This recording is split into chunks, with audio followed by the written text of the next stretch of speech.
Alright, Welcome. ladies and gentlemen, this is your caster Sarah, and I will be joined by my co-caster Baldudu. So, Baldu, what do you think about the matches today? I'm quite excited, Sarah. We have a really interesting match. It's Kho Esports versus the Covens. Both really good teams that have reached all the way in the pre-quarters of this really massive tournament being organized. So right now we've got into the draft phase, and it is Kho and team that will be banning first. So I think, Sarah, with regards to the drafts, we're not seeing nothing. We're not seeing, nothing extremely innovative, except for maybe 2-3 games. It has been really standard Sir, draft. So what's your command? like it's become more of the execution of the teams rather than having OP picks. Yep, absolutely. And not to mention, these two are part of the top 16 teams in this entire tournament, where we had a total of 128 plus registrations. Feed, And for the destroy, bans and here, though, we conquer. are currently seeing a Fanny ban, which is probably a respect ban towards the Covens, and a Jask ban coming out from the side of Covens itself. And yep, Fanny instantly banned. Fanny ban is something we usually see in solo queue rank, but probably it's because Covens have a really strong Fanny users. So Boyko Esports want to avoid that unnecessary hassle of the steel cable coming out of nowhere. So they've eliminated this Fanny from this match, and the Covens respond by removing Zask. And Zask is, as you've seen, a really strong single target damage hero. In fact, the only True place love Zask loses a is lane like is blood. to either a Luo with a support from something like a Math who can bait his ult, or it would be a Lilia. I think those are the only two heroes who can win in lane because other mages just hold. Yep, as you mentioned, and now we are seeing a Carmilla ban coming in from the side of Team Boyko Esports. Once again, a very justified ban considering how good Carmilla is on Who the said roam in there the are no current meta. shortcuts in life? And I then literally again, invented we one. have the chip ban coming in from the side of Team Covens. That is also, once again, a very good ban. In fact, both of these heroes, the Carmilla counters the chip, so they're just gonna ban out on those heroes and make sure that none of them create a mess in the battlefield during the team fights. And yup, that chips portal is really annoying to deal with. In fact, we saw in yesterday's the previous day's game where Chore Esports was able to use that chip My to mission absolutely is to dominate that protect battlefield. lives. So they've removed the chip. Covens does not want to deal with the chip, especially because Boyko has the first pick. Meanwhile, what is this? Boyko has finished Butterflies their born by thy first round of the wish, banning phase by guided by removing lantern's Carmilla light. and Hylos, both really strong frontliners with really strong ultimates, very versatile heroes. And meanwhile, Covens respond to the Zujan. Nothing much to be said. These heroes are I see extremely lots annoying of to deal with, prey. all of them. They have a lot of poke, a lot of CC. They bring a lot of utility to the team. And right now, with the first pick, Boyko instantly locked Roger. Will this Roger be going into the jungle or the gold lane? We'll have to wait and watch. Still waters run deep. Yep, as you mentioned, and here we are currently seeing a Ling pick coming in from the side of Team Covens. Kind of Let a them play the misdraft hero. coming in from the side I of will be the Boyko Esports, truth because this world Ling desperately being open needs. in the current meta in itself is a huge mistake, because he just scales so fast, especially once he has his first item, which is the Haz's Claws. Exactly. And the Haas Claw, I've also seen some Ling users, instead of going for that, if the opponent is, the opponent jungler is an assassin or they have less frontline, they're going for a great Dragon Spear instead of that Haas Claw on Lings usually. So like he gets his movement speed gets so high after he ults, he can instantly pick up his swords even if you're not having fast hands. So I guess that is something they have to watch out for. Absolutely, just as you Hope mentioned, will and find a here way, Team even when all Boyko is is Your looking team forlorn. is on for that picking. crowd control game. They have picked up the Ruby, who has that arm offended to pull enemies to herself, Chivalry is and dead. the Your insane I team will stun, is it's, revive it. and damaging. the Vexana with the Eternal Lord and the taunt and second skill damage. That will be just an insane combination coming in from them. Meanwhile, Team Covens Deep sticking on to his signature pick, the Clint, who will be going on into the goal lane. All shall succumb to my Your Okay, power. and team with is that, winning. deep on that Clint, we have a lot of damage drafted from the side of Covens. They have a really strong, damage potential because Ling, despite being an assassin, Trust and as hope. long as he has But his your blue team and can is pick up his redemptions. all of his swords in the Tempest of Blades, he has a lot of sustain in the fight if he's not face tanking. Meanwhile, that Yuzong with his Black Dragon form also can stay in fights for a long time if he does not get instantly bursted down. So both sides, with that Vexana's Eternal Guard and Ruby's I'm Offended, we have a really tanky and brawly Your comp right team now is from both winning. teams. So Of we need to see imprisonment. who's going to be the setter for them. And meanwhile, in the second ban phase, both teams are drafting really fast. In fact, we're not getting to even talk much about the hero before we move on to the next part of it. The Angela, the Kufra, and the Terizla have been taken out. The Hard Guard is not something you want to see onto a Roger, but surprisingly, it is Boyko who has banned them. Why would you think they would do that, Sarah? Like, wouldn't it be better for them to keep the Angela? Yes, the Angela pick though, because once the second picking phase begins, it is actually Team Covens who has the first pick It's time advantage. to go to the So the IVT Angela ban show. is Your kind team of See you is justified picking. soon. considering Ling Angela, Yujong Angela are also very remarkable combos.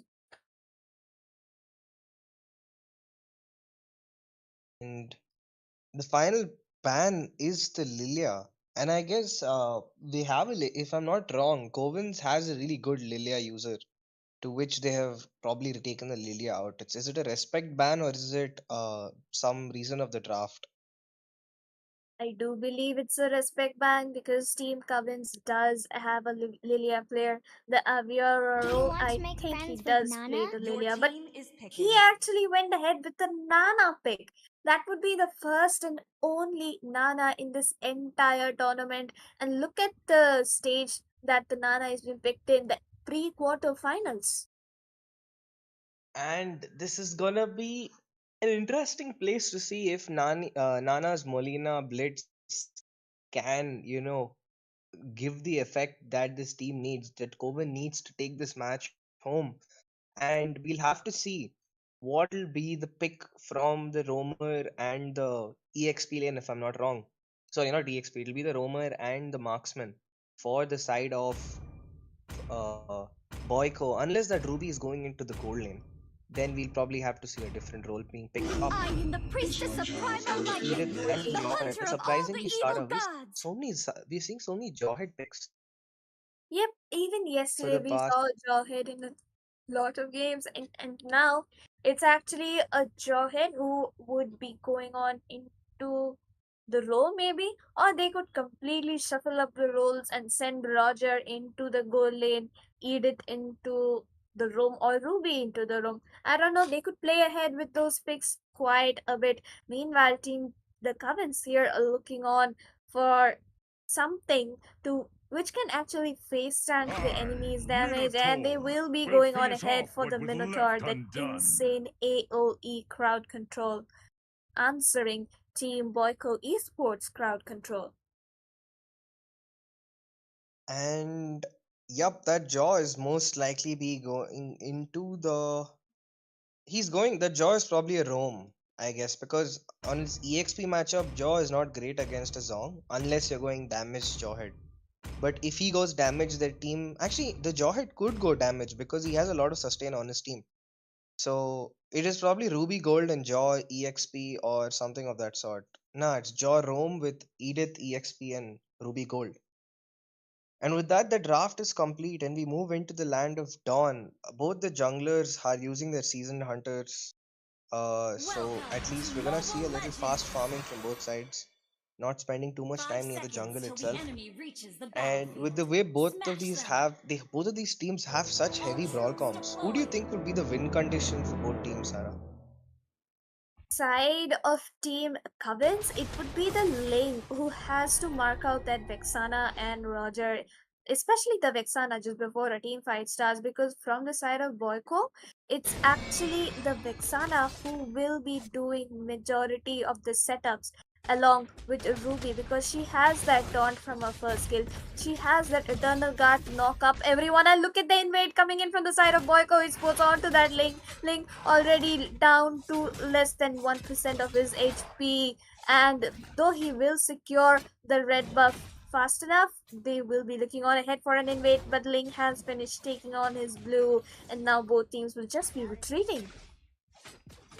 And that Litho Wanderer picked up for free by this. And again, right as we speak, a beautiful flicker play, ejector throw, and Manser from Boyko picks up the first blood onto this Ling. The Ling was not suspecting any sort of gank. He thought he was safe. He was planning to, clean up his creeps and go back top. And now he is sent back to the base. And that is not a good start because he's lost both of his buffs, man. That is not the start you want on a Ling. Easy play coming in from the side of Team Boyko Esports by that Mancer on the Jawhead. Ling without any of his buffs will have to farm up all over again because he will not be reaching his level 4 anytime soon. But as we can see, there's a small skirmish in the EXP lane while Ijonga needs to just brawl it out. Both mages in the EXP lane trying to get that level 4, but Edith looking for a lane freeze. But near the camp area though, we can see the Minotaur having to support a Ling to farm up just because of how annoying that Jawhead is. And meanwhile, that Vexana nearly got caught out, and but she didn't have to use a flicker, so I guess that is a win for them because it. And Jaw again trying to invade, but I think he's bitten off more than he can chew. He's got Petrify stunned by the furious dive from this Yuzong. He's caught all alone, uses his ultimate, but it's not enough as he gets picked out for free. But at the same time, he's able to bait out a lot of spells. He was able to bait out the Petrify, in fact, even the retribution, and with that, the Roger is able to secure this turtle uncontested. So overall, it is a small win for Boyko, but it was a kind of unnecessary, you know, death for this Jawhead. Yep, but if you have noticed, although the Jawhead is on that dire hit the semi kind of build, and look at that Ling invading the red buff and even securing it, but his Tempest of Blaze has been used up, and Ruby with an insane flicker play coming in with the stun and the am offended. Ling will pay for his greed. He will go down because of his overextension near the red buff. And I guess Ling is trying to compensate for that loss in that turtle, but he ended up giving up a kill. That is not a great start for him as he's struggling at 0-2-1. Both the kills of Boyko are on the enemy jungler. So, meanwhile, you dived to come the way all from and has dived onto this Jawhead. But he gets picked off because he's all alone and there's not enough damage onto him. It was again, I guess, Covens need to slow down their tempo and try to wait for an opportunity instead of trying to force it. Yep, Covens need to scale the Ling in the late game with the Nana and clinch damage in the late game will be pretty deadly. But with the way the Team Boyko is just executing their invades Did and George steal the red again? yep, George stole the red once again. yep, absolutely. Link will is not having a good day. He will be suffering in his internally because he is not getting any of his buffs, and the moment he is getting a buff, he's actually dying away. And this is not a good situation for any assassin jungler to be in. In fact, for any jungler to be in, because you can sense this frustration through the phone. Because the more, the more times he's losing his buff. In fact, the more aggressively he's playing without the gold to back it up. And in fact, he could have, just walked out after that red and move in towards blue or other creeps, but he kind of dove in. Now he's trying for this invade, but I feel like Roger knows that is possible and he's instantly moving towards his red. Will he be able to take it in time? I do not think so. But Roger does not have his retribution, so there is that. he's able to escape. But no, Jawhead is right there again. Will he be able to pick up the kill? No, he will not, and instead he gets popped. But meanwhile, the Roger dives in with his Lycan Pounce and Fury. Meanwhile, Boyko picks up a kill. Is it gonna be 3 people under this turret? His S1 landed, but Nana was able to get back as the minions were there to shield him from Roger's S1.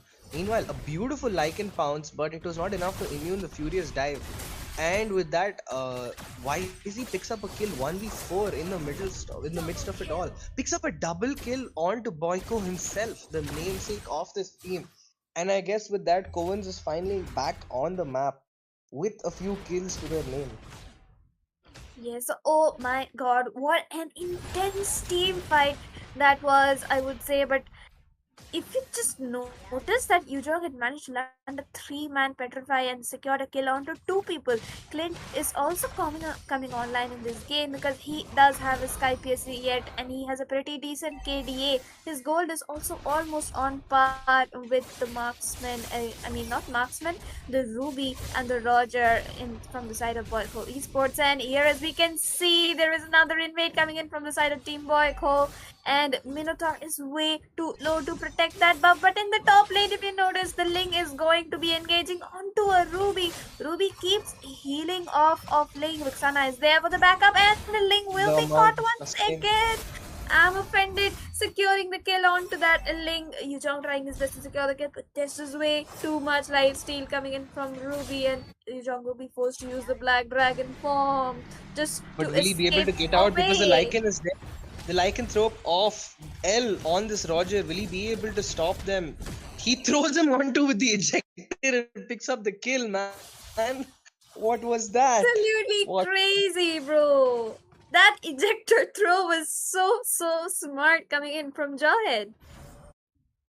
Because I think Yuzong was trying to make an outplay because he had his Shah Ascent stacked up and he was gonna on his S2 and he was waiting for someone to enter the bush so he could heal. But Joy just threw the Roger directly on, and I don't think any of us, the audience or the casters, expected that sort of play from the Jaw. Because you normally see Jawhead Nah, using his yep, S2 to just, yep. yeah, you just see him trolling. And And I then, do think that Joy is going to be the man of this match if Boyko and right as manages he to speaks, secure and the Maya win. fended top, and a kill picked up on top lane along with the red buff. Ling has still not got a red buff in a while. Jaw uses ultimate, picks up 2 kills, double kill, triple kill. Will he be going for the maniac? No, he shall not. He does not want to risk that kill and the shutdown on him. Dude, we're not even getting time to speak because the damage output from Boyko is so high. I can't even get to speak the hero skill names by the time they pick up the triple kill, man. Brawling it out in the mid lane, in the buff area, invades, constant fights in the entire battlefield before we can even move the camera, because that Jawhead is everywhere and that Link is just suffering so much internally. Exactly, because you can't even. Every hero on the side of Boyko has sustain, except for Vexana, but she has an eternal guard and she has a lot of CC to keep herself alive. Every hero on this Boyko has a lot of mobility, has a lot of sustain, man, and again they can all do a lot of damage. Yep, Like and that it is a ejector onto the Clint, securing another kill. This Jawhead has gone crazy and he's going for a full damage build. If you check out the Thunder build with 6 stacks, and then the Heptares is now probably a hunter coming in from him. along with the dire hit. So yeah, I don't think it is easy to play against this Yep, as reason. you He's able mentioned. to use it properly. Yes, that Joyd is just going wild. He's using his ejector perfectly. That Clint is just not able to do so much, which he is supposed to do by now, considering he already has his endless battle. And that Roger has way too much farm. And in the mid lane, though, that Link will be caught out. Tempest of Blaze was used, but he managed to secure the kill somehow onto that Jawhead. And Deep will be securing the kill onto that Ruby as well. A pretty smart ultimate coming in from that Minotaur. And with that, Deep finally is able to reset some of the stacks he lost after getting killed. But he has 17 stacks on, and Manser and Boy dying. So there's only one frontliner for the side of Boyko. And the Lord has been started by the Covens, and we will see. L dives on, but he's been poked a little too dangerously low. He's got kill, but he gets shut down by the Ling. Meanwhile, Edith propping using a primal Wrath flickers in aggressively, but I don't think it'll be enough as she ends up dying, and now it is the Vexana all alone, and the Ling picks up the scrap. But a beautiful I'm offended play, and the Ling is shut down once again. Yes, and that Ling is just not having a good day.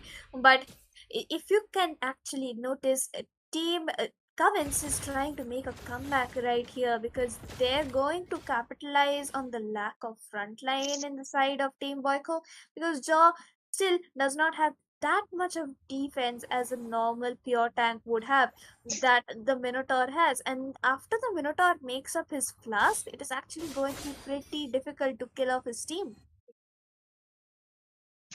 There is that. Also, in terms of anti heal, it is only the Vexana's skills and Edith, surprisingly. But we've not seen Edith dive in too deep into the fight. So, in terms of anti heal, they should be a little more careful because all of these heroes can heal on their side. Ling is able to finally pick up his red, but it looks like there's gonna be another invade onto this blue buff, man. He is not getting a break. He is not getting a break whatsoever. That Jawhead is lurking, trying to find, and also surprisingly, despite making a damage build, this Jaw is able to sustain a lot of damage. Like he took that entire S1 off Clint and barely lost like 15% of his HP. Yes, exactly. That is because of the Thunderbird, which has a lot of stacks, 8 stacks to be exact. But the Clint, though, he is scaling up. His goal is the highest in his entire team, and he is just behind by some 600 gold as compared to the Ruby. But as we can see, Team Kho Esports has already started on the lawn, and look at that ejector coming in from that joint, throwing the Minotaur away from his team so that the Minotaur cannot provide vision, and an amazing armor printed coming in from that Ruby, and kill will be secured onto that Clint. Nana very low, and kill secured onto that Minotaur as well by the Vexana. Blink trying to jump in, but he just cannot sustain, and Roger will be secured the kill onto that Blink. Not the best of situations here because the Lord is going to be up any second on the bot lane, and here another kill has been secured onto that huge jump by the Roger. A 4-0 trade in favor of Kho Esports. Along with the Lord, Sarah, this is not a good situation for any team to be in. Nevertheless, a team like Covens, which is a really reputed squad, and with that, it is just the three people waiting for their teammates to respawn. And now it's gonna be Covens trying to defend this enhanced Lord that is charging into their base. I don't think they'll able to keep that inhibitor alive. And yes, as we speak, Erithiel Jawhead trying to make an ejector play, but he fails that and ends up giving his life for free. And with that, I guess the tempo of this Lord Rush is lost as that Jawhead is down. Yes, oh my god, the Lord betrayed Team Boy Kho Esports and started marking the minion instead of the base, which was pretty funny to see. But yes, Johit did miss his flicker play inside that base, and they managed to take him down, which means that's at least some sigh of relief breathed out by Team Covens because they get to stay alive for a few more minutes in that game, which means that Clint and Nana get some more time to come online. And Clint is dealing damage, but it's just not enough. And a flicker jump coming in from that Minotaur, and the two-man with one Fury being used up. A double kill secured by Deep. Yuzhong diving in onto them. The Roger running away as far as possible. Ruby trying to heal up and just dash away. Minotaur zoning pretty well, but he won't be there They'll because have to Roger and recall Ruby are because of there. Link. Look at the Link. He has to go back because the minions are diving into his base. They could have actually forced the fight, but they don't have the damage. Also, Jawhead using his ejector to save his team from being poked. Ah, That's I actually mean, amazing plays coming in by both the teams. Yuzhong chunked down low in the mid lane, but will they be engaging onto that Ruby? She is way too tanky and has an insane amount of life steal just right now. also this Roger is insanely fast. He's got his Great Dragon Spear and the Brute Force breastplate. So he's going to be hitting close to 530 movement speed when that passive activates on full stacks of his. Meanwhile, Jaw trying to chase down the sling. He missed his Lycan pounce on the minions. But the Jaw hit is there, the dire hit activates, the Ruby is there to support him. And this guy dies once more right before the Lord is up. This is not a good situation for Covens to be in. And technically, you cannot blame the Ling. He's actually trying. He's got 10 kill contributions on the match, but it is not enough because of the kind of harass that the Boyko is doing. Meanwhile, Sarah, you're not seeing much of this Edith in the match. Have you noticed? Like, I've not really seen much from the Edith. She's playing more of a utility role for them, putting a little vision, clearing up the waves. She's not that active in the fights like the rest of them. Yep, she's just doing her knockup, she's doing her ultimates, she's doing her thing. And to be honest, she actually has the maximum defense stats right now with a freaking 12 stacks on her Thunderbolt. She's kind of like the sandbag right now for Team Boyko, and as we can see, the Lord is marching down the mid lane and the lanes are perfectly synced.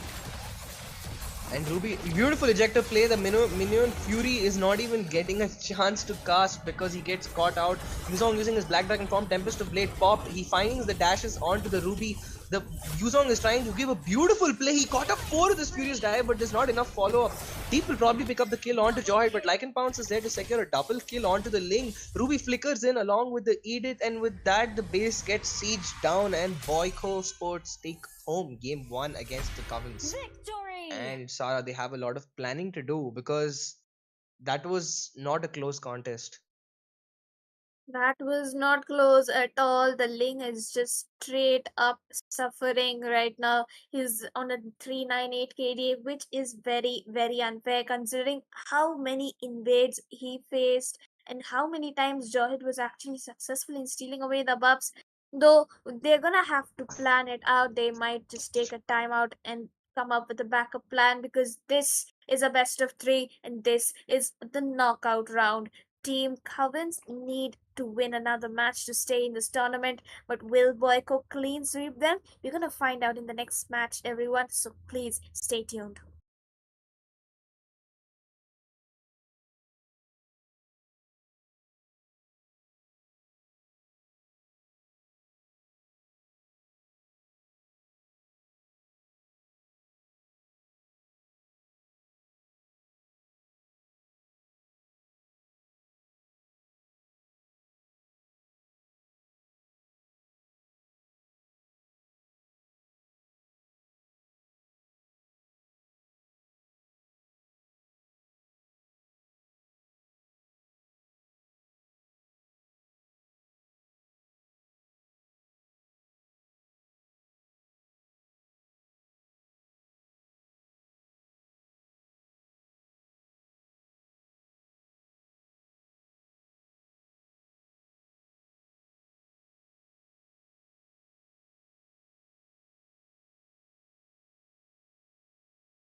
Your team is banned. And ladies and gentlemen, we are back with game number 2 between Team Boyko Esports and the Covens.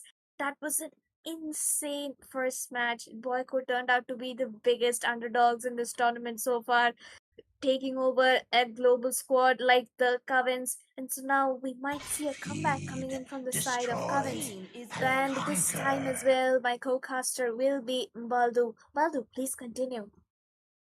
And yes, Sarah, we saw Boyko's draft True was love the difference. The is like Your blood. team execution, the is plays banned. were were what really outshone in fact the Covens lineup. And I think Covens, if they want to not struggle against Boyko, they will have to bring Who back their said there are struggle no gamers shortcuts in Your gameplay life? team I is and start literally banned. invented dominating one. game 2 and 3 if game 2 goes in their favor.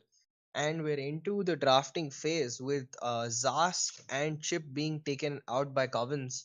And Boyko has replied by removing the Carmilla My because they do mission not want to see is a to Carmilla protect and the Your team Hylos. Mars. is And I think we're banned. seeing the same exact draft of both teams so far in game 1. Only thing is their sides have changed. It's the exact Yep, same draft. the draft is exactly the same. Even the bans coming out from both the teams is just the same. So this time we're gonna have to wait and see what team Covens bans as their last ban in the first phase. Would it be a Juxin? Would it be the Roger? Because we saw how scary that Roger was in the previous game. Or would it be the I am the Ruby? But priestess no, of Your they primal team skip is lightning, everything banned. and the go hunter of ahead all for the the evil Edith. gods. And that Edith has been Butterflies taken out born by thy surprisingly Your because wish, team it feels is like guided banned. by Covens lantern's light. were having the Yuzong actually was doing a good job, but Edith was so strong in that lane.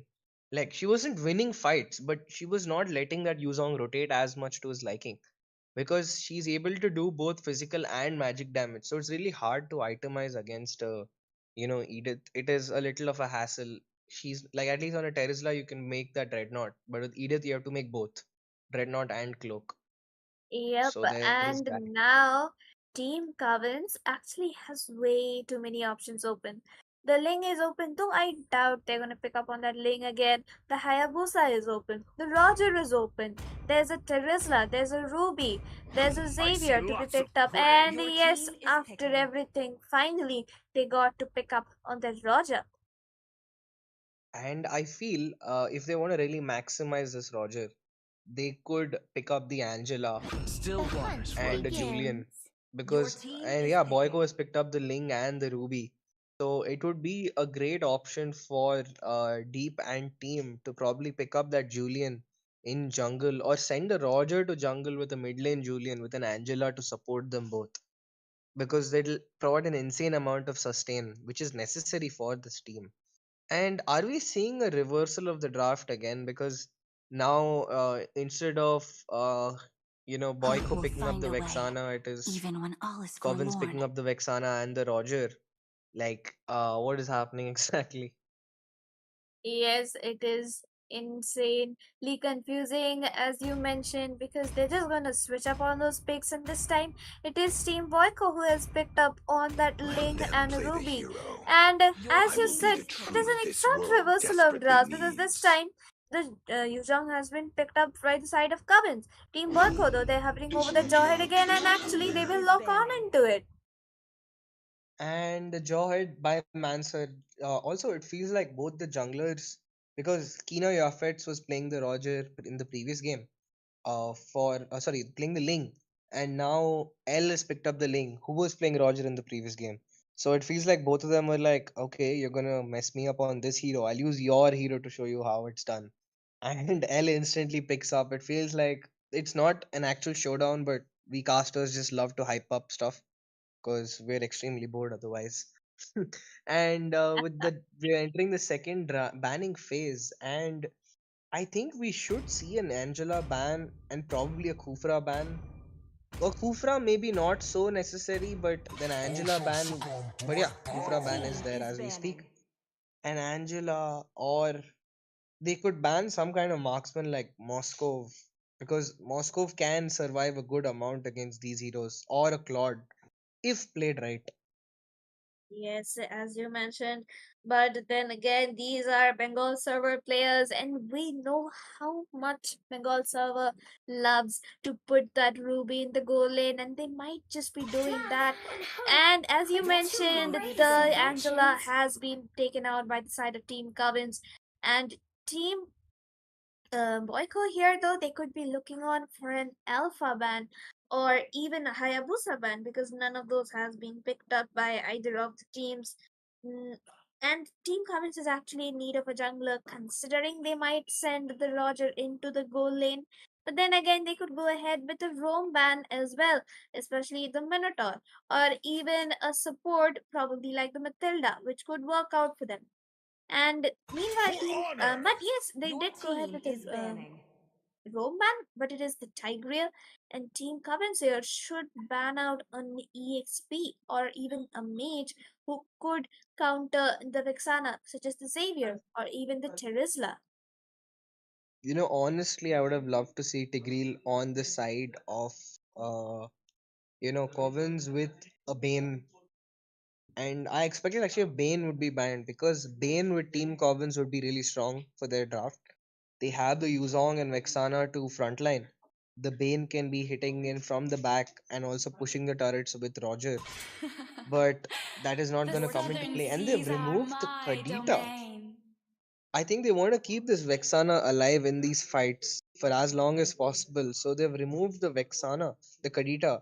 But honestly, they could have probably removed something like a Lilia, because a Lilia would be a great hero against what Covens is using right now. You can bait them out very heavily, you can bait the Yuzong out, you can bait the Eternal Guard. The Lilia would be a really versatile pick. Also, the slows will really help Ruby and Jawhead to actually catch their opponents. Yes, as you mentioned. And here, as I Your mentioned, team they is did picking. not pan out on the Terizla. Now Terizla has been locked in on by the side of Team Boycott. This is going to be another match of crowd control coming in by both the teams this time. I don't know, but I think the CC is still heavily favoring, Introducing my setup Pet wise, it's heavily Smart! favoring Boyko because every single hero on Boyko can initiate by themselves, but also allow it set. Except for Ling, so far, Terizla has a 5-man set.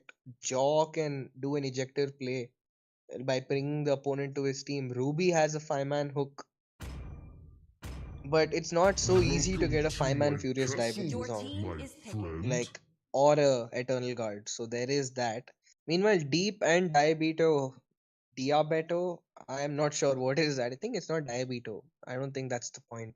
That sounds like We're just gonna diabetes, and I call don't him Diabetes. We're just gonna call him that. diabetes.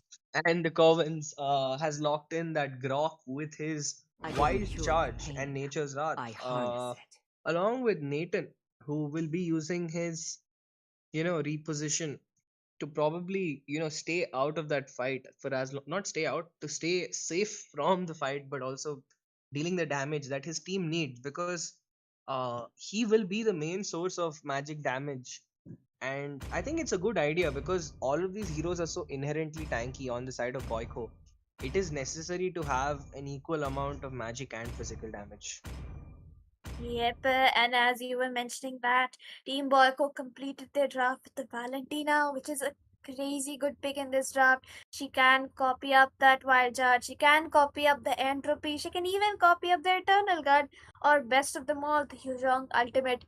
And as we are talking about that, there's 30 Welcome plus to viewers on Mobile our stream. Legends! Thank you everyone for watching the stream, and we are gonna request you to 5 like and share the seconds till stream the as enemy much as reaches the possible with your battlefield. friends. And with Smash that, them! everyone, we are on to the Ultra land of deployed! dawn.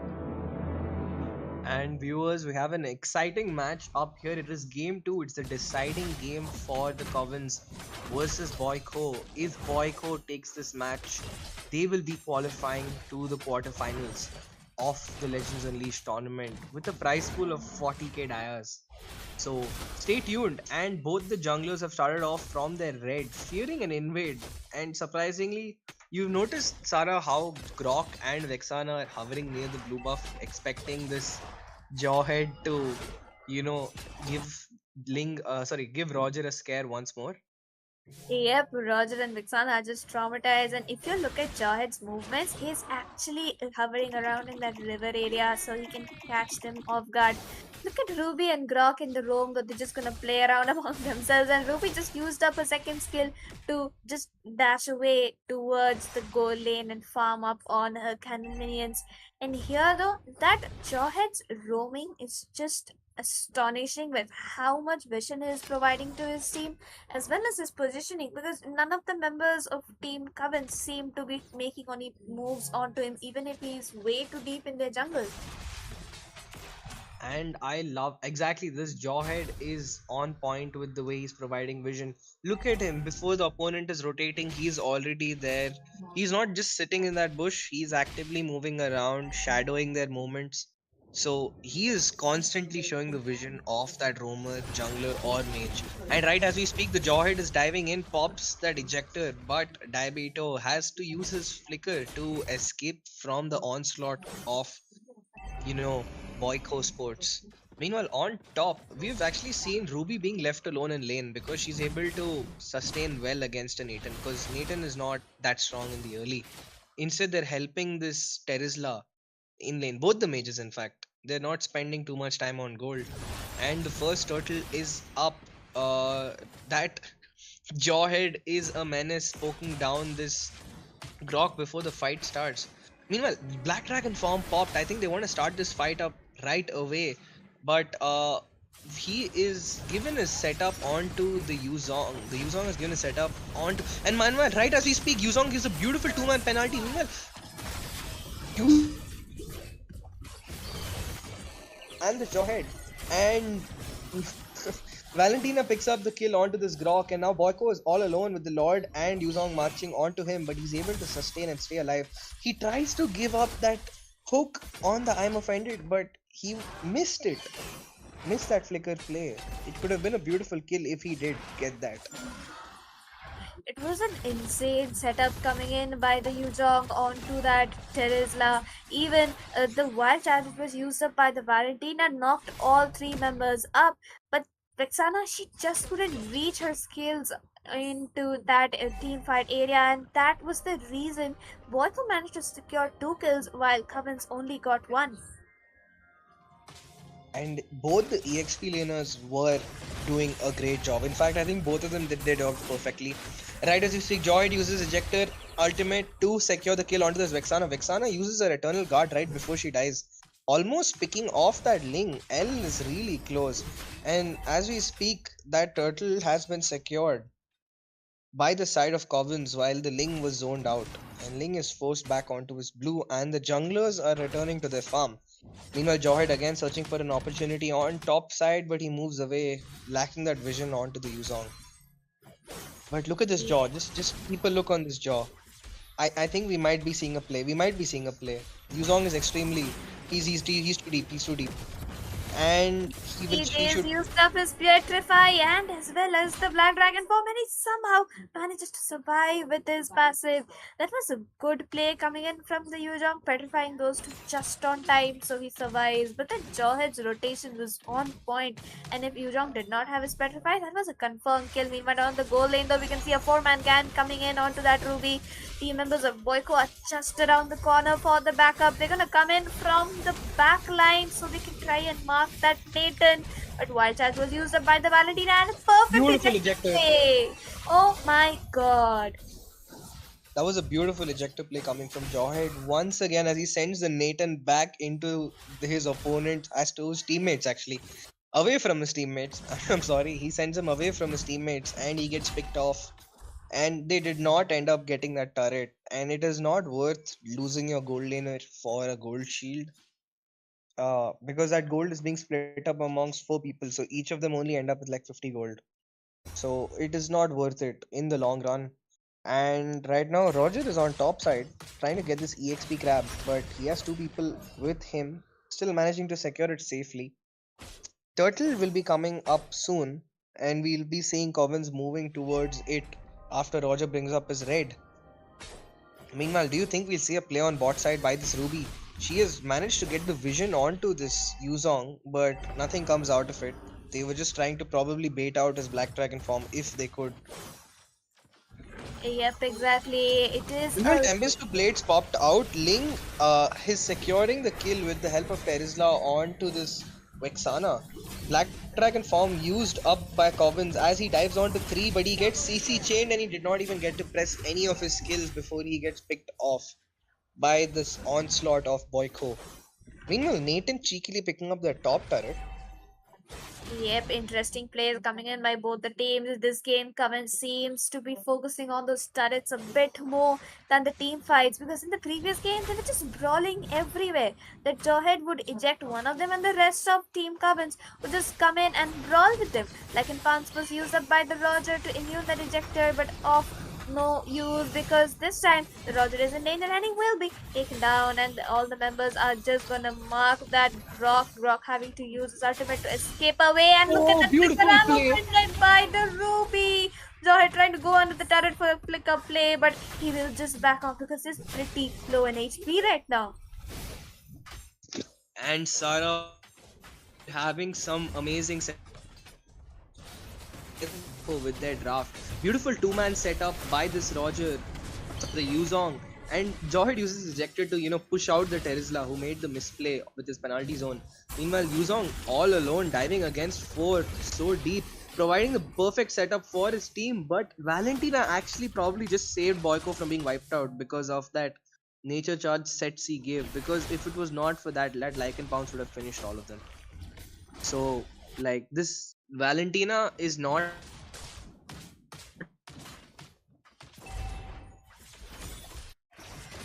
Yes, and as you mentioned, we are going to see another engage in the top lane right now because the Terizla Ling are looking to take that tier 1, but Roger will successfully defend at least for this one. Ling will be moving back to take off his blue buff. Grok and Vixana are in the river area, and Nathan just trying to keep up in his farm right now. He's the only one in his entire team who has farm, and it is actually pretty good because he has the highest farm out of everyone in this match. A better performance than the last game, at least his positioning is far better with the Nathan in this game.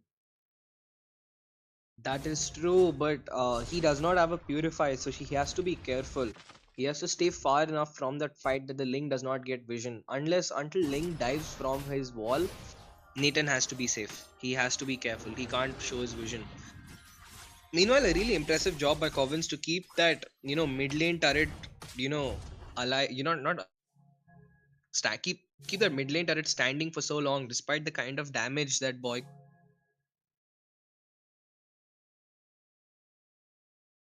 Yep, exactly. The mid is still standing for the side of Team Covens, but look at that five-man camp in the mid lane. They are pretty thirsty for that tier 1, the most important turret in the entire game. Nathan sneakily farming up on those minions on either of the two side lanes. We might see a skirmish in the top though between Terizla and the Yuzhong, but they're just gonna move back towards the lot area. Grok using up his immune scale to check up on that jawhead in the mid bush who would have made a flicker play otherwise. His ejector timed out, but it will be back in a few seconds. So Team Covens has to play very safe. And a fight for the Lethal Wanderer is going on, but it will be Ling who actually secures it even without the retribution. Also, Sarah, like Boyko has to understand that despite having a better score on the scoreboard, they have 9 kills, but their goal difference is barely 2k. And they're also 2 turrets down in terms of lane pressure. So they have to make sure they kind of start picking up the Kho by taking down a few little objectives, securing a few turrets, getting a few pickoffs onto that Nathan. Because if they avoid that any as we speaking, Yuzong is forced to use his Black Dragon form. Ling has popped his Tempest of Blades and picks up the top turret. Right as we speak, a flicker wild charge picked up by the Grok, but it is not enough. 3-man penalty zone. Play this to pick up, but it's not enough. He gets away safely with his flicker. Help of the retribution, like, okay, but he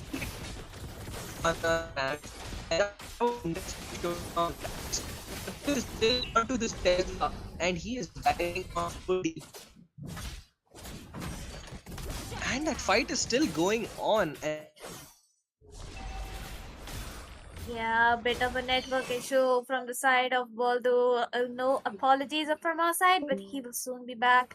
And as we can see in the mid area, the Lord was secured by the Jawhead, the Ruby, and the Vexana all by themselves. I'm offended catching no one in that fight, but it took 4 people and the death of their goal laner to take down the Terizla for the first time in the entire of 12 minutes. And now the Lord is marching down the top lane. Jawhead perfectly roaming. Ultimate being used up onto the Nathan, who is forced to use his entropy just to run away.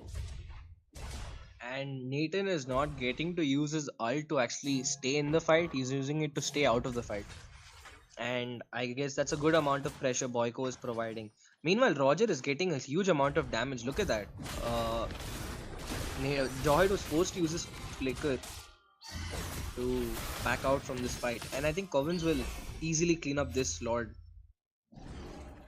Yes, it is going to be a successful defense for this first Lord coming in from the side of Team Boyko Esports, and Boyko Esports is actually doing one good thing, which is camping together. Team Covens is still a bit scattered because both Roger and Nathan are looking in for their own farm. And look at the bot lane, as I was mentioning, 4 people onto that Yuzhong penalty zone. Wild charge coming in from that Valentina, absolutely perfect synchronization coming in from the side of Team Boyko Esports. Exactly. In fact, I would actually like to see, instead of the wild charge, I would want to see Valentina pick up that either the Rogers ult or the Vexana's Eternal Guard, because the issue what they're having is most of the fights onto Covens, they're actually doing a lot of damage, but they're failing to secure that final kill. Because if they didn't, they would have probably had a lot more kills on this board, and we would see a huger gold lead between the Covens and Boyko. Meanwhile, Nathan is using his ult to provide vision onto this Ruby. He does not want his team to be blindsided by that. I'm offended. Terizla is trying to Terizla is actually trying to freeze the minion waves before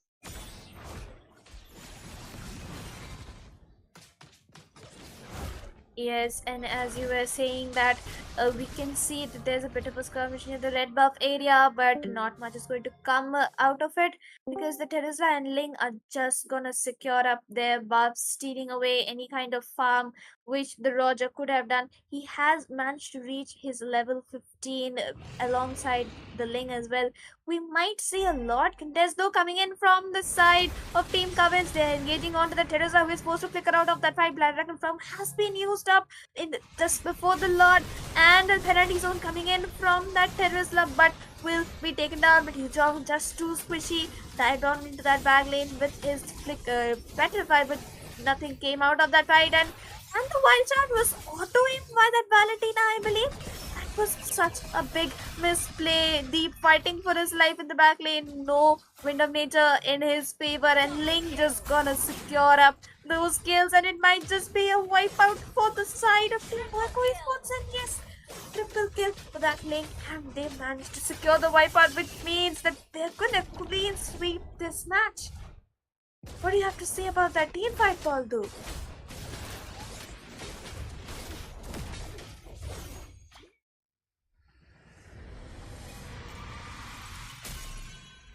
Yes, and Ball still facing some network Victory! issues, unfortunately. I will be wrapping up this game. And this was a very, very unfortunate best of three because Covens is now out of the tournament. Very unfortunately, I would say. And oh my god, the underdogs of the entire 128 teams. Boyko Esports secure a spot in the quarterfinals. That will be all from game number 2. Everyone, come back soon because we have more global squads playing up today. So do not go anywhere.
Right, ladies and gentlemen, we are back with the second game between Team Anamnesis and Team Wintermoon. Both of them very, very good squads from the Mumbai and Bengal servers. Both of them having global players from different global squads right now. I will be joined by my co-caster Baldu once again. Baldu, what are your thoughts on this game? And we have Winter Moon and Anamnesis, Butterfly is both of born these by Your my teams team having wish, is players banning. who guided are really, by really lantern's highly light. ranked within their respective servers and overall within the community. Really strong players, really highly skilled players, and most importantly, these are regular lineups. We're not seeing a bunch of good players coming up after a while. These are teams that have been regularly playing 5Q within the season. So they're Sir, well updated what's your on the meta. command? Your They have been team playing is together. banning. So we will be seeing a higher quality of team fights. I will And that's what protect I'd you. like to see. Your That's what I want to team see is from this banning. game. I hope we get a really great match. And also the drafting phase is going Your so team is fast, man. banning. I spoke for like what 10 seconds and the draft phase is almost done for the bans. Yep, as you mentioned, these teams have already done their homework. They know which player and who is good on what hero, and they're just gonna target ban on those so that they have an easier time in the battlefield. The Jukshin, Lolita, Terizlan, Fanny being standard as The well hunt as target bans, begins. and Your now the team is Ruby has banning. also been banned out by the side of Team Anamnesis. A very smart draft coming in by both the teams. Hayabusa being banned Your out team by is Winter picking. Moon.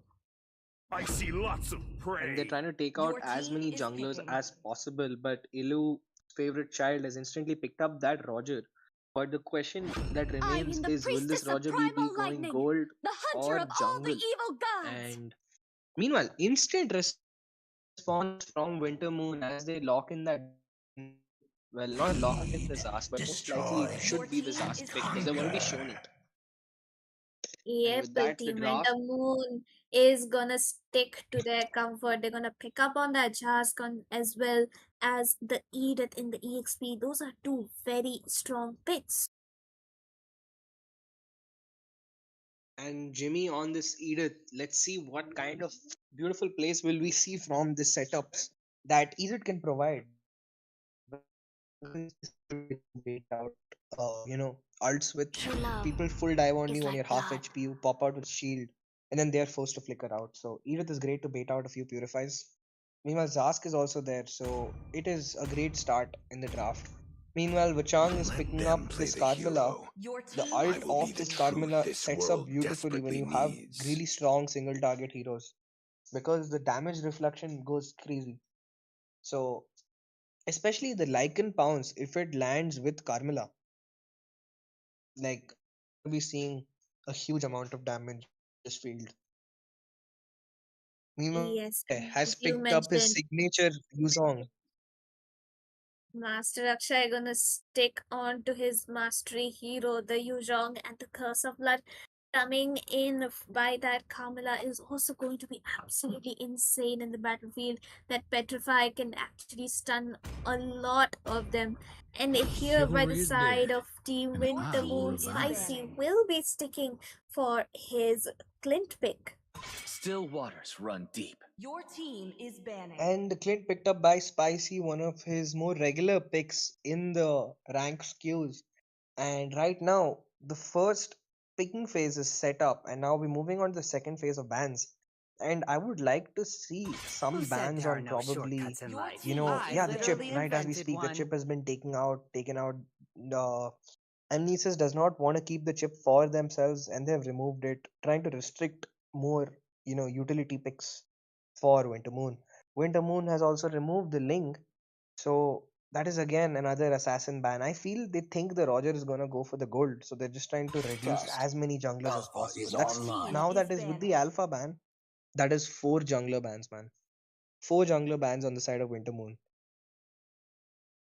Yes, absolutely. And here we can see that the Alpha Ling, Hayabusa have everything has been banned out, and we might actually see a Tigreal ban coming in from the side of Team Anamnesis because we know how scary Gentleman is on that Tigreal. We're gonna wait up for the last ban coming in by both by Team Anamnesis. In fact, while Team Wintermoon prepares for the next picking phase, we can get to see what the jungler is going to be. And I think both teams are trying to play a specific style of target banning. Always on the Winter way. Moon is target Your banning the team jungler, is picking. and Amnesis is target banning the roamer. I think Gentleman is the roamer on the side of Winter Moon, and I guess we can see nearly three of his roamers have been taken out: the Matilda, the Lolita, the Chip. In fact, even the Ruby it can be flex picked. So that is, sign of respect, I and am they more are both than teams Your a look at team weapon. is as picking. formidable adversaries. And the Julian has been picked up by OG Zeus.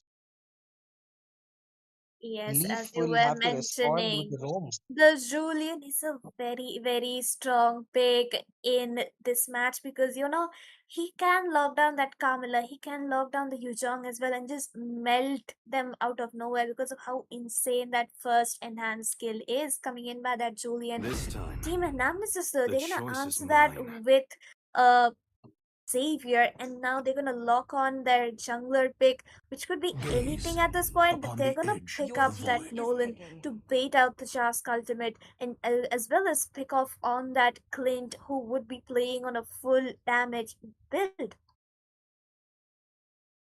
And it's kind of interesting how we see this Nolan pick. It's been a while since we've seen the Nolan in jungle. But they will have to watch out, because if this Nolan gets invaded or he does not have a strong start, then Nolan will have a tough time in this game. And Gentleman hovering over to that Tigreal, which you mentioned, Sarah, is one of his deadlier locks. The implosion with the flicker can turn this game around on its head. Both really strong Exactly. roamers. For honor! Exactly, it's a Carmilla versus that Tigreal. The Tigreal can just land those 2 to 3 man implosions, and the Jask and the Edict damage that will be coming out of them in that instance with proper backup is going to be absolutely deadly. Because if you look at the drop from the side of Anamnesis, Nolan, Xavier, and even Roger, they're actually pretty squishy.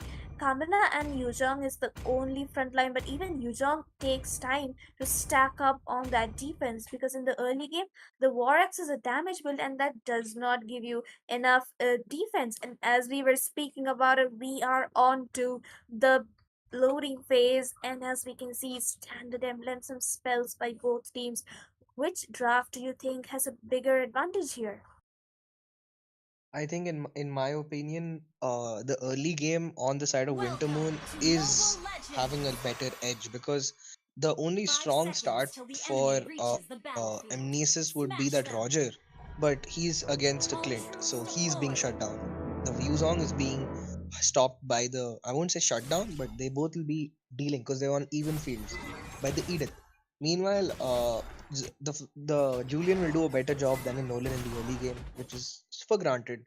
And similarly, the Zask will do a better job than the Xavier at his laning phase in the start. So they have a lane pressure advantage, Wintermoon. Now it's up to Wintermoon to Oh, how. but look at that in the goal late. The Clint already down to 1% of his HP with just one skill and a Lycan bounce from Illu's Faith Child onto that Clint. Tigreal, though, he is there for the backup, while Carmilla is actually leashing the entire buff rotation for that Nolan, so which means that he's gonna have a faster rotation onto that EXP lane.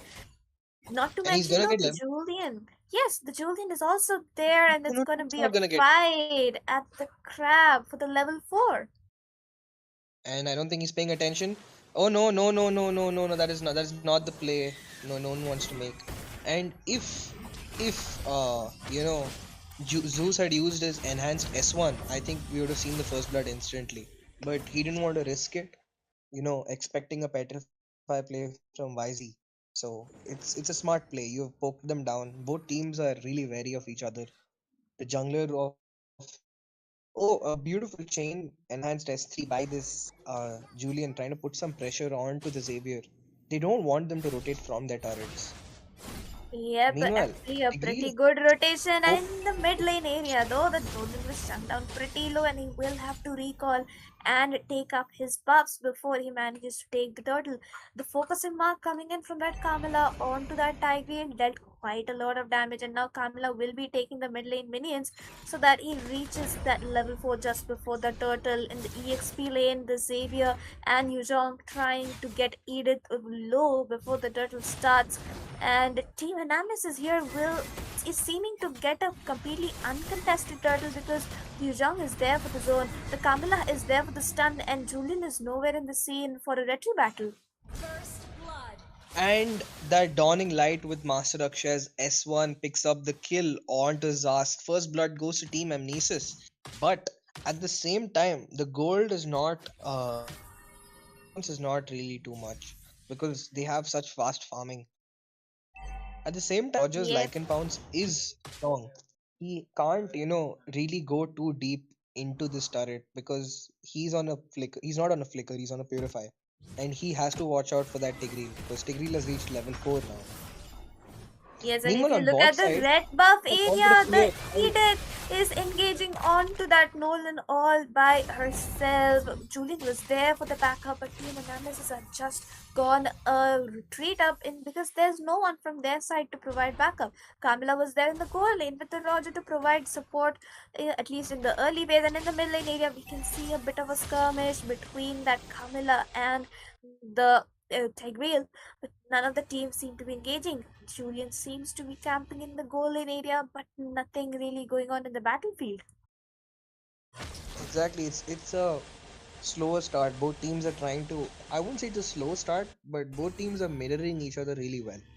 Like none of the fights are outnumbered in any manner.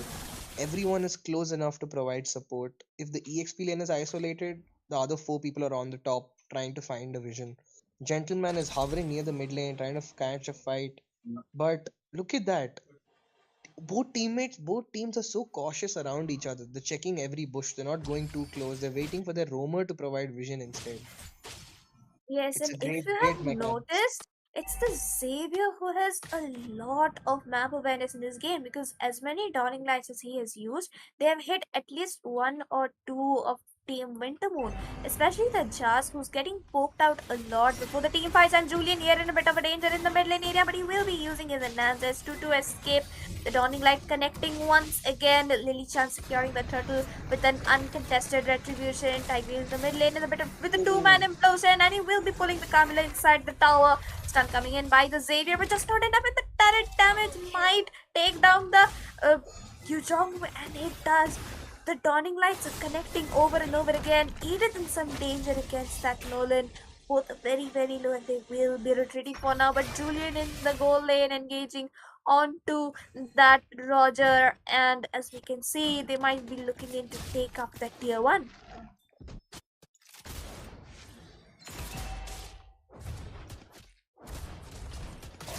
It is not a great. Oh, dude, right there. Carmilla uses her ult just to keep that, lane alive. Roger getting poked down low. He has no mana left to him. And he will have to recall. Do you think they can siege this turret down by then? Yes, it is possible that they can because four members of Team Wintermoon are there around the goal lane area. They're providing the support their Clint needs, and he currently is equal in farm with Roger. Both the goal laners are actually keeping up in their farm, and their roams are doing an excellent job of providing vision and protection to the goal laners. We can see the junglers rotating towards the EXP lane a bit more. I would suggest that both these teams focus on their goal laners because that is actually the win condition for these games. And right now, Julian trying to find a catch onto the Xavier. Is the Xavier trying to bait it out? I feel like he's trying to bait it out. He uses Dawning Light just to. He's using his Dawning Light really aggressively to catch. Trying to find any kind of vision onto the opponent just out this Julian. Because the Julian is barely showing himself on this map. And right now, as we speak, the Julian is trying to go and catch onto this Lily Chan. Oh, he missed his chain just by a second. But implosion with the flicker by Tigreal fails to catch, the Nolan and give the damage onto him. But Zask uses his ult and he zones them out. And Anamnesis is forced to disengage from this turtle. as Julian should be able to take it without any contest. Right as we speak, Akshay uses Black Dragon form, but it's too late, and it's too late for him. Meanwhile, right there, they start rushing on to Gentleman who does not have his flicker. Akshay solo diving picks up the kill onto the Zask. He is still going on and on. And he Double survives this kill. fight. A double kill picked up by the Roger. Meanwhile, this is a really good fight for Team Amnesis as he was able to get a comeback and take up this goal lead. Also, they also invaded the red buff, so this is not a good fight for Wintermoon to lose. Yep, as you mentioned, and as we can see, that was a team fight. Though Wintermoon managed to secure the turtle, the team fight actually went in favor of Team Anamnesis. They used those plays, and Akshay in the back lane, he just took out that Jask and Edith so easily. Edith did not die, but was surely very, very low, and the curse of blood connecting onto two people. Jask forced to use his ultimate implosion, connecting onto three, and they are very, very low in the mid lane. Clint dealing some damage onto Vichang, but Lily-chan and Vichang will be disengaging as fast as possible because they need to stay alive in order to protect that tier 1 in the mid lane. But you mentioned that's exactly true what you mentioned, but they have to watch out for that damage of the Zask. I mean, you just can't dive in that deep. That Zask will punish them, and even if you do kill the Zask, he's gonna spawn another little nightmare spawn for him, which will finish the job. Because if you're under the turret, you're gonna be taking turret damage, and turrets hit a lot. They hit hard, they hit a lot. Meanwhile, on top side, the Roger is all alone as 4 people moving towards him. 3 right now. He has to use his Purify, but it's not enough as he gets caught by this Tigreal, who's gonna dive onto him, and OG Zeus picks up the kill with his damage. The basic attacks are enough to do the job. He's having his blood wings up. That's why that shield is there, which is able to block the damage of that Xavier. He is immobilizing, and they're trying to chase on to that. Another beautiful flicker play by Gentleman. With that, Vichang has to zone out. He uses the stun perfectly, and he escapes from 4 people as a roamer.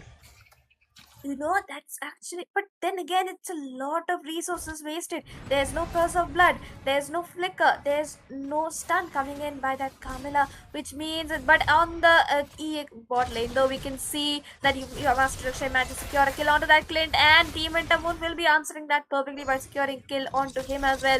The Camilla has no ultimate. The Yuzhong is down. This is the perfect opportunity for Team Wintermoon to secure the Lord, but they seem to be taking a skirmish onto that Roger and Nolan as they want to secure that bot lane turret. Conceal was used up by the Camilla, stun used onto Jimmy. Jimmy too far in the back lanes and he won't be able to escape. And Julian, though he is there in the team fight with Roger, using that dash in the perfect direction, he might just live to see another day. Retribution used up by OG Zeus, not the best of decisions, I would say. Again, the curse of blood He being used dodges, up, but that he will be a immunes the curse of successful blood. dodge. Beautiful immune by the Julian to dodge that curse of blood of the Carmilla. By the way, Sarah, you mentioned that they baited a lot of skills, but the issue was to zone the Carmilla out. They also used up, like Tigreal himself used his flicker ult. So both roamers have to wait for their flickers right now, and both teams have very few ults. There's 0 ults on the side of Team Amnesis except for that Nolan, and the retribution secured by Lily Chan. Zask used his ult but was not able to secure it. Meanwhile, on top, this not top on the mid, Spicy was able to pick up a kill onto Vichang, who didn't have anything on him to survive the siege. And with that, Yes. the goal lead is almost, it's barely 1k. It is very neck and neck in this team fight. Both teams have pushed the same amount of turrets. Let's hope the Lord can change something. But without Vichang, I think this Lord will be melted down really easily. Yep, and the Wintermoon is actually doing a pretty good job, especially that Julian. He is on a 201 KD, having the highest farm out of everyone in this entire game. The Clint and the Edith need to scale up. They need to dish out that damage, which is actually being dealt out by the Roger and the Yuzhong as the counterparts from the side of Team Anamnesis, and the conceal was used up by Gentleman. Yuzhong's passive will make him low. Roger securing the tier 1 onto the tier 2, in fact, onto that bot lane, which means that things are not looking too good for the side of Team Wintermoon. And by the way, we have to watch out for Xavier's damage as he has picked up the Wishing Lantern now.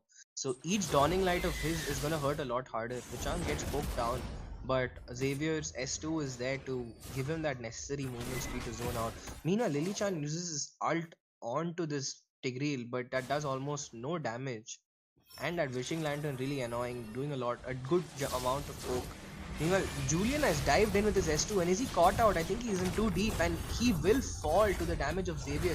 3-man implosion by this Tigreal, but it is not enough as he gets picked off. Meanwhile, that Zask is right there, along with Edith's Primal Rot to dish out a huge amount of Double damage, kill. and the ricochet of his passive actually ends up killing this Roger. And I guess Roger is probably hating his teammates right now because it was because of them his successful escape failed. 3-man down on Team Amnesis for a tier 2 turret, and I don't think that is a great win. It's like both teams got a gold, the enough Yep, gold it leads. was a fair team fight, a pretty equal team fight coming in by both the teams, which just equalized the goal difference though, because Team Anamnesis is just a 1k gold ahead of Team Wintermoon. The Lord will be up in another 30 seconds, which means that we are going to see an enhanced Lord fight in the river area, because the gentleman, he is already zoning out for that Lord, while Roger and Yuzhong are onto the bot side. They might do a sneaky play and try to get that inhibitor on the bot lane, but the lane is cleared up. But then again, it only time can tell us, because Lord is up in 3 seconds. Yep, Clint is recalling towards that inhibitor. He knows he has to clear up his lane, otherwise Team Anamnesis could just do a split push. L- Vichang Look at here Tigreal's getting positioning. Look knocked at up. Tigreal's positioning. Look at Tigreal. Look at Tigreal. He Xavier has no. Oh no! He missed it. No, that's not it. But Master Akshay is driving onto the back line. Beautiful petrify. Two people caught. He is baited out Zas ult. And with that, Wintermoon gets zoned out from this fight as a frontline tank has been killed. And Edith has popped a Primal Wrath. Four ults used on each team side. But Lily Chan ends up taking this Lord. And with that, the gold lead has increased to 2k. But I feel like Nah. Yeah, that was a very big misplay coming in from Gentleman. He failed to stun that Xavier, leaf on that Xavier, because he just had the perfect movement. He just sidestepped that drag away. I do not know. That's just insane mechanics coming in from that Xavier. also we need to watch out. You can't dive this Julian because he has a holy, he has his holy crystal for damage. He has his blood wings, but at the same time, he's also finished his winter crown.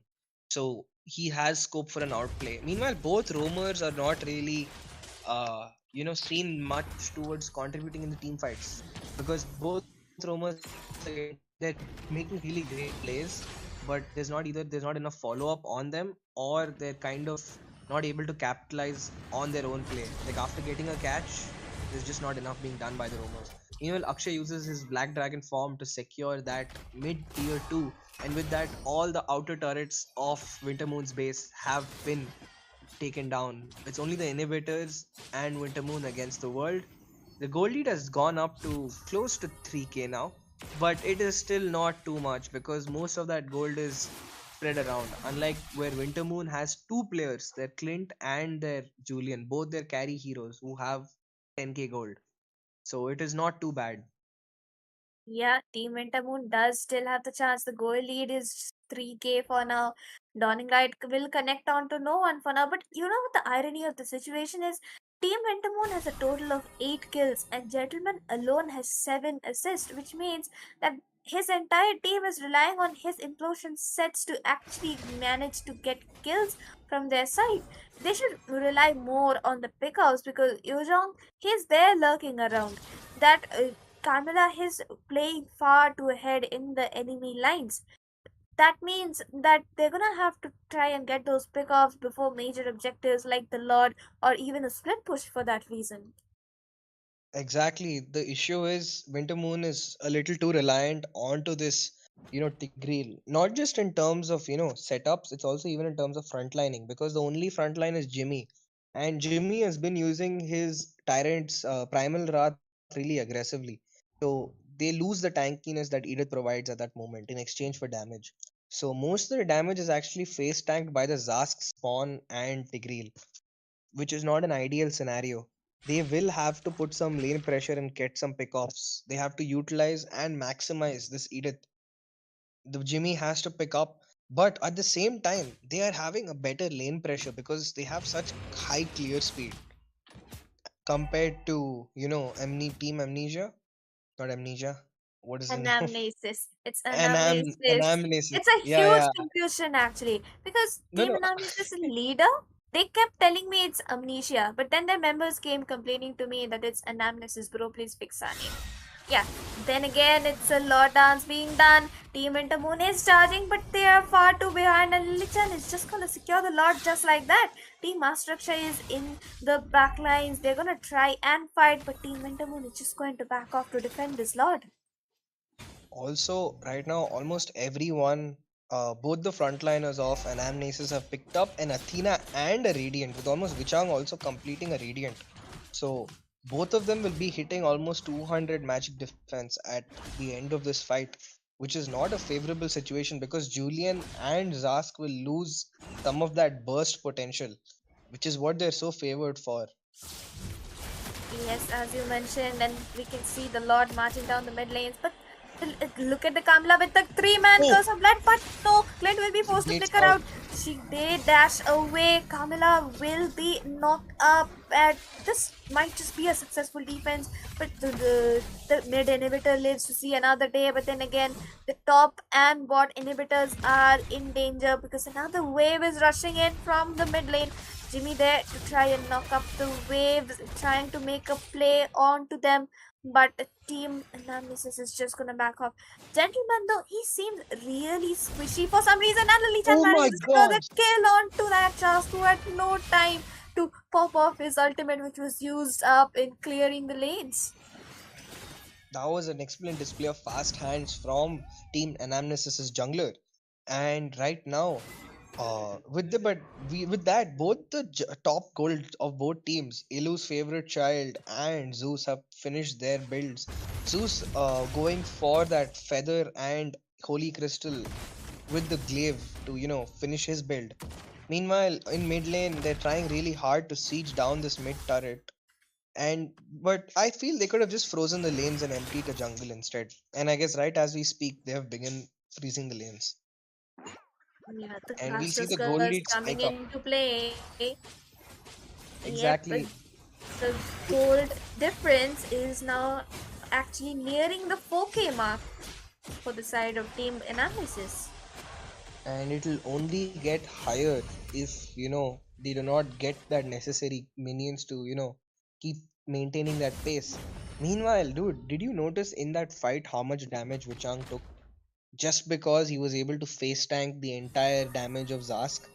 But meanwhile, Jimmy making a flicker play, but he gets interrupted by the furious dive, two-man curse of blood, and Zask used to defensive uses nightmare spawn to defensively zone. Master Akshay dive all the way into the back line, but he falls. It was a little unnecessary on his end. Meanwhile, Jimmy uses his S2 and a double kill on the side of Spicy as he gets some much needed farm. And with that, Spicy will finish his build, picking up his board. But that beautiful dawning light sets the So, shutdown onto him.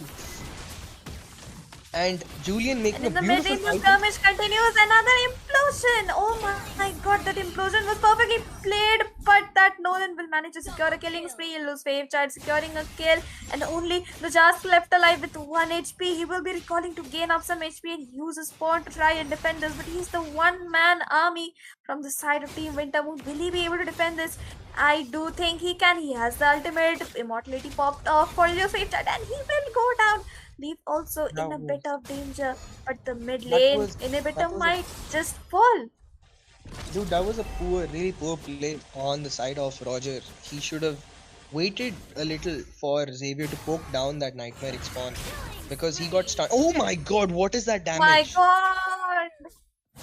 That That dawning light, crazy Dawning Light damage! that dawning light two shot him. Look at that.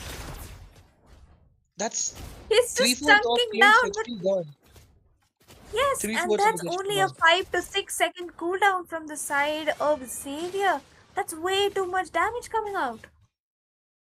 Look at that. He's removing Tigreal's HP by 20%, and Tigreal has an Athena shield onto him. Meanwhile, the Lord dance has started. Yuzong trying his level best to, really annoy the hell out of this Julian. Two-man Curse of Blood. Yuzong pop really low, but three-man immobilize, and Julian falls to the damage of Spicy on his Clint. That quick draw damage is just too high to ignore. Yes, Also, at Spicy has this 30 point, stacks. yeah, the damage from Clint is actually pretty high considering his farm and the 31 stacks of the Sky Piercer. So this is going to be an interesting Lord's fight because Master Akshay won't be back before 35 big seconds and Team Wintermoon has already started onto that Lord. Exactly. That Lord is gonna be melted within seconds. And Lilichan is being zoned out from this fight. Flicker implosion play. Lilichan's gonna get popped. He didn't even get to press his Winter Crown because of the amount of damage that popped in.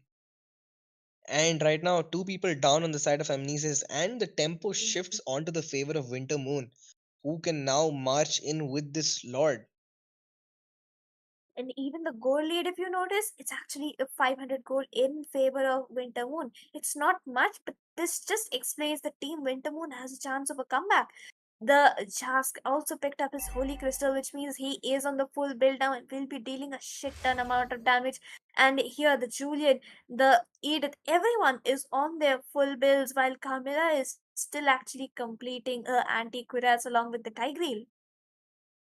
Almost both the roamers have the same items, except that Thunder and Fleeting Time swap. Everything else is the same.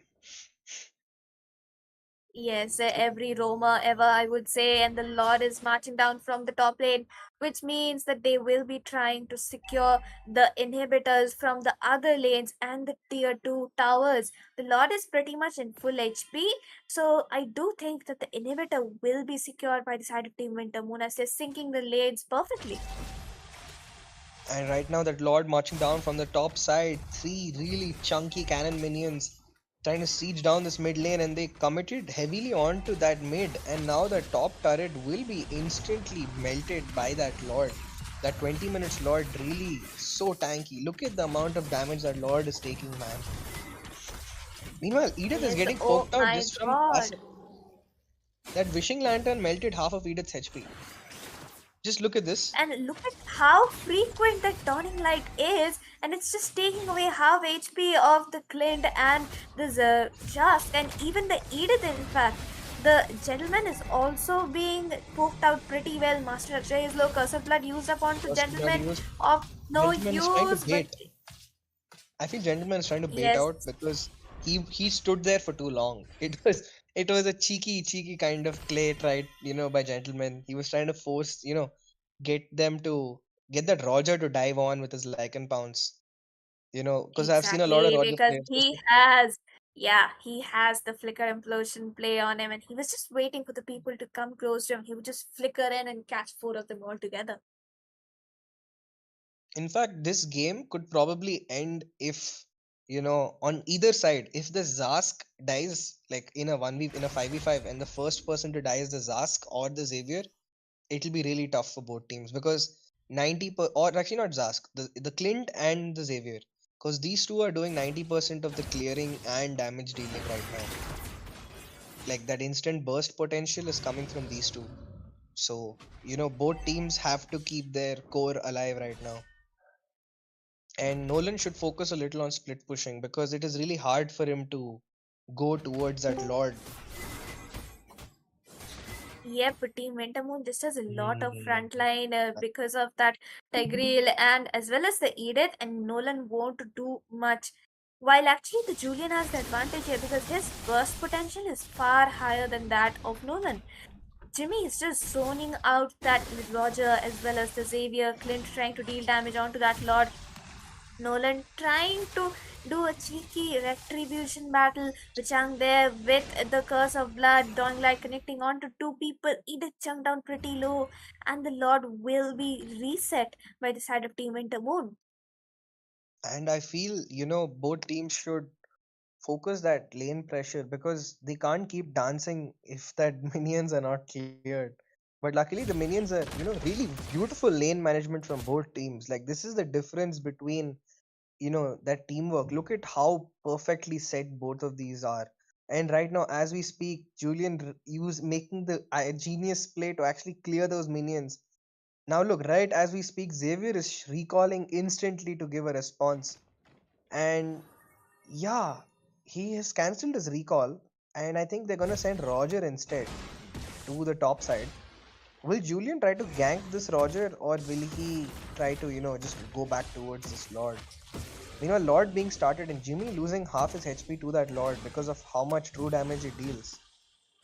Yep, and it is the level 3 lot. This is actually a 30-minute game coming in by the side of these two teams. Just shows how good both these teams are. Bichang in the Also, backline Edith is along with not the there in the back. Yuzhong. Edith is not there in this fight. But I don't think Amnesis is aware of that. So, there is that. Yes, that the Chang and Master Akshay wanted to engage on to that Clint and the Shask, but Clint was actually smart enough to check out on that bush with his first skill, and it actually showed him that there were two people there, so he backed off just in time, and now Team Wintermoon is going to start off on that Lord again Dude, look at for Zask's probably the HP. third time. Oh my God, Shask was just popped. That HP was popped out way too much. It's just one dawning light. No, he got hit twice actually. Like, he got hit once, and then he got hit again with an enhanced Dawning Light, and he lost most of his HP. The Wishing Lantern is. Look at the Exactly. damage of that Wishing Lantern, man. It's doing more damage than the It's actual Dawning actually Light. crazy. Yeah, exactly. That's just how good that item is with its passive. And Julian, though, he's being forced to clear out that lanes onto that top lane, which means that he just can't be in this fight. This time it's Team Anamnesis who started that Oh fight, no, and an implosion coming frozen out flare. onto that Yuzhong. Yuzhong stuck down very low. Donnie like Ilu's favorite child just bursted out of nowhere. Curse of Blood connecting on to three people, but it won't do much because Ilu's favorite child will be forced to use up his pet Purify. And Jask managing to secure a kill onto that Nolan, and now Master Akshay is dead as well. Two people dead on the side of Team Namnes. Is what an insane team fight. And right now, but luckily they have Vichang and that Xavier, because if Xavier died in this fight, or even Roger, if just one of them died, this game would have been over. But luckily, look, Wintermoon does not want to press the issue, and they're just gonna stick to the Lord, taking the safe decision to end the fight normally. Meanwhile, I guess, look at how tanky both teams are. They have almost every, even the Julian has 102 defense on the physical side. Meanwhile, Yichang trying to catch this Lord. The Dawning Light nearly succeeds. Both the immortalities popped by OG Zeus and Gentleman will fall in this fight. Killing Roger spree. walked inside Clint's damage and falls. I'm not sure Yes. about that, Oh Sarah. What my what what was God. that? I don't know. It was probably the Wishing Lantern passive as we were talking about it, which took down Gentleman. He will be back though in 50 seconds, and the Lord will be up in around 10 to 15. Yep, it's back. It's there. So, which means that, oh my God, Gentleman won't be there in this Lord push, and it would be a 4 versus 5. But the Roger is also not there from the side of Team Anamnesis, which means that it is up to Xavier and Master Akshay to clear up those lanes. And this Lord is gonna march down. Let's see what they can be done. That Lord is right now inside their base. Four people of Winter Moon against the four of Amnesis Yuzong using his Black Dragon form. Lily-chan lost 90% of his HP to Lord, and he dies to the minions. The damage from these high level minions are too much, and with this, it is gonna be game over. There is just not enough sustain on their side. And game one goes to Winter Moon, despite a really beautiful showing by Leaf Victory. of Amnesis. That was an insane match, I would say. Absolutely insane. And it is sadly the Yuzhong who gets the bronze from the side of Team Anamnesis. Uh, those petrified players were just crazy in the back line. Meanwhile, Jimmy manages to secure the MVP from the side of Team Wintermoon. That will be game one secured by them. And we will be back with match number two in a few minutes. So please stay tuned.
Alright, welcome back, ladies and gentlemen, to another exciting MOBA 5v5 championship. This is the Legends Unleashed Championship, and this time we are in round 4, day 1, and this is the game between Wintermoon on red side taking on Team Amnesia on blue side. And this in this best of 3 series, this is the game to I'm Sasuke along with my buddy Silverhawk. I mean, I did watch the game one and it was quite intense. A 30 minutes game. So what do you think, Silvok? Will we seeing an exciting game again, the game two, a 30 minutes, or would you be considering it would be and early? I would say like it's going to be a tough battle because from the last match, after like just Sir, finishing the what's last your match, I think command? they Your would go with the team is respect bans banning. because the Julian, I think he did a lot of damage as well as that Xavier. His I Dawning will Light was way protect too much you. for them to Your handle along with that team is Wishing Lantern. banning. So I think they should prioritize the respect bans. But I think from the side of Team MN, I think they have missed one ban. I don't know the reason, but I don't think so. Like Your team is if they banning. don't win this match, I think it's going to be over for them. But what like which draft do you like of the which teams draft did you like of the last match, Sasuke? Butterflies born by thy Your team wish, is Talking about the banning. guided draft, I mean, by both of the lantern's teams light. were drafts were quite unique, and I mean it was quite equally I mean both of the teams had the backliner sustainability and it was already perfect. All they had to do is were missing some micro plays in my opinion, but that is just a past game. We'll be like moving on to this game. Like we can see there are the bans, a Zushin ban, a technical ban we would be expecting in this game though, along with a Lolta ban coming in from Team Amen. Well, technically I'll be calling Team Amnesia Amen. Well, that is just too good word though. Okay, like and also like from the right side, the Winter Moon. I think they should prioritize at least a good band like Your Hayabusa or team is perhaps a picking. Ling, but a Roger. But no, no. I think they also refuse to ban one. Like I think just they're just balancing out those things because if you see the team Armin, I think I they am the have also priestess of refused to ban primal one. light, So I the think hunter they're of just doing all the the same. Like evil they don't even care gods. about that ban. And also the Master Raksha The has locked hunt onto that Edith. begins. And also, like, I can't even get much words to say because this Roger and Hayabusa still open. I don't know they want to go and prioritize those because if you see, like, Lead, they're prioritizing those destroy, EXP Your team and is the Zask has banning. been conquer. picked up. I forgot to say about the Zask, but what do you think about these three picks, I Sasuke? see lots of prey. I mean, a lot of heroes are open. Like we can see, there are only 4 heroes pan, and which are technically, I mean, you could say one or two are a high priority pan, and definitely a Lolita would create a new sense in the team fight along with her shield, just deflecting out any incoming attacks or a flying airways. You can have it back, take it off. When you gaze into the Your abyss, team I is mean, yeah, picking. that The could be abyss true, but gazes you know, back. those four bands, the two bands per team, I think it's reminding me of the nostalgia. Like kind of when the moments where you could only ban out the two heroes, but like Heads it's up. just nostalgia. Let's leave Thunder. it Your there. And team the is Hayabusa, banning. the Zeus has blocked down onto that Hayabusa, and there's still Ling open. I think if the team MN wants to go for the Ling Still after that waters draft run phasing, but deep. nope, Your I team wanted is to banning. just reveal that Ling. I think so. They've listened to my predictions, and I will be right on that, Sasuke. Like, but also, if you see, the EXP has been locked down, but the Hyper is still left to pick. If they prioritize the Alpha ban, I think it would be really good for them. But what do you think about the Alpha Who pick over said here, there are no Sasuke? shortcuts in Your life? team I For the is literally banning. side of invented Team one. Up, technically, Yeah, it could work, but again, they have a Raja, so we don't even know if it's going to be on a hyper. Just some hypothetically, according to the spells, we can justify it like it will be on the gold lane as of now. But moving on to the draft space, we are seeing a chip ban. I mean, like, I yeah, am that more hero Your than team a is potentially weapon. banning. gives, brings a lot of utilities with him, and we are seeing the final pan coming in from the winter moon. It is none other than Julian. I mean, the Julian ban is actually a good ban over here. And do you think that Selena, the Leaf has been locked on onto that Selena? Do you think it would be really good in this current three picks? Because there's everyone has the dash. Like the Ruby has the dash after every skill. The Haya has the caught shadow, but the Zask is the only one. But like he could actually use his ultimate even if he gets caught. But I'm still, eager to what's going to happen, because if those abyssal arrows hit anyone, it's going to be really scary. But if they don't, it's going to cause them some trouble. Don't you think? I mean, we really have some One high hopes step of to that get Selena lost. because in the previous game, in the game number one, live on that. What's that hero called? The Gojo skin. I really forgot. My bad. But he In was dealing ton despair amount that of I damage. see So this time fondant. also I do have high hopes for him because Selena, this time it could be a flex pick, a roam, or maybe a mage. And you are right about the abyssal arrow. If it hits anyone, it would be just the end of him this time. But we are seeing an Angela hovering for the side of Team Amen.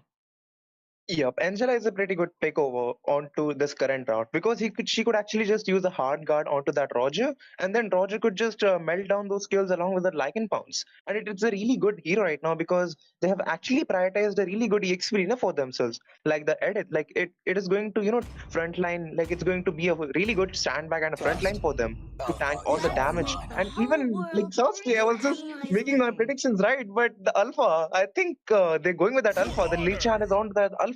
And like, do you think current the draft has been currently just fulfilled by the both of the teams? But do you think that alpha is a really good pick currently right now? Oh, we never know. We never know. Amen's draft is quite spicy this time. We usually don't see Selena in the maid section. What's the last time you have seen Selena in the ranked games or even in any of the tournaments? I mean, it's been like 2 to 3 seasons, man. I can't even remember anyone using Serena, but he has the confidence on his hero. So I'm really excited. Like the Abyssal Arrow is going to really either I have two options. I have like two expectations. Either the Abyssal Arrow is going to hit everyone, or like it's not going to hit anyone. But what do you think about that? Oh yeah, you are right about it. But Selena over here is quite a double-edged sword. But not to Welcome mention to the gold MOBA. laner for the Winter Moon. It is the deadly 5 seconds Nathan. till He the is enemy just reaches the battlefield. devastating in the Faster. late game. His damage is just too much to tell. Once he gets the stacks along with the skills, no one could probably go near him. Even the Alpha. Yep, that's true. Now, like we can see both the junglers are moving on to the bus. I think Hayabusa will be rotating onto the gold lane. Meanwhile, like the Alpha, like the Lily Chan, he will be rotating onto the gold lane as well. The Nathan has the flicker, but meanwhile the Roger has the purify. Like like if he gets caught after one implosion plays or perhaps a good CC, he won't be able to use the purify. But meanwhile, if he had the flicker, maybe he would have chance to dodge at least that Hayabusa's Ogi shadow kill. But we can see like a Tigreal and the Zask. I think they're rotating onto the gold lane. Meanwhile, we can see the Serena. Like she's just keeping the traps ready for that alpha. She's just helping that alpha as much as fast as she could, so that the ganking goes really well. You are right, you are right. But again, that is the Hayabusa quad shadow. I don't think like she did manage to steal that. I technically didn't saw. I was just busy, just wandering around the XP lane, like what is happening because it was just too quiet in the bottom lane. Whoa. But meanwhile, like onto the mid side, the Ogi Shadow kill along with the Squad Shadow secured the first kill onto that Lily Chan. What a nice play coming in from that Zeus on that Hayabusa. Is an absolute ninja plays coming in from that Hayabusa. But the Abyssal Arrow, I thought it's going to steal the Litho Wanderer, but nope. He's really good. Like he has the confidence to steal everything as possible. And onto the EXP side, I'm really wondering why the Florian is helping the Edith at this point, because she himself is a tank. But what do you think though? Uh, contra it was just to help him out so it could probably stun anyone or I don't know some miscalculations. I really don't have an answer over that, but we are seeing an alpha charge connecting towards the Ruby. She's not level 4, but again, imagine if she had her I'm offended. I would have seen a beautiful flicker ultimate coming in from Ruby, and that would be a possible team fight over there. Yeah, absolutely. And also, like, I'm waiting for that Tigreal to get level 4. If the Zask gives the wave to the Tigreal, most probably he would have to get that level 4. But the turtle contest, I think both the teams are going to contest the turtle, because if you. Oh, but oh my god, I forgot to get that on. But the Serena, like she managed to escape from that situation along that flicker. Meanwhile, Alpha Charge has been used, and the perfect retribution from that Zeus has secured the turtle. He's in really bad situation. The Lily Chan goes and falls off into the hands of Team Winter Moon. I think they should actually focus onto the top lane because the 1v1 brawl is really insane for that Roger to handle. I mean, technically, I was not hoping to Roger to lose the early laning phase against a Nathan, but this time, Spicy doing some spicy moves, making sure the wolf stays inside the tower. Meanwhile, in the blue buff area, we are seeing like 3 members of Intermoon just to attack. Oh, there is the flicker commit from the Tigreal along with that dash, and Zas will be securing that kill over to that Alpha. Oh, those are some nice early game. Meanwhile, at the bottom lane, look at that Ruby. She was nearly up to her death, but this time with her life steals and along with the CC, she just maintained to stay alive and will be recalling us to the base. That's absolutely right. The Primal Wrath has been used up. I don't know, like the Ruby still has the flicker with her. But meanwhile, onto the top side, the Tiger and the Hayabusa, they want to gank the Roger, but he still has his Purify to actually, get off that CC onto him. But if you look onto the Tiger, he still doesn't have the flicker with him. I think he's just patiently waiting. If anyone comes, I'm just gonna catch him and kill him. I think that's what the strategy does right now. But if you look onto the mid side, I think there isn't happening much. They both decide to rotate onto the mid lane because you can see the Serena still doesn't have but the traps. The traps are doing much of the things, like giving the vision as well as some damage to just give them the poke, along with that arrow coming in from that Serena. But never mind, it doesn't hit. Maybe the calculations weren't that right for the leaf, I think, so Sasuke. The arrows predictions might be some trouble for Leaf as of now, but it is still the early phase of the game. We can't just judge because of the early misses of his turn. But look at that, Gentleman doing some sneaky plays, just hiding around there. I don't think so. Oh, wait a minute. There is the flooring stance along with the CC. Implosion being connected, but it will be cancelled. Oh my by the god. Winter Moon again, and this time Roger just that rounding, bouncing onto that Edith, and he will be going down. Oh my god, look at that Roger. He wanted to go for the kill, but he couldn't secure any kill at all. Like, he gives his death as well for free. Like, just take it. He couldn't even secure any kill. Oh my god, that was so bad to just watch that happen. Along with that, I think so he used a Purify as well. And they didn't even got the turtle. Like, if you see that Amogrendet play coming in from that Ruby, she used the flicker forward play. Did you see that? It was so insane to watch it, man. Ilu's favorite child, not favorite anymore after that plays, in my opinion. But look at that top side. Nathan forced to use his ultimate in the bottom situation. But look at that combination of Tigreal along with the Hayabusa securing a kill again over to that Alpha. This time, Flooring is looking inside of some trouble. Implosion being used, but along with it, there is the Purifier along with the heals coming in, making sure he lives for another day. But look at that. It misses his squad shadow. That is just too fast. Sneaky hands coming in from that Zeus.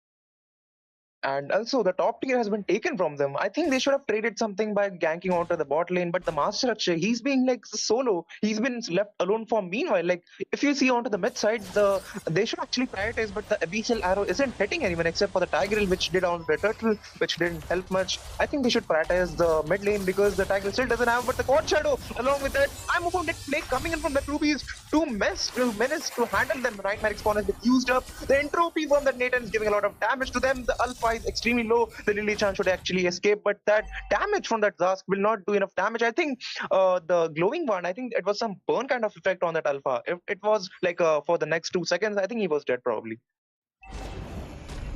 You are right about that. 0-5-1 early game for the Alpha. I don't think so things are looking that good for him. I mean, like, he should probably go for farming right now. Third turtle online in the land of Dawn, and it will be kind of a free turtle for the side of Team Wintermoon again. Ruby there trying to go for it. There is the I'm offended use over to the Raj again, and implosion flicker coming in.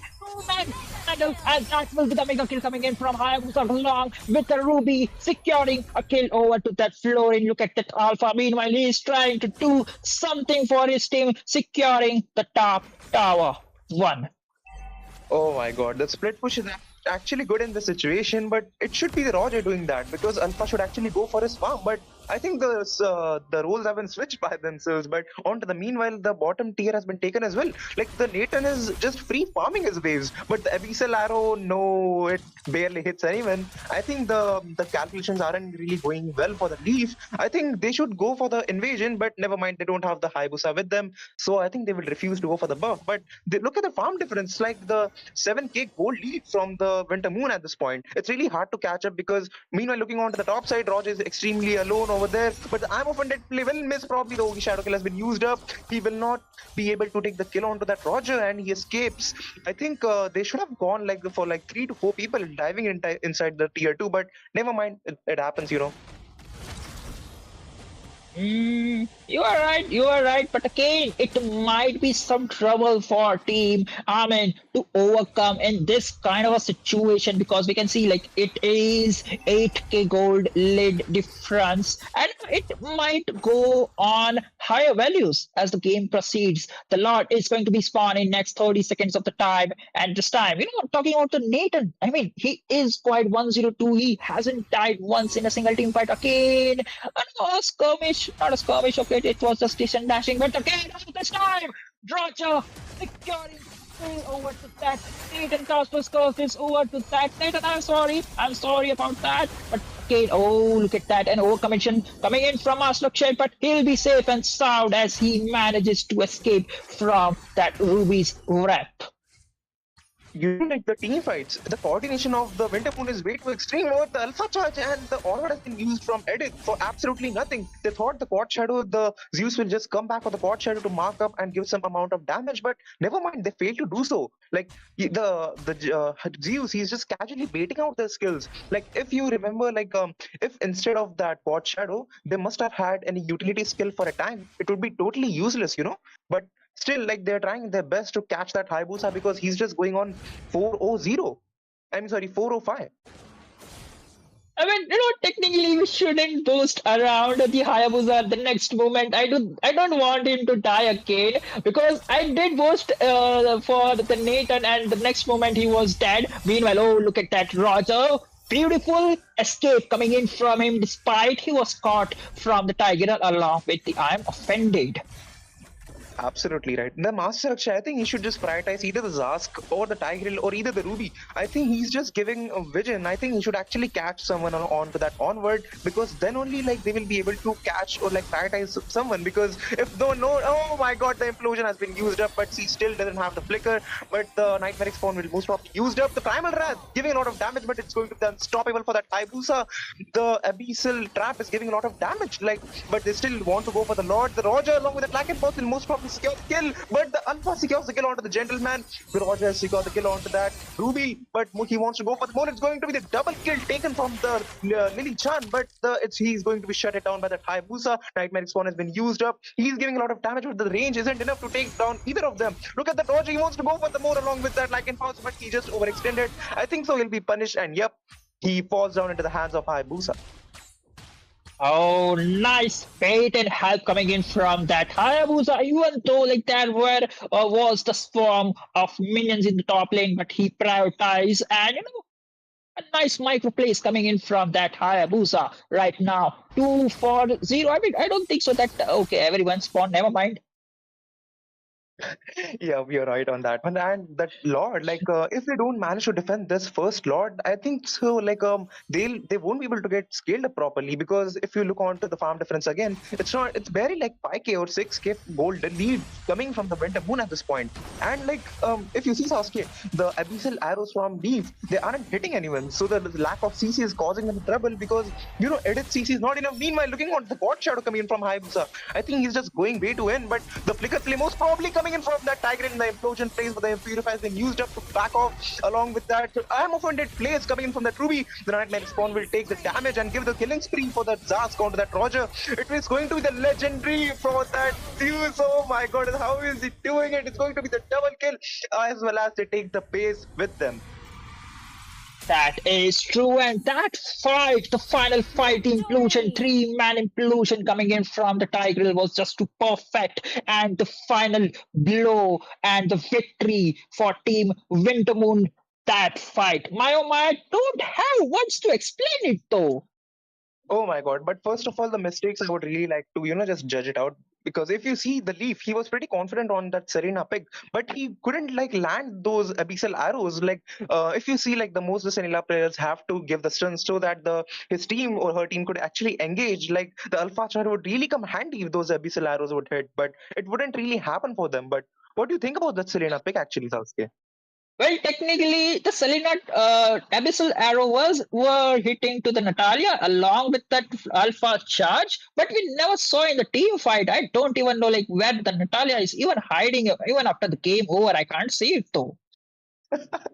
I mean, you're just talking about the invisible Natalia, I know, but never mind. Like, it's but the Alpha he tried his best to just farm up, but the Hayabusa he was actually one step ahead from him. Like, in every gank he was present, like ready to there to steal the kills, like to secure the kills. I mean, but the Hayabusa he actually did a lot of things, Sasuke.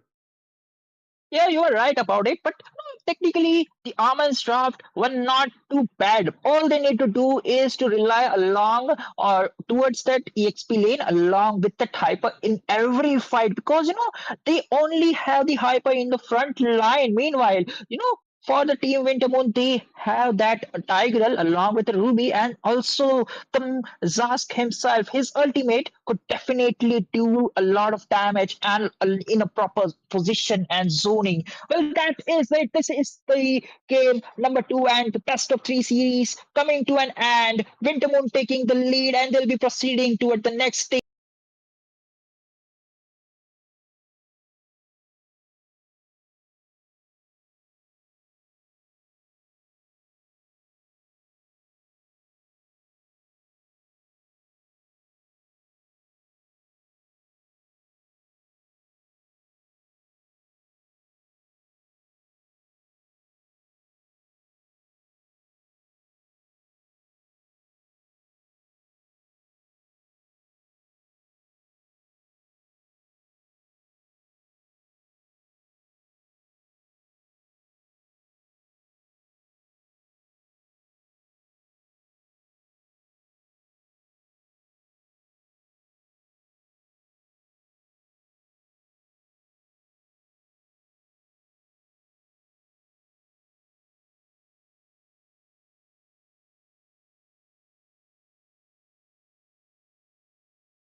All right, welcome back, ladies and gentlemen, to another exciting Mobile Legends 5v5 championship. This is the Legends Unleashed Championship, and this is the round for day one, and this time we will be seeing a best of three series between the team Eliminators, which will be on the blue side, taking on team Executive Esports on the red side.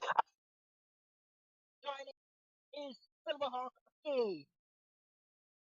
So I'm really excited about this match, and the first ban most probably will be decided on to the next five I am the seconds. priestess But of never mind, political despite of lightness, those rounds, the hunter of if you all the see evil the team gods. eliminators, they have the first pick. Regardless of the last match, the Roger, you can see the Roger, the Hayabusa, the Tigreal, and the Ruby picks were pretty common, like from the last matches. So I do think they should actually prioritize, but it depends on the players as well to The just hunt prioritize the full begins. potential, Your or team perhaps. is But oh, banning. nope, nope, nope. I think they decided to ban out the Ruby. I think the Edith and the Ruby both are the EXP laners, so the EXP laners have been prioritized at this point. On to the first pick, I My mean, sorry, the mission first ban. is to protect Meanwhile, Your like, lives. look team on to is the banning. Hylos ban coming in from the side of Team Eliminators. What do you think about those bans, Sasuke? Technically, team eliminators, they are trying or just like engrossed in panning out the exp laners. I mean, even from the side of team executive esports, we can see like a ruby ban. So definitely we won't be seeing a cc hero except for those. I mean, I don't see a potential Terisla and a Yuzhong pick on the exp lane, though beside Butterflies despite of born panning by these three directions. heroes. And this Guided time for the by side of legend's team light. executive esports, they will be panning out the Sushin. And also the chip is open as well. So they are from the side of Team Eliminators, they have the first pick. So they will actually do some mind plays over here because it's the third ban of the first phase. So they should actually do some mind plays to secure actually one meta hero for themselves, or perhaps a comfort hero, so that they could actually just plan a confirm win for themselves. But if you see, like, there's Roger open, there's Hayabusa open, there's Ling open, there's a lot of junglers open right now. So they should actually prioritize onto them. But meanwhile, the chip, I'm really excited about the chip ban, whether they do it or not. If they do not, the Sarah Moon, I've seen him playing the chip frequent times though. Technically, I don't think like Sarah I Moon is will the choose my hyper. own Your You path. team have is seen banning. him playing the link, and you definitely were excited seeing the fast hands link combination, and you were just too over engrossed seeing the shing ling rather than just technical average ling. But this time for the side of team eliminators, they will be panning out again a exp laner, the R lot again. Oh my god, the name is quite confusing for me. So Sarah Moon, he's the hyper, and yeah, like he said, the Shing Ling. I think I'm getting some flashbacks from that match. Like it was the same. Like I've seen those two teams playing in a tournament before. Like the Executive Esports was the team eliminators, and actually we saw a really good link from Sarah Moon. Like I did I two would really agree with you glorious that when an Angela infections. ban comes from the Executive Esports, like let's see if he goes for the Ling as a first pick again. But if you see, there's like 3 to 4 junglers open right now. I won't have to like I repeat see myself back lots of again because nope. prey. Your And yep, team is I think picking. they are prioritizing that Roger over that Ling and Hayabusa. Oh, a flex pick. Technically, they could probably go and lock down The that still SAS, but waters they run have a deep. different opinion. But meanwhile, look at that executive esports still be wasting no time securing that lane right away. And they could probably secure the SAS too if they want in the mid lane. Yep, that's true. That's true. Like if they want to, like if they are really comfortable with that, they will actually. But if they're not, like it will just backfire them because then the team eliminators would actually, prioritize Lead. Zask. But no, like Your your Destroy. team predictions are is really right, picking. Sasuke. And the Faden has secured that Zask. Meanwhile, the bid has just showing the chip. What do you think about the chip just being here after that Zask and Ling has been picked? Oh, we might see some early gangs coming in from team eliminators, but again, wait a Who minute. said there There are is no also a shortcuts in Lolita life? open, but I he'll be literally securing invented that one. chip right away because the hero brings too much utilities along with him, and he is quite too tanky along with the stuns he have in first and second skills. That's true, and also like he could actually invade that Link's blue buff or either the red buff, and if there's a scenario like if the whole team just go for the invasion to just back the chip, it's going to be really hard for that Link to scale up in early game. But they still have the Zas, so I do think like there's like two late game utilities for them. Like the Tempest of Blades could really come handy. Like also the Nightmare Spawn could come really handy, but that's the bid will be like taking on to that Vixana. I mean, sorry, the Valentina, which I mean, if he actually just steals the Nightmaric Spawn from Zask, it will be really interesting to watch like Sasuke. What do you think though? Wait a minute. Wait a minute. Is that an Harith pick in the gold lane? I mean, I have no words about seeing that Harith on the gold lane because we can see like I we am had a vengeance Phobius revamped incarnate. just a month ago or a weeks ago, and this guy Shikari has no fear. Even like there is a min star which is quite in the meta just to block down. And this time, I don't think it would be a great pick for team eliminators because it could nullify Ling along with that Harith. But are you either against that Harit pick or are you with that Harit pick? Because you're just explaining the counters of that Harit though. No, I'm just way out of my mind. I mean, technically, I won't be seeing a Harith pick because, like, Clint and Carey just got a buff, and I don't think so. That would be a viable option to pick a Harith. Oh, that's a really good reason though. But if we just move on to the second phase of banning, the Terizla ban, I think it's a really good ban right now because both the teams they're left to pick the EXP laners. So most probably the next ban could be one more EXP May the laner, but blood it of would my leave them with enemies nothing. flow through Yep, my and you skin. just said that Vinceta ban, and they would actually prioritize Vinceta ban for that Ling and Harit because the dash heroes, the probability of the dash heroes are it's really high on the side of Team Executive Esports. Wait a For minute. Let honor. me, awake my Shmangekyo Sharingan and just predict who will be winning because I've been predicting the draft very well, though. Oh my god, Sasuke, the Mangekyo Sharingan is really coming handy these days. It is, but talking about the final phase of the draft, Team Eliminators Esports, they will be panning out the Tigreal as their final ban. And again, Team Executive Esports, this time they have an opportunity to grab something tanky. I mean, even a Lolita would be good in my opinion, or they could prioritize a dragon in the EXP lane because there is a lot of ban in the EXP section this time. Yep, that's totally right. And if they prioritize the Yuzhong, but no, we can see the art is showing the Minotaur for themselves. I think they should For the have mighty even picked that Minotaur as a last Decisive. pick because the tank was already picked from the side of Team Eliminators.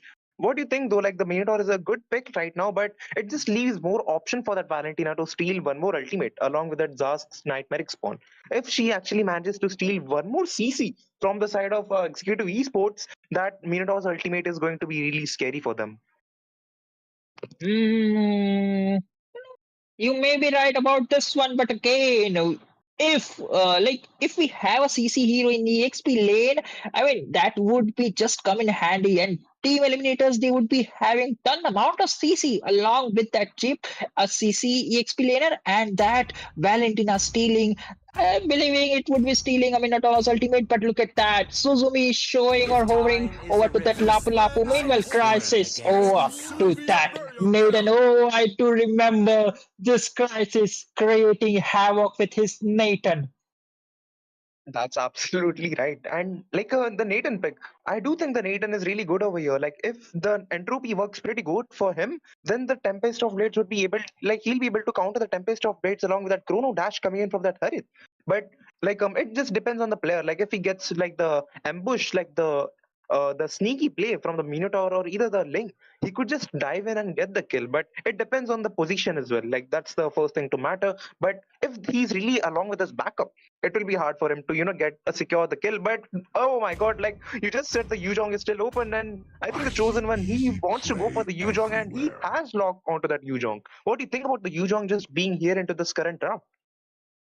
And it might become in handy for Team Executive Esports just to mark down that Crisis in the late game. But I don't think like in the EXP lane it would be pretty arc enemies for both of the teams. Like we know like after level 4, Lapu Lapu will be dealing an amount of damage over to that Yuzhong just because of his ultimate CD is less than the Black Dragon form. Meanwhile, in the early game, like Yuzhong would be having an upper hand. But in a team fight, it all depends on the position. And I mean, if Crisis is fat in the early game itself, then he could just melt down the Flying Dragon.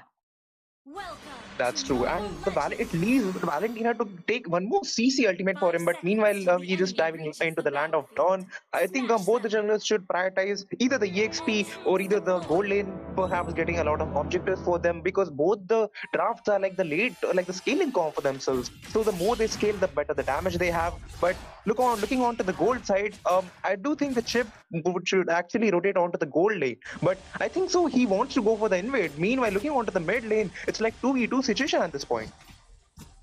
Yeah, you're absolutely right. But look at that chip's damage. He might be in some trouble, but he is not afraid. He is just spamming his first skills, the stun over to that Zaz, but this time he will be actually retreating towards the base. Meanwhile, Ling clearing his red and will be rotating towards the gold lane just to melt down and secure some kills over to that Crisis. That's true. Like we can see the Roger. I think he's rotating for the turtle. Like he's just focusing on to the late game for himself. Both the junglers, they're trying to steal or take the creeps as much as they can. But the chip, I mean, he is willing to go for the top lane, but the Harit still doesn't know because he's totally alone over there. If you see like the Minotaur and the Zas, I think from the second they are spawned, the Minotaur is just with the Zask. Oh, I think he's going for the rotation right now. Meanwhile, Ling, he wants to go for the creep, but I think so he secured that creep. I think so. Oh, we never know, we never know. But look at that Valentina's position. She is that just gank and punish the dragon. Oh, but he has the damage coming in from the Lapu Lapu along with that Valentina. It won't be enough, but that was just too damage though. Yep, that the dragon's essence is really coming handy. He's just casually just giving a lot of damage and taking his lifesteal back. And Valentina, she's just hidden over there. Like if she doesn't know that the Ling and the Zask is still there to go for the backup, but I do think so she shouldn't go for the gold crab and engage for it. Meanwhile, the Ling, I mean both the tanks onto the mid side, they're just getting level 4 casually. And if you look, the Zask, he wants to get level 4 along with the EXP coming in for that Yuzhong. And the turtle, I don't think it's going to be a contest because look at that chip. He's going for the invasion, but meanwhile the black dragon form has been used up. I think they want to secure the turtle, but the perfect retribution from that Ling will take that turtle for themselves. Tempest of Blades have been used up. First blood secured from that side of Executive Esports, and I do think so they're at a really bad position at this point. The ultimate from that Zask is used up as well, taking the kill onto that Nathan. And the pit, the Valentina, he's extremely low. He's just hiding inside the turret. He's just waiting for that Ling to come in. He's like just casually telling that kill me, I'm here. But never mind, it's not going to happen. And he escapes at really low HP. But meanwhile, the flicker play from the Zask will secure the kill onto that Valentina. My, oh my. Those outplays back to back from Valentina and that outplay or rather a surprise attack from that Zast. I was not expecting, like, I was just gonna say, shout out loud, look at that outplay, but meanwhile, he just his body is just lying over the tier 1 tower in the bot lane, but look at that. I mean, it was quite a messy fight for Team XQ Eliminators, but again, look at the top. Zaman force being used, melting out that G force to recall to the base, though. That's true. And also, like both the junglers, they're trying to keep their farm really up, and the team fight would really, fall into the hands of Executive Esports for them. Like the turtle was perfectly secured. And meanwhile, looking onto the gold lane, it's like 2v1 situation, but the team is there to give a lot of backup to the crisis at this point. Looking onto the buff of the Ling, it will be spawning onto the next 7 seconds. I'm really excited if the chip wants to go for the rotation onto that Ling's buff. And I do think so he's waiting, but never mind. Like he just refuses to go for the buff. I think so Ling will take his buff, but the Seraph Moon is really at a bad position. Meanwhile, the Yuzhong has been zoned out of his own turret. Like looking onto the mid side, they should go for the rotation onto the top side. Look at the Roger along with that chip. They're waiting for that Hari to just back off to come to the to come to clear waves. Meanwhile, the turtle has been spawned. Turtle is spawned on the next 5 seconds. They should just patiently wait to if the the Knaton if probably messes up his entropy or perhaps the position, they could actually pick him off. But meanwhile, the Minotaur's ultimate has been used up along with the portal and the Black Dragon form giving a lot of CC for them. The Nightmare spawn is giving a lot of damage. Lapu Lapu, meanwhile, bravest fighter and the killing spree coming in from the Zaz. Tempest of Blades are used up in a really defensive way. The Petrify spree coming in from that Yuzhong will take the kill onto that Lapu Lapu, and the Turtle will most probably secure from the side of Executive Esports because Nathan is just split pushing at this point. He doesn't know that the backup is coming from him, but nope, he just secures at a really bad position and he takes a lot of gold. You are right, and that was again a quite messed up team fight. But again, Zaman Force coming in, and that Minonian Fury from that Minotaur caught 4 members of Team Eliminators off guard was just on point, and it was quite easy for Ling. I'm there, I'll secure all the kills. Don't worry, you are some nice tank. But look at that in the bottom lane. Ultimate being popped out from that Lapu Lapu along. This time, Dragon might be in some situation, but Charles Liu passive along with the backup from that Ling will be more than enough to survive the Dragon and will be recalling to the base as of now.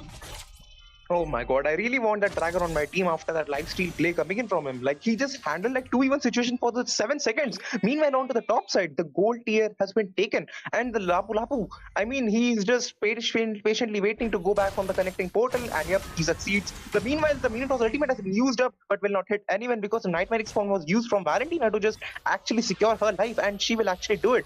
She doesn't have the ultimate for the next 60 or 50 seconds. Meanwhile, the Ling looking for that Letho wanted to steal, but never mind, it wouldn't happen. I think they're focusing on the mid side now. It's like 3v3 situation, but you don't know because they still yet to scale up, don't you think? Wait a minute. Did you notice that Team Executive Esports that top tower 1 just fall out? I mean, I didn't even notice. The Nathan is quite doing a sneaky plays this time. I mean, you would have caught it off guard because the Nathan is from the side of Team Eliminators, and the right side that is the Executive Esports. My bad. I'm just too excited, and I don't think so. I mean, a good state of mind as of now because the plays coming in from the both of the teams are just too good, and my mind is totally blank seeing those plays. Meanwhile, Ling in the mid lane looking for a fight over here. I mean, he should patiently wait to just go for the cleanup because Roger is doing the same. Like, he's just going for the cleanup, but he's really sticking up with the coordination along with that Lapu Lapu. He's just using the previous fighter along with that ultimate and the stun, and he just dives in. He just trusts his jungler, like, he'll just secure the kill for me, but he actually didn't put it. But on the top side, the split push from Harith, and the bravest fighter will take onto that connecting portal. But meanwhile, the Black Dragon form is used up along with that Nightmare spawn from Zaz. They're really at a really bad position from the side of Team Eliminators, and the Kimmy is extremely low. The killing spree from the Chosen One has secured the kill onto that chip. Onto the mid side, Preet is going to give a lot of backup, and Zaman Force and the Chrono Dash is coming really handy, and the entropy will be used to just back off from the dire situation from Nathan. I think so it's going to be the free turtle from the Executive Esports. That is true, and all 3 turtles went in the hands of Team Executive Esports beat after a successful team fight, and this time Harith with his Zaman Force, I believe, will be pushing down the bottom tier 1 tower along with the Zas. Meanwhile, Ling in mid clearing down and pressuring the mid lane this time.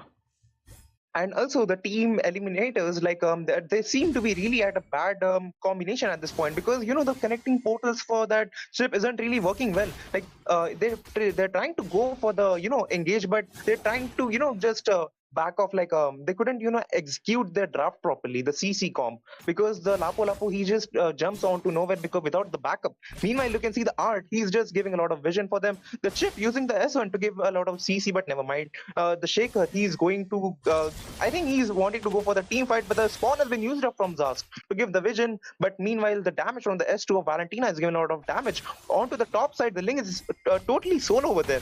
I think the chip will go to give a lot of backup, but meanwhile onto the mid side, the bravest fighter has been used up along with the Salmon Force, and the Minotaur's ultimate has been used up to give a lot of CC. I think the Nightmare spawn will give a lot of damage, but meanwhile Ling along the Tempest of Blades most probably will not secure a kill, but he actually secured the kill with the basic attack from him. But the Black Dragon form has been used up. He's trying to give a lot of CC, but he couldn't do so because they're literally sitting inside the turret. That is a perfect disengage and team coordination for the team executive esports. I mean, that spawn from that Sask is really coming in handy just to give vision of that sneaky push in the mid area or any spooky push in the land of dawn. This time, I don't think so. Like team eliminators, they are doing great because they have the chip, the early initiator, but he isn't doing anything because the time he uses portal, Minotaur is right up his ass using the Minonian Fury just to knock down anyone who comes through that portal. Meanwhile, we might see again a possible team fight. Oh, look at that damage from that Sask. It did that to Lapu Lapu.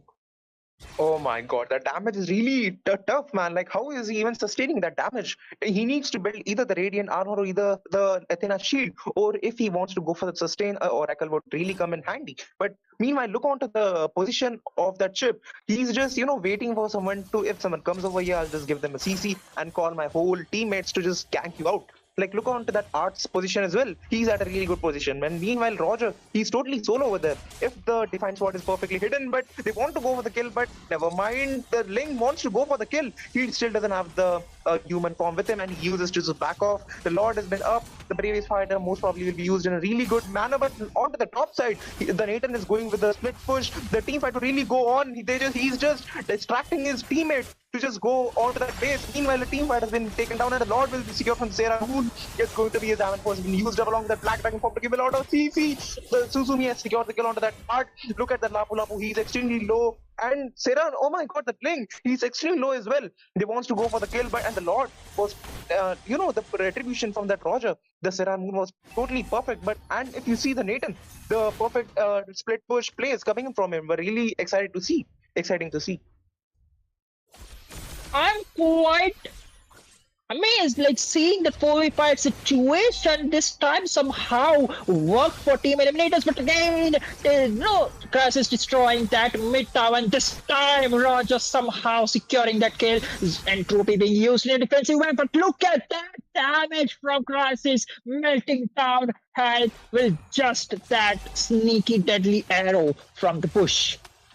The team eliminators, they're back into the game. Like, the comeback has been really went well for them to scale up that Nathan. He's just is perfectly just focusing on his farm onto the mid side. The Lord minions are still there to give a lot of damage onto the mid side, and all the tier 2s has been taken from the side of Executive Esports. Look at that entropy and the basic attacks on that Roger. The Nightmare spawn was used really early from the Valentina, but it was used to just force off the turrets. I think they literally don't have any turrets left from the tier 2 Esports. I do think they need another Lord, but look at the HP of Suzumi. He just wanted to take the turret and just back off. Will be probably succeeding in that.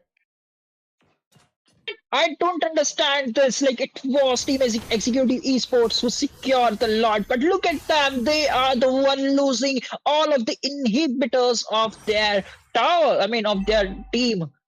I mean, it is just too crazy to see a 4v5 situation at the Lord Pit. I mean, and somehow all it took was a 1-on-1. And even like there were plenty of people who were just running low, and both of the teams were just disengaging. They don't want to overcommit. But after the Crisis joined, they were just too eager. Yeah, our marksman is here. Let's go and kill them.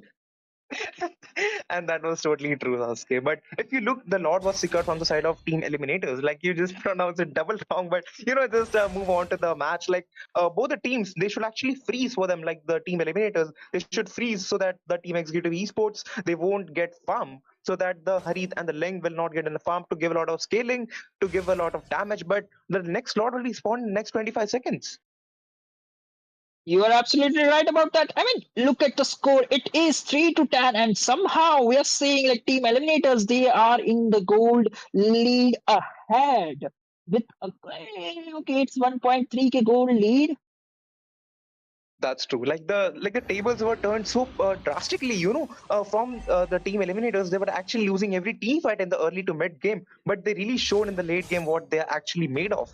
And also they should actually bait out the lot, but the chip is there to give a lot of vision for their team, and the connecting portals would come really handy right now. Look at the bait coming in from that Roger as well as that Nathan, but they are not focusing on their base. There's still 2 minions. The Black Dragon form has been used up. The Lapu Lapu is totally solo onto the mid lane, but look onto that Crisis and the Dentropy has been used up, and a perfect retribution play from that Roger. The Tempest of Blades has been used up along the portal.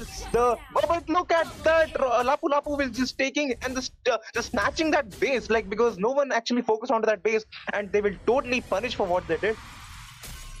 That is absolutely true. And this time, Krasus joined the team fight, and in the contrary, it was Lapu Lapu who was just clearing and pushing out the enemy base, because once they saw like the Lord has been taken and both of the teams are fighting, it is my best chance to prove that a split push. You can have the Lord, you can have the team fights, you can have every win in the team fight, but it will be us who will be taking down the victory for game number one. Oh my god, like the team fights, it was going really well for the Executive Esports. I think the plans went really wrong because they were actually stuck. The chip, the bid on Valentina and the Nathan, they were giving a lot of damage for them. They couldn't even retreat from that fight because Ling already engaged with his Tempest of Blades. Then he had to, pick every blade if possible to just get his first skill cooldown and really fast so that he could actually rotate. But he couldn't even do that. He actually went for the recall, but he was too late. Meanwhile, the base was still till the time he came in, the base was already gone. Like, they win every team fight, they won every team fight so far. But if they'll, it's like no point like if they lose this match, right? That is absolutely true. And I do feel like, this Crisis, he was just too sneaky in the old team fights. I mean, all of the team fight he was missing. He was just doing his job of pushing the lane. Look at that push, 68% tower damage. And That is just from the side of, absolutely nuts. and like the team eliminators, like they're casually saying to the Executive Esports, like, you can keep the kills, you can keep whatever the team fights you want, we'll just secure the base and the win with ourselves. That is absolutely true. And this will be the game number one between these two teams. Will be short after the game number two with a short break.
Hello guys, welcome back. This is Legend Unleashed round for day one.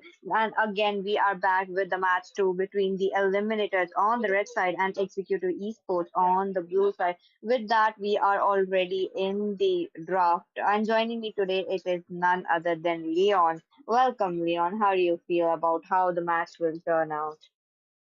Well, I'm really interested about this match, and I like as we saw in past team eliminators and team executives, both are a really nice team, and I guess we'll be seeing like just normal drafts here again. So let's not bore our Who viewers said and there are let's no just go to shortcuts the in topic. life? Like, I literally what do you think? invented Which one. team are you rooting for this time? I am. You know what? Let's just dive into Butterflies the draft born by section, and flame I'll is let you know with guarded the by picks, the lantern's hero light. picks, because I'm more into the picks of the heroes than the knowing the teams.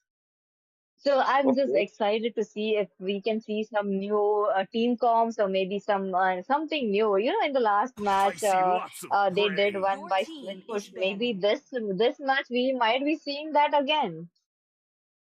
Well, yeah, like anything can happen, and let's just see. And here we can see like there is a chip ban and there is a Roger ban, and from the side of team from the side of the team blue, and there we can see a Zuxian ban from Eliminators, and let's see what they are planning to ban next. Oh, maybe some assassins or maybe some hyper. Looking at the draft right now, we still have the Link Hayabusa open. While they are not as good if there are I counters am the for their priestess of heroes, primal but lightning, again, the oh, hunter with of all that the they evil pick up gods. the EXP later. The Edith, Edith with the primal bat, the CC that she dishes out, and also the damage she has, she's very good option. With that, they did remove the uh, Edith. And yeah, you are absolutely right on that. And I guess like there will be a Ruby ban coming from the team. Uh, no, I guess not because the team executives, I saw them playing Ruby a lot in the previous matches. I guess they will try to draft the Ruby or maybe the Tesla. I guess both of the EXPs are open. I will not prioritize the jungle like for now because I have seen like the jungles being snowballed in the early game and they are having a lot of problems. And so with that, I can see the team executives banning this task. I guess they don't want to see that cockroach or maybe that alien. That's right. And Zask is pretty annoying. And with that, they did take out the possibility that he or she could be annoying in the match. And looking at the and that would now looking at the draft section right now, maybe the last ban would be coming in pretty much soon. And I'm really hoping to see a hyper ban, maybe a Julian Alpha X Ball or maybe as you mentioned Ruby. Ruby was pretty much a strong and a very Hayabusa, versatile hero. Sanjo. Okay, but no, I guess they're going for the Hayabusa this time. And I guess the Ruby The will be hunt picked. Okay, begins. that was no doubt. No time waster. I just want to play Ruby. Like Shikar knew already that, oh, Ruby is mine. Ruby is open, it's mine. I have already secured it. And with that, we will be My seeing mission on the is side to of protect lives. Executive Esports. They picked out the Still Hylos. waters run Hylos deep. with the revitalize. And yeah, I can see that they picked this Hylos and the Ling with a high sustain and a high mobility with a high mobility association. That could be a kind of problem because now the team executives can't really pick a squishy backliner because of this Ling, Ghost. and Alpha is they need something online. mobile that can escape. So I guess they're okay. I can see this Alpha and Lilia being picked up. Okay, that's a really nice Guess pick who's because the Alpha stunning can melt through brainiac this Hylos if he detective? gets the time and he turns on his passive on the Hylos, and there with Yep, him it's me, with the Lilia. passive of true damage, Alpha still have a really nice decent HP. And I can see this Lilia. Lilia will be working pretty nice in this game because Ling can't really kill him in an instant because Lilia has her ult that will I force will choose Ling to my back own off. path. And with that, I can see the team Eliminators are picking this Hylos. That oh my, not Hylos, this Arlot. That could be a really big problem because you don't want a guy dashing around with his sword, with his spear in your team fight. Oh, that's right. And the final slash, they would be very beneficial to the team. Looks like we are again in the banned section while four heroes are yet to be banned. And I'm just hoping to see some good bans again. Looks like we already have a gold laner or possibly a EXP laner or maybe a roam on the side of blue and a mage and a hyper. And with that, they take out the possibility of Egbert playing on the EXP side. And yeah, like as we saw in the past tournaments too, like yeah, Sport was really annoying with his Firaga armor and the last insanity. You can't really kill him, and even if he's dying, he will give you a lot It of is in damage, or he will despair force that you I see the to fondest like hopes. use your skills a lot, like your flickers, your passives, your and I don't know, like almost everything. And with that, I can see a Nathan man coming in from the team executives. And I guess a Nathan is a really nice man because Nathan is a late game prioritized marksman. And that damage that Nathan gives is kind of hard to sustain in the late games. You can just one shot the squishies and even the damage dealers, like it will be hard with a high loss in front of him just to kill a Nathan because they still don't have any interior heroes like who can go inside and mark that Nathan. So I guess Nathan was a really nice man coming in from the team For honor! executives, and with that I can see the Tigrail being banned from the team eliminators. And Tigrail, okay, I'm not sure about the ban because there could be a marksman that could have banned, maybe a Claude that will make a problem for the Hylos and the Ling in the late games, but I guess they will be going for the Tigrail.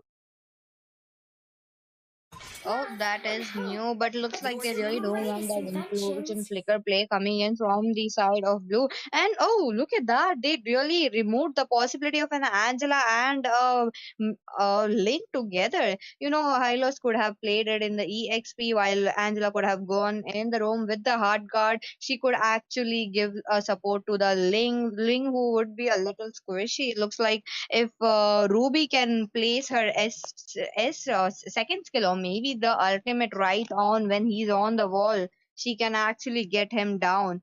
And with that, day looks like Angela will be banned. And yeah, and now it's a time for picking, and the first and the pick will be of this eliminators. And what do you think? Like they're gonna prioritize? Okay, so there is a Chungi. Okay, Chungi Eh? with this attack speed build is really annoying in this meta. You know, right about that? Oh, that's right. That's right. And with that, oh, look at that. The Matilda Airlines is up. They are hovering over that option. I'm really hoping that they would go in with the Matilda pick. And with that, the chosen one taking a sweet time trying to see what will be the best EXP laner or maybe a marksman to this match and to this now team composition. With that, looks like the chosen one's pick would be very beneficial, and we will be seeing very soon if Ruby will be going on to the EXP or maybe on the goal line. Oh, I guess Ruby is going for the gold lane this time, and I can see the chosen one picking, locking on to that Terisla and the Art locking on to the Matilda Airlines. And let's see how beneficial will be this Matilda Airlines for the team, for the Alpha and for the Ruby, because they are the one who are gonna make the plays. And Terisla with his penalty zone and the flicker, if he manages to cast three people or four people's the squishies, the backliners, then I guess a game changing moment. Oh, that's right. And with that, they go in with the Harriet as their goal laner. Oh, what a team composition! They have the enough damage. Oh, sorry, they have enough magic damage. They have enough physical damage. They have the support from that high loss. Oh, look at that. It looks like they are perfect. But also on the other side, they have Matilda. They have Terizla. They have Alpha. They have finishers as Lilia. Lilia will be dishing out enough damage with her skill 1 and skill 2 constantly while trying to survive from that link or maybe that Arlot with the black shoes. And here we are, ladies and gentlemen. We are in the loading screen while we see the spells, the emblems, and the skins. With that, we will be diving into the in the battlefield very soon. And here we are in the land of Dawn. And yeah, I guess we're gonna see a little aggressive gameplay coming in from the team executives at the early stages because they have this alpha, they have this Terisla, they have this Matilda to support them, and not to mention Lilia is an early game hero, and Ruby can CC really nicely with his S1, I mean S2 and her ultimate. Oh, I know, right? Looks like Alpha did choose to go with the red buff first, and look at Hylos already in the bush. He's just trying to poke them out. He's just trying to see what is up with that Alpha and giving them the vision. While Changi will be going in the bot lane, oh, in the mid lane, trying to clear out the minions. And with that, Lilia secures the Letho. And yeah, I guess I will be seeing a Greg in the goal line pretty soon enough, and I can see Alpha is still in level 3 and he will be level 4 soon enough, like ahead, way ahead than the Ling. And Alpha is still there. Okay, I guess Tengi is having some problem. Tengi's flicker will be melted out and Alpha is still there to secure the kill, but I don't think he is going for it. Oh, with that, they are still trying to see an opening. They are still trying to see if they could just go in, but that is not the play right here. While in the bot lane, there are some poking going on around between the Terizla and that Arlot. Looks like Ling will be joining the game pretty soon. And yeah, I guess that was a really nice ult from the Alpha, and the Arlot will be forced to flicker out, and that is a really big problem because I can see Teresla is in a real nice HP and there is Lilia to support him. I guess both will be going level 4 at this time, and Arlot is still level 3 and the turtle is up, and I can see Alpha taking the turtle while Ling is in the mid lane. Will he try to contest? But I don't think so. I guess it is a kind of uncontested turtle for the team blue this time. Look at both the teams, tanks and the mage, and also the EXP laner. They're opting in for the very same uh, rotation. With that, looks like Ling will be proceeding ahead with the jungling as he just lost his turtle. And yeah, and I think like Link couldn't really do anything with that turtle because like they have this early game heroes like this Alpha, this Matilda, this Drasla, and this Lilia. So it was really nice decision to leave the turtle and wait for the mid game so you can get the gear, you can do some damage, you can get something else. I know, right? Again, they are going in with a Letho while Ling secures that Letho. Oh, will there be a gank pretty soon in the bot lane? There's an Alpha charge coming in the top lane. That would be the first blood from that Alpha. And yeah, that was really something. Like Harriet did try to escape with his purify, but no, he will be punished. Like for real. Like I saw Harriet kind of dominating the Ruby and the rotation from the Alpha and the Matilda. It was really annoying. And I can see Alpha's spear again with the rubies. I'm offended, and Hylos will fall down. I guess that was such high damage that the Hylos couldn't sustain. And here Ling goes in with his Blood Tempest. Will he able to secure a kill? But no, I don't think so. They are real low, but I don't think it is enough to secure a kill on to the team executives. And Link has to back off, and I can see the goal difference is like already 2k. The team executives are already on a 2k difference. That's right. We are just into 4 minutes into the game, and we are already seeing a little gold difference coming in. While High lost Change and Harith already in the top lane, trying to see if Ruby will be coming out from the tower. And there we go. Looks like that is not the case since the turtle is up in the bot lane. Looks like Arlot is going in, trying to get that Lilia off guard. And yeah, Lilia uses his ult and the purify, but here I can see Matilda is getting punished to save this to save this Lilia. And there was a really nice flicker penalty zone coming in from Terizla. The Ling is stuck. He getting really low. Okay, Rubies, I am offended and taking out that Ling. That was a beautiful play from the Ruby. Hylos is still there, but I don't think he can sustain that much of damage. Flicker being melted from the R-Lord, but he will be punished and he will be taken down on a killing spree for the Alpha. Oh, look at that. They are already moving on to that turtle. With that, looking at the alpha score right now, he is already 3-0-0 with most of the skills. And look at that, the glorious pathway being brought upon the battlefield, but looks like that won't be enough. And with that, Hylos will be taken down on the hands of Lilia. But in the bottom lane, looks like Alpha and the Terizla have some different plans and they already take down the tower. Oh, that would be the Ruby, not the Terizla. And yeah, I can see the Alpha and the Ruby taking down the bot lane tower. And here I can see they already lost a tower in the top lane and a bot lane, and they are heading the team Eliminators. They are facing problems with the tower and the way to defend it because they have this late game comp with this Changi, with this Hylos, with this Ling. But for now, I guess the team executives will be dominating them, and I can see them all camping in the Link's blue buff. I don't think Link can take it, but okay, that was really nice try from the Link, but no, Alpha will be securing it with the retribution, and I can see just Changi trying to steal the Alpha's buff, but no, there is this Tesla who's like, no, you are not going to do any sneaky plays here, and I will be defending my friend's buff.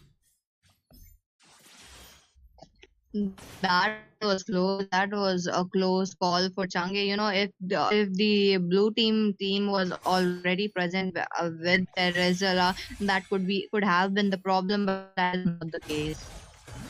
And yeah, another glorious pathway, but Ruby just hooked Hylos out of his ult, and that again, this Tesla securing the kill onto the Hylos. Oh my god, I feel so bad at this moment because that Hylos would have escaped, and there's no doubt on it. But this Ruby was like, no, you're not going anywhere, pal. I'm gonna hook you out of your ult.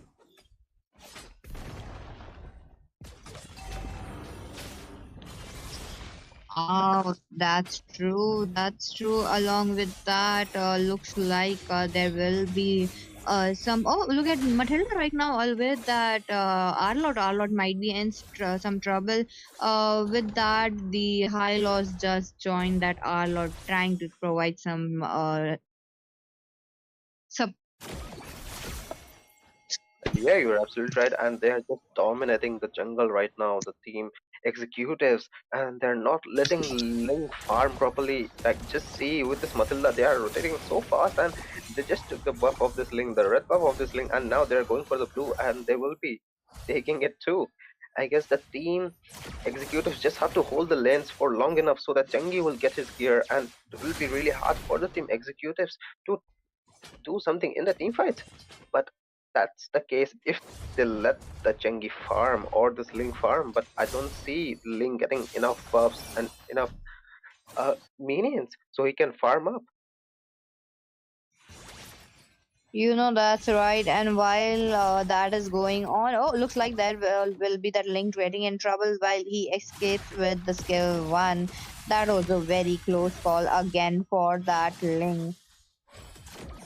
And yeah, here a final is being used from the Arlord, taking the Matilda into the turret, but Matilda will flicker out, and there is this glorious pathway, but it was not that useful. But again, this Ruby with his arm offender taking out that Arlord, but he will be flickering out and escape. But while this happens, Alpha with his Alpha Spear will shoot down this Hylos away, and again Matilda with his ult.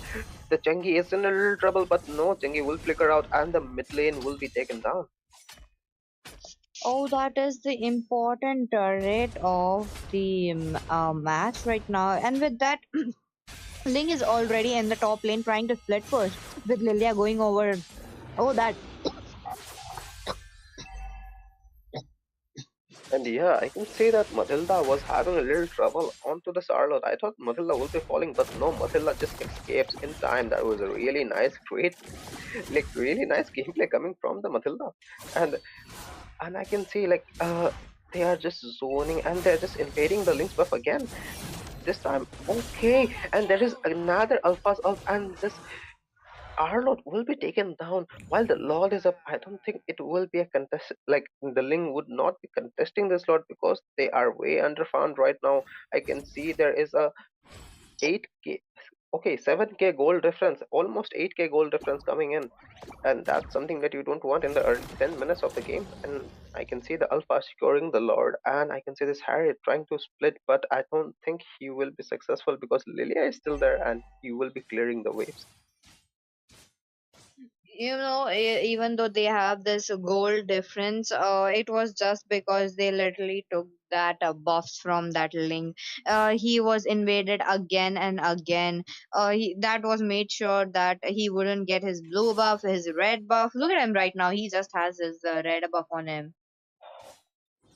And yeah, I can see that he only has his red buff and they are not letting this link to take his blue so he can do some output and to go to that backline to execute this Lilia. But no, that's not the case here. I can see the Matilda, they're poking and they're just synchronizing the lanes. And you can see in the bot lane, the glorious pathway being used by the Hylos, the Ardot coming back. Okay, the link with the Tempest of Blades. But Terizla failed to secure, like, get the link with his penalty zone because of the Tempest of Blades. And here I can see the Lord already taking down the top tower. That's a really big disadvantage for the team executives on, I mean, not executives, like, I'm really sorry, for the team Eliminators. Oh, that's right. It's just the level 1 Lord taking down an inhibitor already while the passive has been popped off from the bot lane. There are still minions pouring in while Ruby is trying to push. Ruby is trying to get that minions up. While on the other hand, Ling is trying to split push the circling eagle onto him while he is out of energy. He's just stuck between those three heroes. He will be getting off the Lord, but the wall. But looks like the Alpha is quick enough to take him off. Yeah, the Alpha didn't even get the Ling enough time to use his ultimate so he could escape. And I can see Harlow is having a really big problem here. Ruby with his am offended and will take out the Arlot will go down too. And that's a really big problem. Like the goal difference is so much, they're just not letting them to clear the waves to get the farm or to do something. Oh, that is right. That is right. They are in deep trouble right now, but looks like there's another glorious pathway coming in, trying to clear out the minions while they are trying to save that mid lane inhibitor, but it goes down in the hands of Alpha. They are in. The base is exposed from the side of top, and the sorry, not the bottom lane, that the middle lane. Looks like there is another inhibitor going down. That would be the bot lane inhibitor. It is very close. Looks like the minion will be cleared off in time, and that is just like the 1 HP remaining of that inhibitor. And yeah, with that, the enhanced Lord is up in just 3 seconds. And I guess I don't really know, like with this farm difference, it will be really hard for the team Eliminators to defend the Lord because this farm difference is way too much. And Ling going in to try to give the vision, but I don't think he is able to do something. And at no time, just in 3-4 seconds, the Lord has been taken out, and Lord will be marching with the next wave. I don't think it, like, I don't think like it's something with, and I can see Harriet with his ult trying to escape, but no, Ruby is there just to secure the kill on this Harriet. Hylos with the glorious pathway, but he is not able to save his goal laner. Oh, that is sad. Looks like Harith will be down, and the Lord decided to spawn from the middle lane. All the inhibitors are gone. They are exposed while there is some skirmish going on. Looks like there is that alpha charge onto that Arlord, getting that kill. The minions are in, the minions and the bases are exposed. And the game too goes to the team executives. That was a really Victory! nice victory, a really clean gameplay coming out from the team executives. A really nice ults coming in from this Ruby, a really nice ults coming in from the Drizzle. Like even though Drizzle used his flicker ult 2 times, maybe that was enough to like get them the lead. And this Ruby with the beautiful ult, the beautiful app offender, it was so hard for them to even move. And I can see like there is only one that in the team executives, like it's just the Matilda who just died 1 time, and others they're having like zero deaths. Oh, that is impressive. And yeah, with this we will be moving on to the next game. I guess it is a better best of two, right? Like it will be a third match.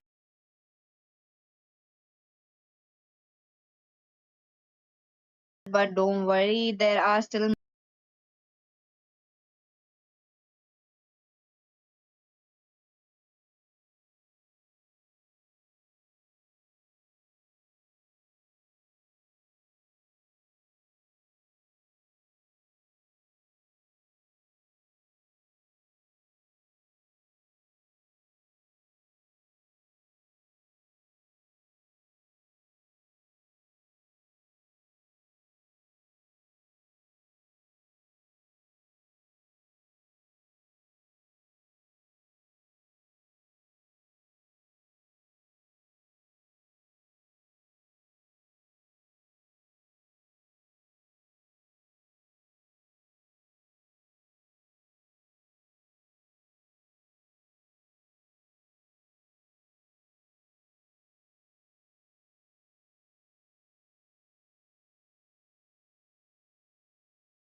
everyone, welcome back. We are back again with another exciting match between the Eliminators on the blue side, and on the red side we have the Executive Esports.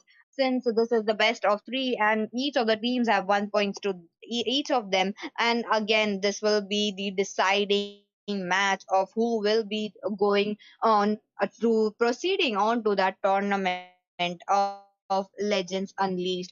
And along with me on the casting deck today, it will be Leon. Hello, Leon. Welcome back. Let's just dive into the draft quickly. And yeah, and yeah, I can see the team Eliminators banning out this edit with no time wasted. I guess they already know like this edit I will see make lots of them a real big prey. problem, so they're just taking her out of the match. And I can see it as if the team Eliminators has the first pick, so the team Executive will be taking out that Roger from this team fight. Oh, I mean from this match. Oh, that's true. And yeah, I'm really hoping for a Ruby ban coming in, because Ruby was pretty annoying. Even the Harriet couldn't. With the support of the Matilda from the last match, that was enough for Ruby to dish out the damage, get that CC in. To that Harriet, to that high loss, to that Ling. Ling was rendered helpless in the last match. He was not given his red buff, his blue buff. He was barely farming that small creeps. With that, we Still will be waters seeing run a deep. Ling ban this time. Oh, that's new.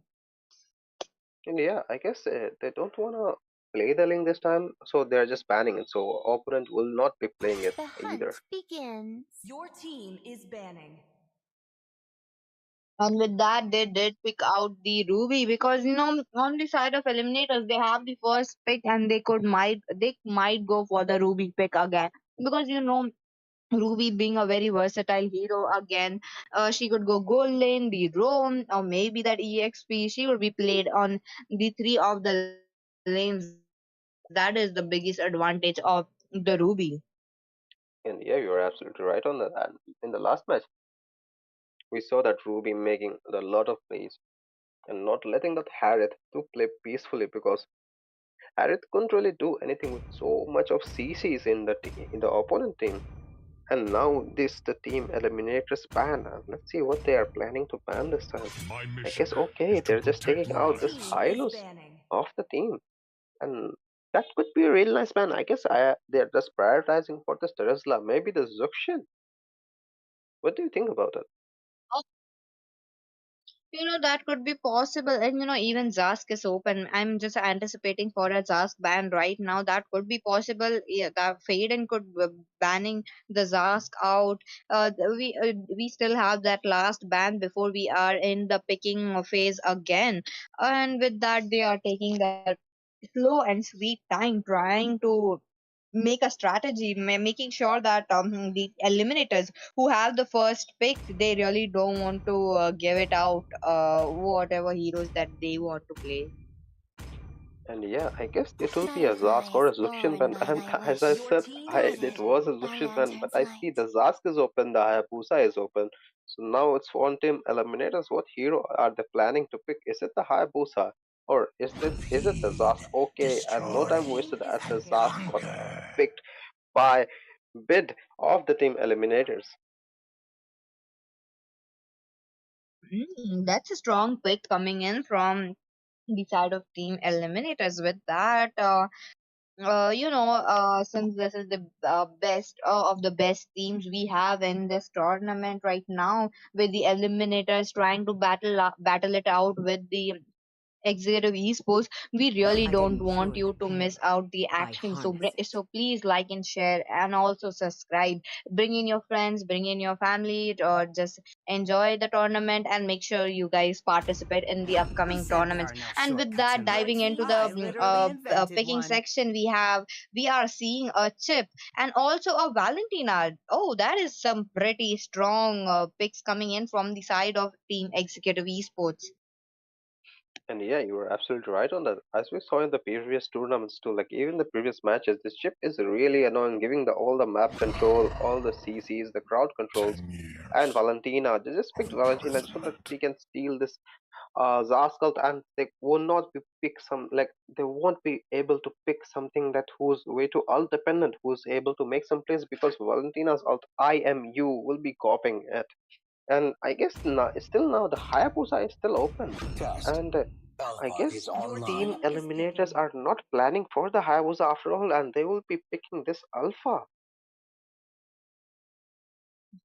In the last match, Alpha was going rampage, just putting on to the alpha charge right and left, getting the kills, trying giving on to that CC along with the Matilda.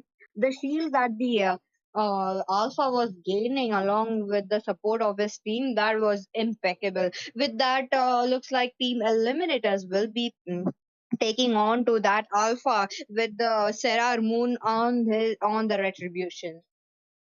And yeah, you're absolutely right. And now it's the I Team will choose Executives my own Your on path. that team is Arlot. banned. Okay, we saw that in previous match Arlott tried his best to go to the backlines, but they were so fed, and it was Arlott didn't have his gear to give that much of damage to the backline so he can take them out of team fight or zone them, and instead Arlott was dying himself. So now I guess the team executives are planning to show them like how the Arlott mechanics work or how it played and how dominating will this Arlott be in the game. We will be seeing it shortly. And with that, the Terizla, the king of EXP, is on the side of Team Eliminators. They will be he will be battling it out with the I Arlord. am Oh, look at that! This vengeance will in be really an incarnate. interesting choice. And with that, we are again in the Light ban me up section. and While watch four the Your heroes team yet to is world be banned, banned. with burn. that, the two heroes are already banned. That would be the Moscow and the Xbox. I think Xbox is a rightly ban, right, and a good ban coming in because Xbox can actually counter that Moscow, can give ample of damage onto that Terizla. And as a Xbox jungle, it would be pretty annoying with the Firaga armor and also the last insanity. And with that, they really rule out this possibility where the Xbox will be ruling in the match. And now I'm actually excited to see what will be the next ban will be. Maybe a hyper. No, For on the side. honor. Oh, with that Your they team go is in for banned. a tank ban. That would be the Tigreal getting banned.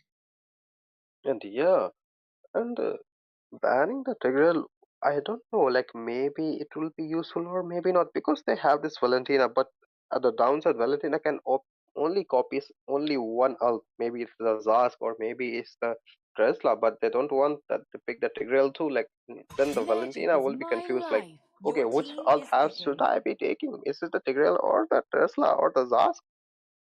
And for that, I guess they're just banning this Tigreal with. I can see the team Eliminators banning this Hearth out of the game. And maybe, yeah, Harith could be a really big problem because the Ruby is banned and there is not much enough CC to counter that guy. Because if he tries to dodge this Terizla's ult, then there is nothing to stop him. Oh, that's right. With that, we are already over with the draft section. I mean, the ban section with that, and we are already into the picking. I While am Team more Executive Your than Esports, a team is oh, they weapon. picking. opt in for a Julian Hyper. Oh my god, I am excited for this match. And looks like it will be Julian on the side of Team Red, and looks like it will be Alpha from the side of Blue. They will be the junglers of the match today. That will be the last match because this is the deciding match with who will going on proceeding on to that tournament. And yeah, you're absolutely right on that. I can see What's beneath that these the Kimmy bandages? locking on to this Kufra and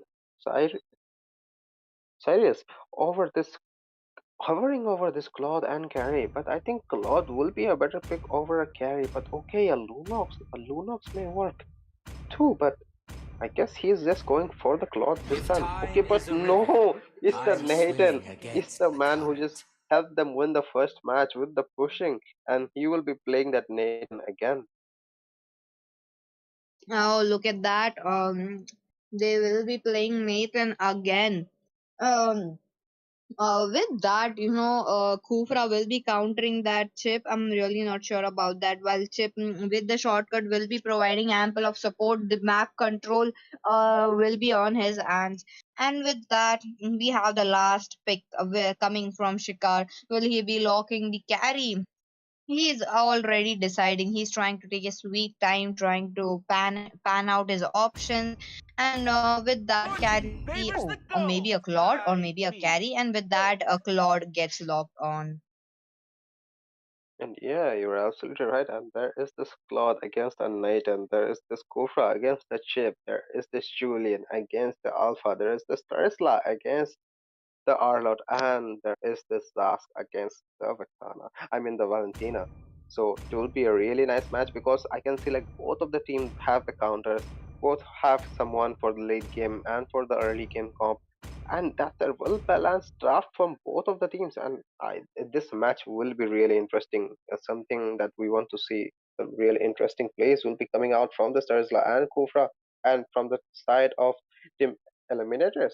And from the side of team executives, there is this chip with the map control, there is this Arlot with the final slash, and there is this Julian with his early game damage, and there is this Claude with his blazing duet, which can really melt down the enemies if he gets his farm and he goes down to the back line. And not to mention this Welcome to Mobile Valentina, who can just Legends! copy his assault or maybe the Terizla assault, and it can 5 backfire on them. seconds till the enemy reaches the battlefield. I Smash them! can see a Valentina with the flicker. Ultimate I'm deployed! really hoping to see a flicker ultimate penalty IMU copying coming in from Valentina. With that, looks like both the tanks and the mages is already in the mid lane. With and the Julian going in for the blue buff along with Alpha. Alpha also opted for that blue buff. Looks like it will be a marksman rotation for Alpha and a EXP rotation for Julian. And yeah, because I can know like that Julian has this early game damage, so it won't be real that hard for Julian to take out that Terisla. And I can see this Alva clearing his buffs, and I can see the both junglers are clear, and I can see okay, this Valentina stole the goal, the farm of this Alpha. That was a really nice gameplay coming from this Valentina and the chip, and I can see the chip is already in the bot lane. Okay, no, he went to the top to help this Arlot and give some poke damage to this Tesla, and I can see the Tesla going real low. Damn, that's the problem of having a chip in your team, like in the opponent team. He can rotate real fast and he can just poke you, he can just give his team enough vision. That's right. Wild Chip already in the bush trying to give them the vision. Looks like Terizla will be going on to the low mana very soon. He will be clearing out his lane trying to help Alpha while there is a passive of Arlot on Alpha. But look at that in the bot lane there has been some skirmish. Well, Kufra will be rendered very low and he will be going back in the base, and with that the turtle has just spawned. And yeah, I can see that Julian melting that Kufra's flicker with he forcing him to back off. And don't think like they're contesting for this turtle because they have this turtle, they have this sauce, and it's kind of hard to contest a turtle when you have this type of combo. And I can see in mid lane the chip poking poking the Kufra out. And I can see Nathan and Claude just peacefully farming, and I can see this chip is already in the bot lane while Kufra is just came to the bot lane too. And you can see in the top lane the Tesla is clearing the way too far, and the chip is already in the top lane. I guess Tesla is in some big trouble.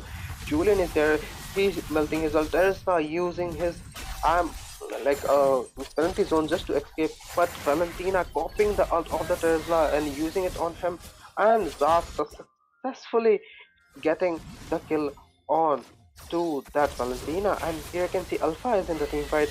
Will be he able to secure a kill on someone? But no, Julian using his enhanced second skill and immuning the damage and will be backing off.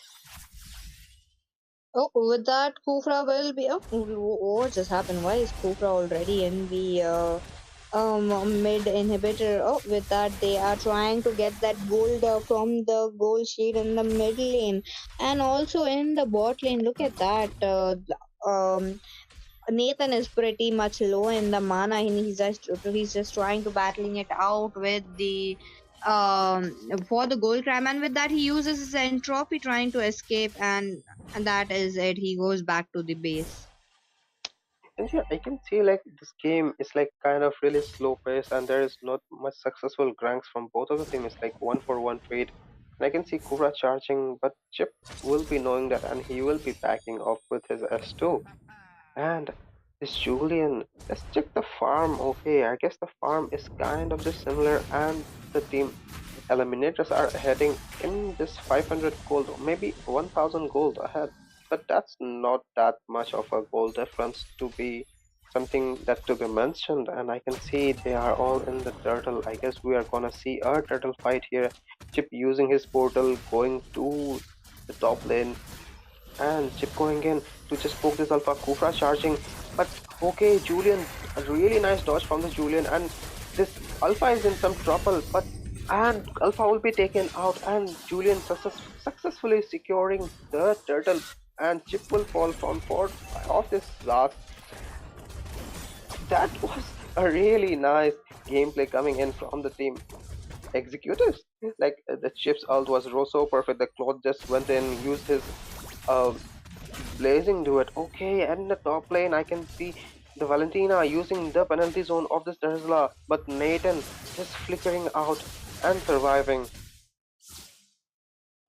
Oh my god, looks like this is really a chess game more than MLBB at this point. And with that, Chip is already in the bot lane trying to give that support to that Claude. Will there be a fight very soon? They are playing it out very safe, both the teams, because this is just the deciding factor, the deciding match that who will proceed in the tournament. While Nathan giving the S1 into the bush, trying to see if if anyone is already in the bush. And with that, Julian joins the team party in the bot lane, and that is the enhanced third skill of Julian. And there's another entropy coming in, trying to escape. With that, looks like Kukra will be. Stopping that chip, and look, there is the shortcut coming in from chip. That's the 5-man ult coming in, while there is that 5-man penalty zone, and oh my god, that is just so much going on, and chip will be the unfortunate one right there. And yeah, that was a really nice ult from the Chip, and because of that, like like the whole team was there, and I can see in the mid lane Claude securing the mid tower. That is a really important tower of the match, because if you're losing the mids, then it's like a jungle is exposed way too much to the enemies. And I can see there is always a one for one trade. There is just cross cranks here and there. There are fights, but there is no outcome. But I can see the Claude is again in the top lane, and he will be able to take another tower of the team eliminators. And that's something that you don't want. Like this Claude is just free farming here and there, and in the mid there is this turtle fight, and Alpha will be securing it. Okay, it is now the beautiful penalty zone taking out that Julian, and seeing this Arlott is having some trouble here, and he will be taken out from this Alpha, while Claude is just peacefully pushing another tower off the top lane. Oh my god, they're just ignoring this Claude for the objectives, and I don't think that's much worth it, because like now the Claude is ahead in a lot of gold. I can see the Claude is on a 5k farm, while the Nathan is still in 4800. That's the shortcut coming in from chip, while Julian enters from the portal, while the Claude also enters from the portal, places blazing duet onto that Natalia. Looks like the blazing duet will not be doing any damage to anyone, and with that, Julian goes back to farming his buffs. Yeah, at this point, I'm not really sure which team is winning and which team is losing, because I can see there is a freight rate coming in here and there, and I can see Claude again pushing the tower of the bot lane. Oh my god. Personally, I will just say like the team eliminators should be focusing on the towers more than the team fights at this point, because this Claude is just taking out the towers here and there, sneaking out, and that will be a really big problem for the team eliminators in the long run. Oh, that could be possible with like two of the turrets from the top lane and one turret from the bot lane. Claude is just pushing non-stop. He is going in for the turrets while whenever he is seeing an opening. And with that, he is again in the mid lane. Oh, there will be a fight breaking out in the top lane while there is a stun coming in onto that chip. The ship will be forced to back down. And yeah, like this chip is the main problem that Nathan cannot push like this cloth because there is this chip and he will be coming teleporting and he will be coming out of anywhere and he will be not letting that Nathan to push or farm the minions. And I can see it's already the 9 minute mark and the Cloud is up a beautiful first kill from the Cobra and with the flicker and the double kill coming in from the Zask. The shortcut being used by the chip and Claude with a blazing duet onto that Alpha. Will he be able to secure a kill? Okay, Claude secures a successful kill onto the Alpha. United using his flicker just to secure the cross kill, but no, that's not possible. Arnold is having some trouble here. Will be he able to survive or he will make a play? But no, I don't think so. He's really low, and I can see Nathan. Okay, not the Nathan. It's the Kufa securing the kill onto this Arnold. Oh my god, the team executives are in a really big trouble right now because the Lord is up and Alpha will be coming in the 5 seconds, and they literally recovered all the turret that they lost from the mid lane from securing 2 towers of the mid lane. Just one team fight. It was almost an wipe out from the side of uh, team executive esports. And look at that, team eliminators just secured that lord, with the lord going on into the hands of Sask, and with that again, Claude is just farming. Claude is just making sure that his items are up, his gold is up. He's just making sure to not get caught in any situations while the Lord will be marching in from the mid lane.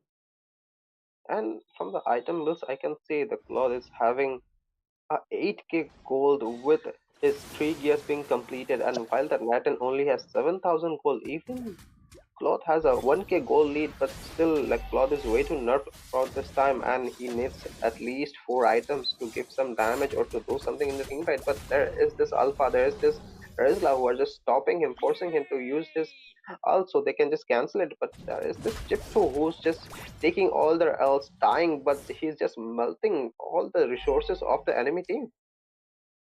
Oh, that's right. And with that, looks like Terizla is in the top lane trying to get that. That's the penalty zone on to that Claude. While Claude uses Purify trying to escape, that is the enhanced skill from Julian. While Julian tries to get his damage onto the Terizla, there is that Ryan's Rage coming in from Kufra. And look at that. That is so much going on. That's like all of the ults being used in the team fight. Every single item, every single spells, and with that Zask, will he be in trouble? And with that, the spawn is trying to give some damage on to that Arlord, while Arlord uses flicker and secures that shutdown on Zask.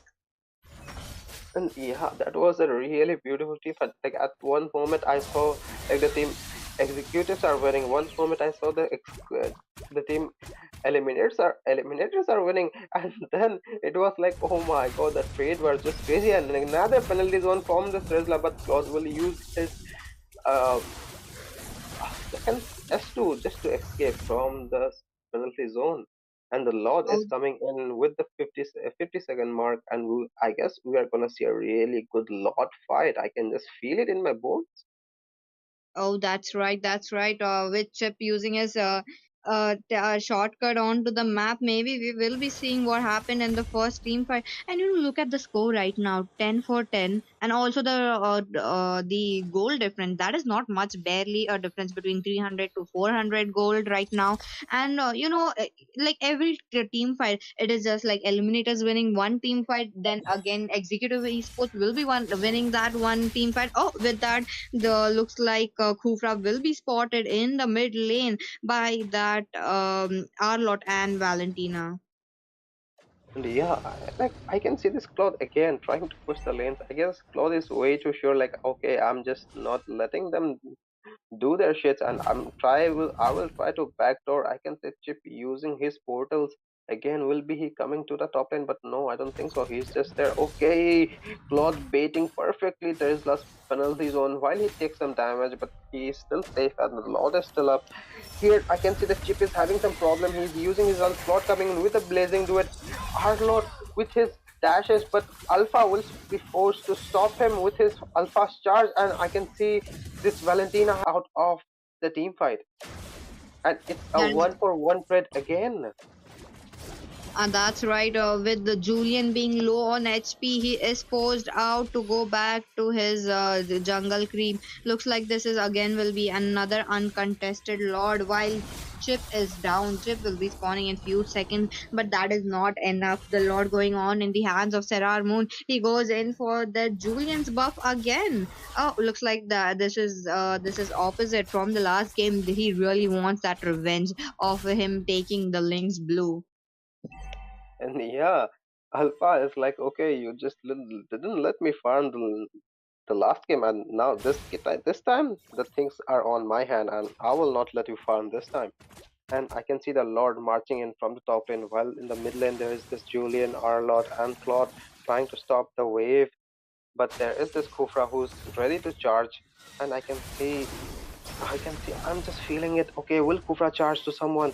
He's charging. Okay, he charged, but he will not be able to get anyone. I can see they're successfully defending this mid. Okay, Arlott going in onto that net, and he will be forced to use his entropy and go back.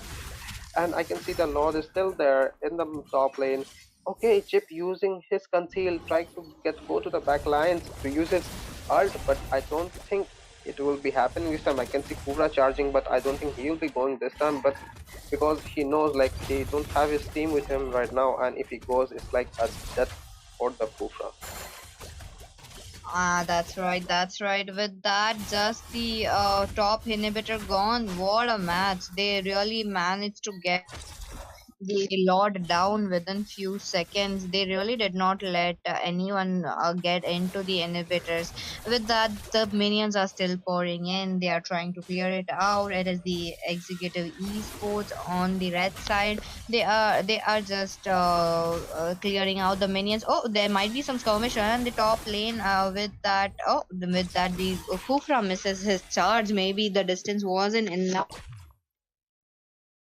And yeah, you're absolutely right on that. Like I guess the Lord is coming in the next 1 minute. So like I guess both of the teams will be waiting for the Lord so that they can do something, because for now the team executive are facing a lot of problems because they don't have much lanes left, because they only have two inhibitors, the mid and the bottom inhibitor, and the top has fallen down, and they will be waiting for this Lord. And I can see again this Claude trying to do a sneaky play to just take the minions out, but this time the Tesla is there. Will be he will okay, I can see the Tesla going in to clear the waves of the bot lane. I don't think Claude will be able to do any sneaky plays this time. Okay, I'm just waiting for this Claude and Tesla to do something, and you can see Tesla spotting this Claude. Chip coming out of the portal. I guess Tesla will be having some problem. Okay, Chip using his shortcut, and Claude going really low. Tesla almost killed that Claude, but no, with it. Okay, Nathan, Oh, Nathan. no.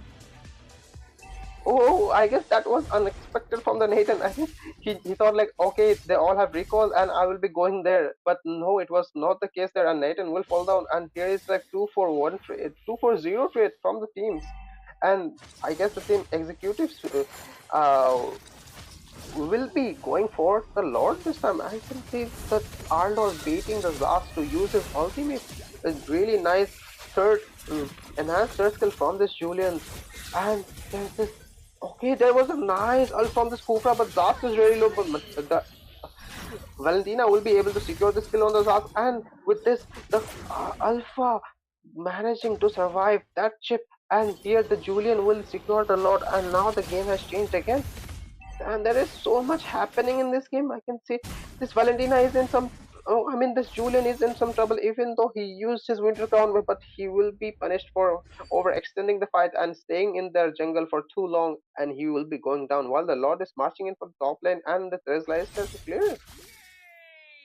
That's right. While Chip was very low, he just went in for that recall, but Julian was still there, trying to get a mage down, or maybe that alpha down, and he was successful with that. The minions are pouring in from the mid lane, the top lane, the bottom lane. With that, Claude is again with the pushing strategy. Look at him; he is already in the bot lane. He's just waiting it out for the Chip, trying to give him the vision, trying to give him the ultimate, that is the shortcut onto this battlefield. And you are absolutely right on that. And the Lord is successfully been defended from the team Eliminators this time. And I couldn't really like say like, because I guess the lanes are way too freeze, the lanes are way too jammed for the team executors, so they can't really do anything about it. The cloud has to split. They has to take at least one inhibitor, so the lanes will be synchronized and they will be having some lead. But no, the team executives, I mean the team eliminators, are not letting them to do that. Look at Chip and look at the Zask and the Khufra in that bush. They are just waiting. Oh, that is not the Khufra, but the Zask and the Nathan. But they are just waiting for Chip to come inside from the portal and ambush him. But if Chip is able to get his shortcut up within seconds before dying, it will be very beneficial for his team. And it is a very close match. Look at that. 14 for 14 already. And yeah, I can say that Chip already knows that they can be just camping there, because last time he just did it when Tesla was clearing the wave. He just went through the portal and called his team, and Tesla was punished. But I don't think it will be happening this time, because Chip already knows like, okay, the same tactics will not work again and again. I can see, but the Nathan and the Zask are still just camping there. They're just waiting for the ship to just come so they can do something about it. They can just kill him right then and right there. Mind games. Both the teams are playing mind games. Look at Chip. He is just waiting for the sweet time to teleport. And with that, the Lord will be up in 20 seconds. This will be the level 2 Lord, and a very important Lord, because from the side of team Executive Esports, they did lost two of the turrets. That would be the mid turret and the top turret. And if they don't get this Lord, it might be a little trouble for them. And yeah, while the Lord is up, Alpha is still there near the Lord, while the Claude is still camping there just so he can just force the lane of the bot lane. And I can see the Claude going in with, and now when the Alpha is already started, the Lord Chip will be teleporting there. But I guess that's not a problem, because they have a Chip here and he will be using his ult again. Nathan using his entropy, taking down the Chip. Will Nathan survive? Okay, he survived, and Nathan is still up on the teamfight. Claude is there, but I don't think he can do much. Alpha will be taken down from this Julian. Winter count being used. Double kill for this Nathan, but Valentina securing the kill onto this Nathan. Okay, a double kill for this Valentina. And Kufra is still there, and Kufra getting a set down onto this Valentina, while there is this Winter Crown being used from the Tesla, and there is like a 4-4-3 trade coming in. Okay, and I can see the Kufra and the Tesla marching in from the mid lane. Will they be able to end the game? I can see the Crow is having a really big problem. The minions have come, but will he fall down? Okay, Klaus falls down. I guess this is the game over. It's GG, and the win, it goes to none other than the team Eliminators. What a match! Oh my god! Looks like the Eliminators are able to secure a spot in this tournament. That would be the Legends Unleashed for you guys. And with that, we will be seeing the MVP. Let us go through with that. The MVP getting secured by that Kufra. Oh, beautiful. Yeah, a beautiful play comes from this Kufra. Like, I have seen him using his ult perfectly, getting three peoples, two peoples, and while this chip, even though he had the map control, he couldn't really do anything. The team eliminators really countered him really nicely, and I can see the MVP goes to this Claude from the time from the side of team executives. He really tried his best pushing the lane, trying to force the lanes, but that wasn't enough when they have this Zask in their team who is just destroying them, giving them all those damage in the team fight. There is this Tesla who's using his Palinti zone on the squishies and making them recall, making them to force to break the team fight and go back. That was a really beautiful match coming in from both of the teams. I will say that much, and we will be back soon with another game because this is not the last game. We have still another game that will be a really interesting match. I can't wait for it, and we will be back in a short break.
Hello everyone, welcome back to Legends Unleashed. This is the ultimate tournament for Mobile Legends 5v5. We are back again for the last match of the day.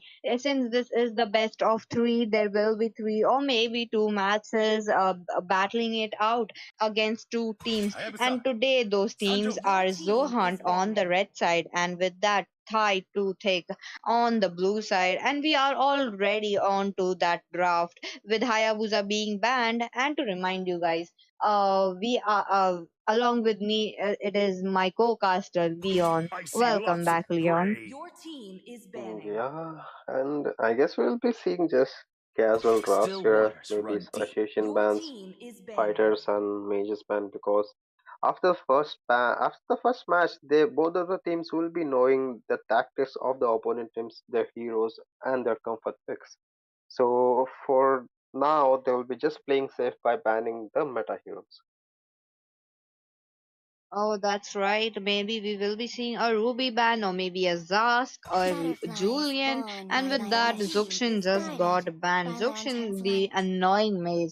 I think she should be given that nickname because she just stacks up with the lantern flare very easily. And if it's a long range hero, you're really in trouble. Or maybe even the short range hero. But there are some times where Zuxin is caught off guard, and that is where she falls off. And with that, we will be seeing the last ban coming in from the side of blue. Let's Who just said guess there are what no the bans will shortcuts be. in Your life? team But I is there literally we banning. go. We invented got our one. bans. That would be the chip ban. And yeah, the chip is kind of really annoying in team fights and even in the laning phases too. And now it's the ban of the team Zohunt. Let's see what crazy ban.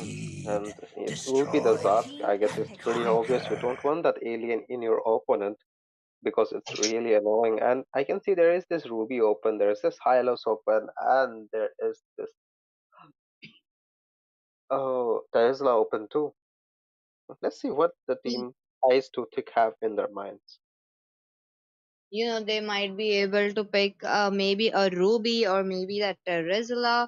I'm really not sure since even the Hyper as an Alpha, Julian, the Xborg, there are so many overpowered heroes available right now. And they are taking their sweet time. They are just waiting it out. They will be picking it very slowly while just 10 seconds already, and they are securing that Lolita. I Oh, will that could be protect possible. you. And yes, they Your go team in is with the picking. Lolita pick. Well, as we know, Lolita really is a counter for a lot of heroes, and picking her is like you are reducing the hero pool of your enemies. Like some heroes can't play it against Lolita, like this Nathan, like this Claude, like this The Chunky. hunt And begins. with this, I can I am see the priestess of Prime primal lightning, your team locking is on winning. Of to all that the evil Ruby gods. and Dusty Mizo locking on to that Edit. Both of them are currently really strong in the current meta. And let's go to the team Thick Thighs to Thick, or we can just call them Thick Thighs. That's right. What a creative name, to be honest. And with that, they will be going in with a Terizla. I think Terizla against Edith. I'm pretty. That could be the play that they are Come going and to join show us. That could my be training possible. But they ground. secure the Lunox. Lunox as the mage for the team T3. And with that, we are going on the last pick on the side of Zohunt. And yeah, you are absolutely right I on that. I didn't kill can you with guess like pain. Lunox. Your We I team could is see a harnessed it. banning. Lunox Gold Lane or a Lunox Mage, and that is like in from the team Zohan. We can see a Edit Gold Lane or a Ruby Gold Lane or a Edit EXP or a Ruby EXP or a Edit Tank or a Ruby Tank. Well, that's really a confusing draft coming out from the team Zohan.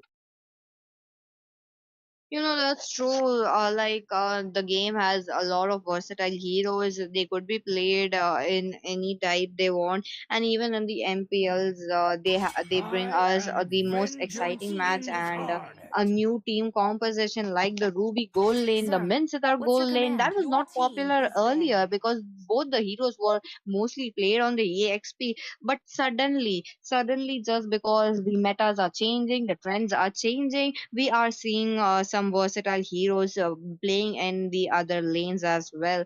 And with that, we are in the banning section. While two of the heroes are still left to be banned, but we are seeing a Moscow and as well as a Fanny ban already. Oh, pretty strong bans coming in, but looks like they really don't have each of the Magic is my hyper, life. the Your marksman team is on the ready. side of Thais too thick.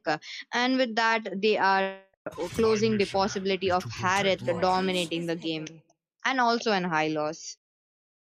And yeah, you're absolutely right on that. By picking a high loss, it's like their team comp will be really tanky for the team Johant, and there is nothing you can do with the early invades because they have the damage, they have the sustain, and you will be rendered helpless.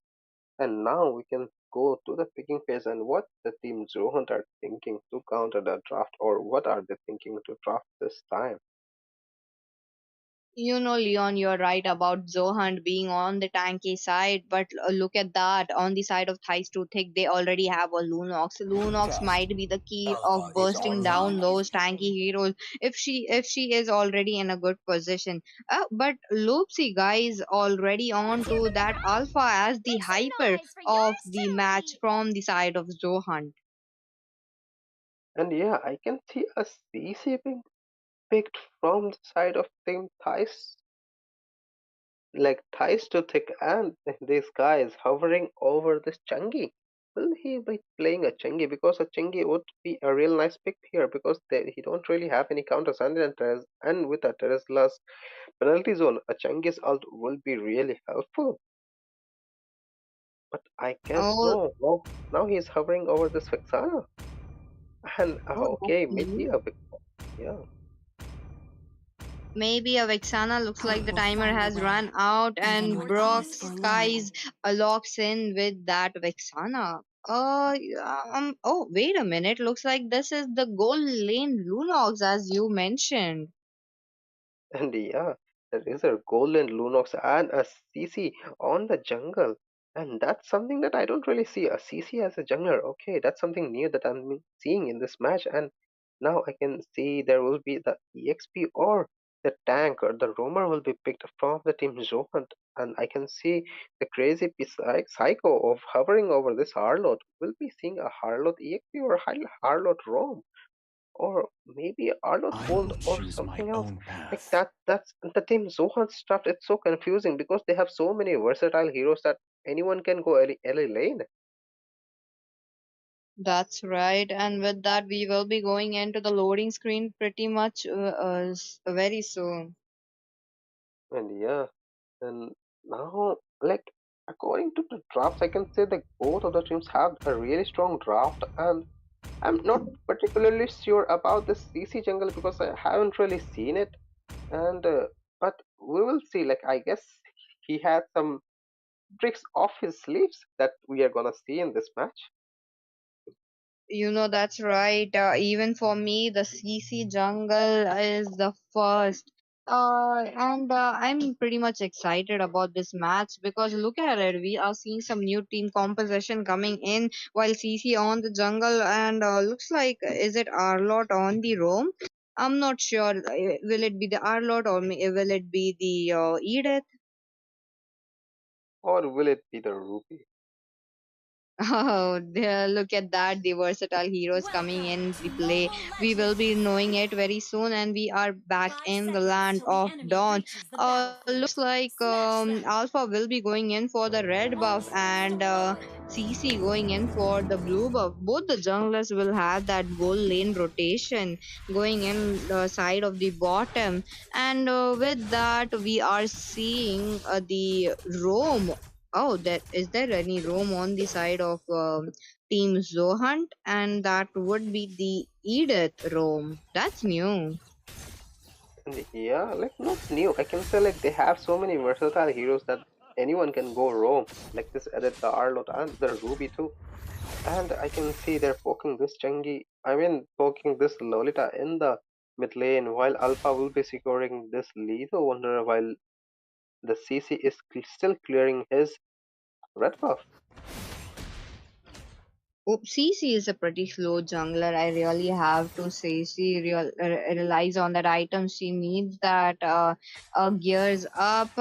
With that Alpha already on to the side of bottom lane, he will be level 4 very, very soon with another creep. While Lolita is trying to zone out that Ruby right in the bot lane. And I can see they're already cranking on to the CC because he was not level 4, and there was a really nice flicker and S2 coming in from the edit that will knock that CC up and she will be taken down.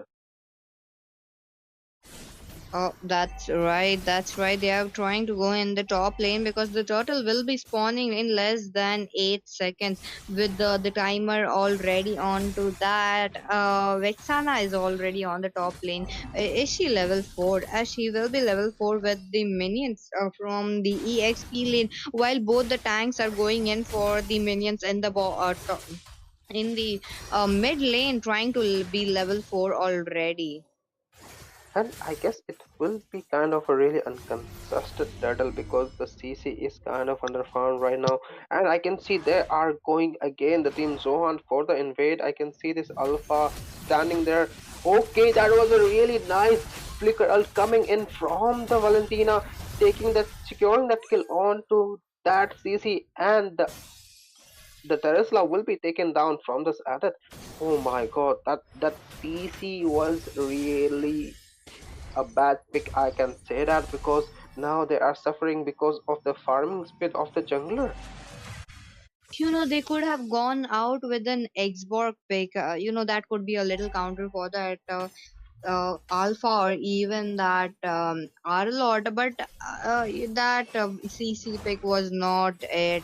And Valentina being pretty fast on that flicker ultimate penalty zone combo, she really made sure to get at least 3 people up. And with that, looks like CC's buff will be invaded again. There's an eternal guard coming in from Vixana, and with that looks like that is that knockup coming in from Ed. There's an alpha charge on to that Lolita, but it does nothing while they are just trying to zone out that alpha.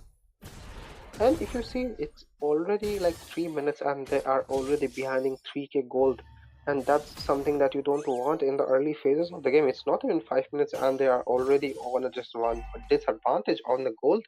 And while Alpha is just clearing and taking out all the jungle of this edit, I mean of this CC, while CC couldn't really do anything of this. Like again, I can see this Alpha going in for the blue buff of this CC, but I don't think CC will be able to take it because of the level difference of this retribution. Eternal guard coming in from this Vixana, but I don't think it is enough to stop this Alpha anymore.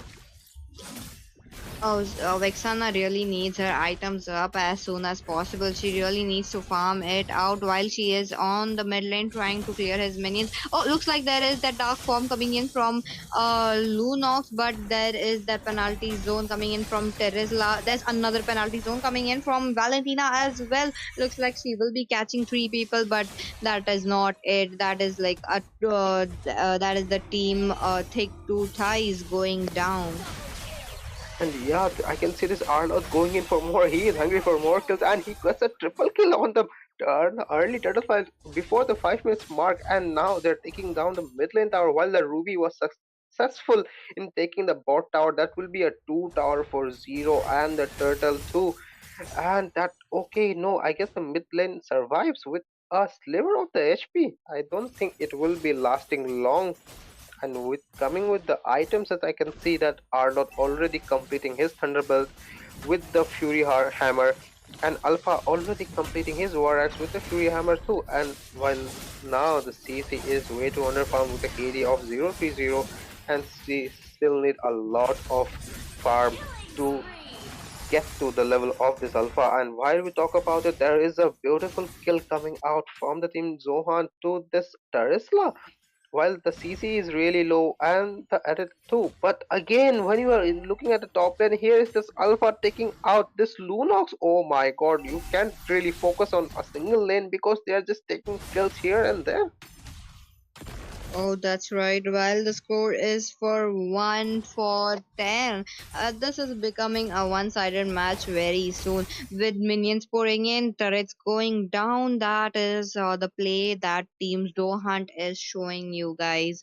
Look at that. Look at the team synergy coming in and the strategies. And Valentina already in the bush. She's just waiting out for that either to give a little more support while they are moving on to the bot lane. Will CC be in trouble this time?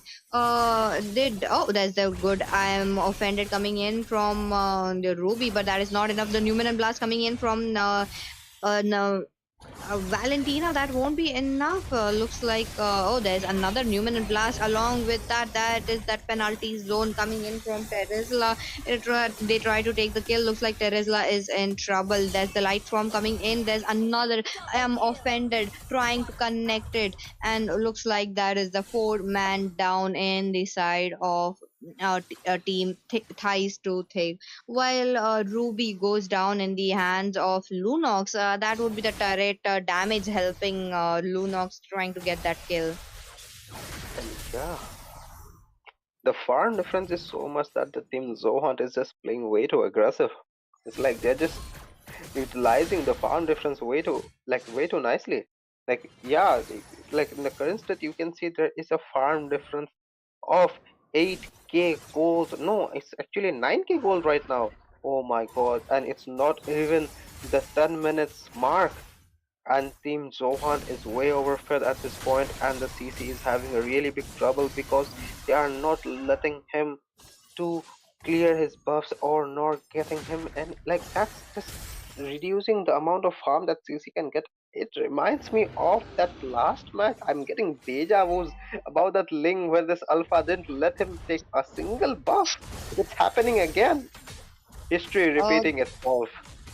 That's true. With that, the mid structure will be taken down by that Ruby, while Alpha and Edith also, along with that, the Valentina, they are going in for the Lord. Valentina copied the alt of the Lolita. Looks like there will be some Newman and Blast coming in from Valentina this time as well, and this is the level 1 Lord falling down in the hands of Alpha already, the uncontested Lord, with no one, with they really don't have the farm, they really don't have the items right now. Trying to contest it, looks like they will be forced back into the inhibitors. That is the lone structures standing upon.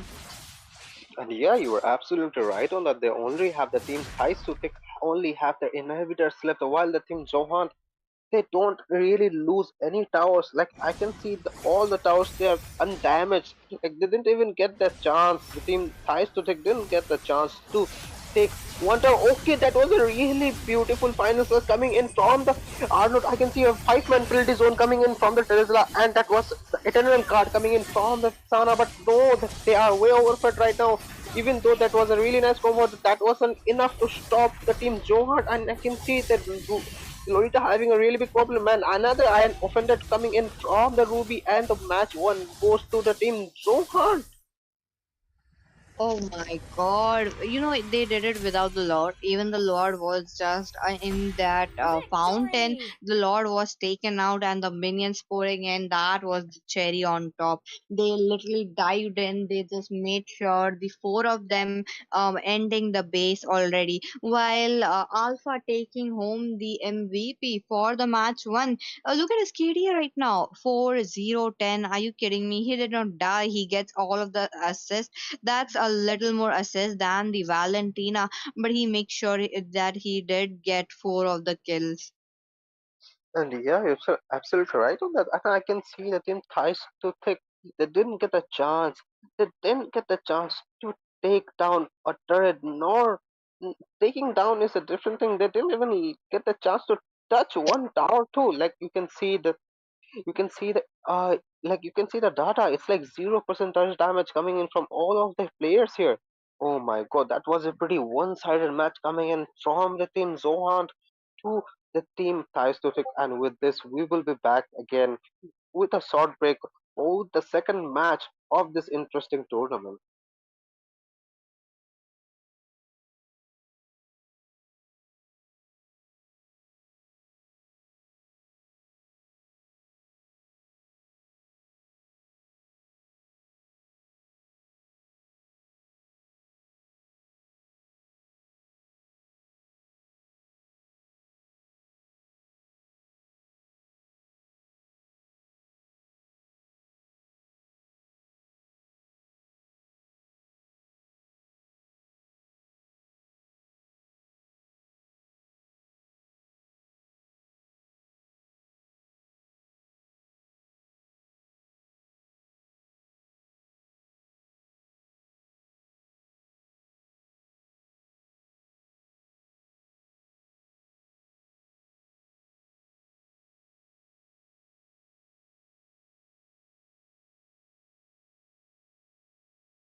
Hello, viewers. Welcome back to Legends Unleashed. We are on round 4, day 1, with the last match of the day. This is the match between Team Zohunt versus Team ThighTooThicc. While Team Zohunt secured a victory in the match 1, since this is the best of 3, we will be battling it out in the second match.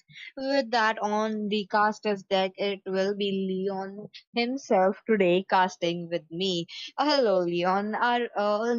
Please let us go through the ban section already.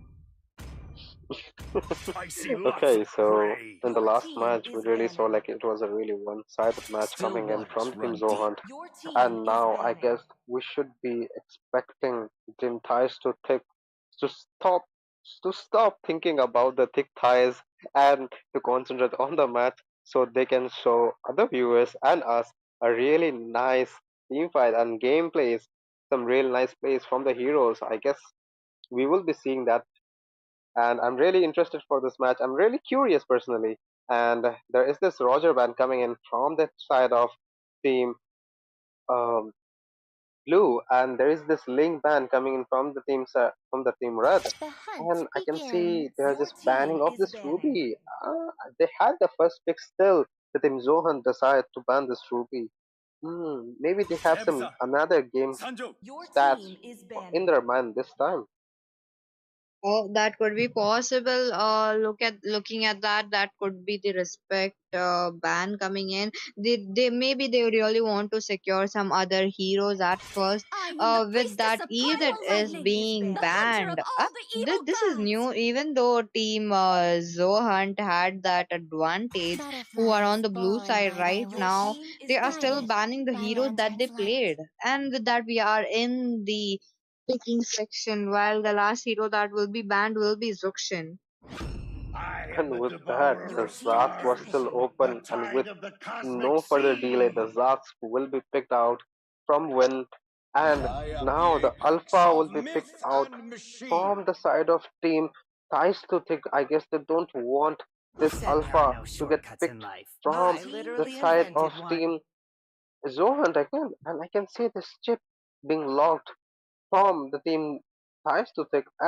Thighs, oh my god, I can't really spell it. I'm just gonna say thick thighs, and then with this chip I can say like they have this real nice mobility, and we'll just go to the picking phase of the team Zohan. I can see the crazy psycho hovering over this Minotaur. Will we be seeing this Minotaur while the diggy is still open? They can go for this diggy as a mid laner still. I'm just curious. Maybe they already know that they're not gonna pick the diggy. And will he be picking this Mino? What are the planning? What is the game plan? The Dresda is still open. Oh Many no, days, okay, this my is the life. Mino Your and the team Harriet is pick coming in picking. from the team Zohan. Oh, look at that. We are seeing something new. Looking at the Harriet and the Zaz. Looks like Harriet will be going on to the goal lane. And I am not sure what Fury will be picking this match. I'm just waiting to see. Maybe they will be pulling up some another meta hero, or maybe they will be going in with some EXP at this point.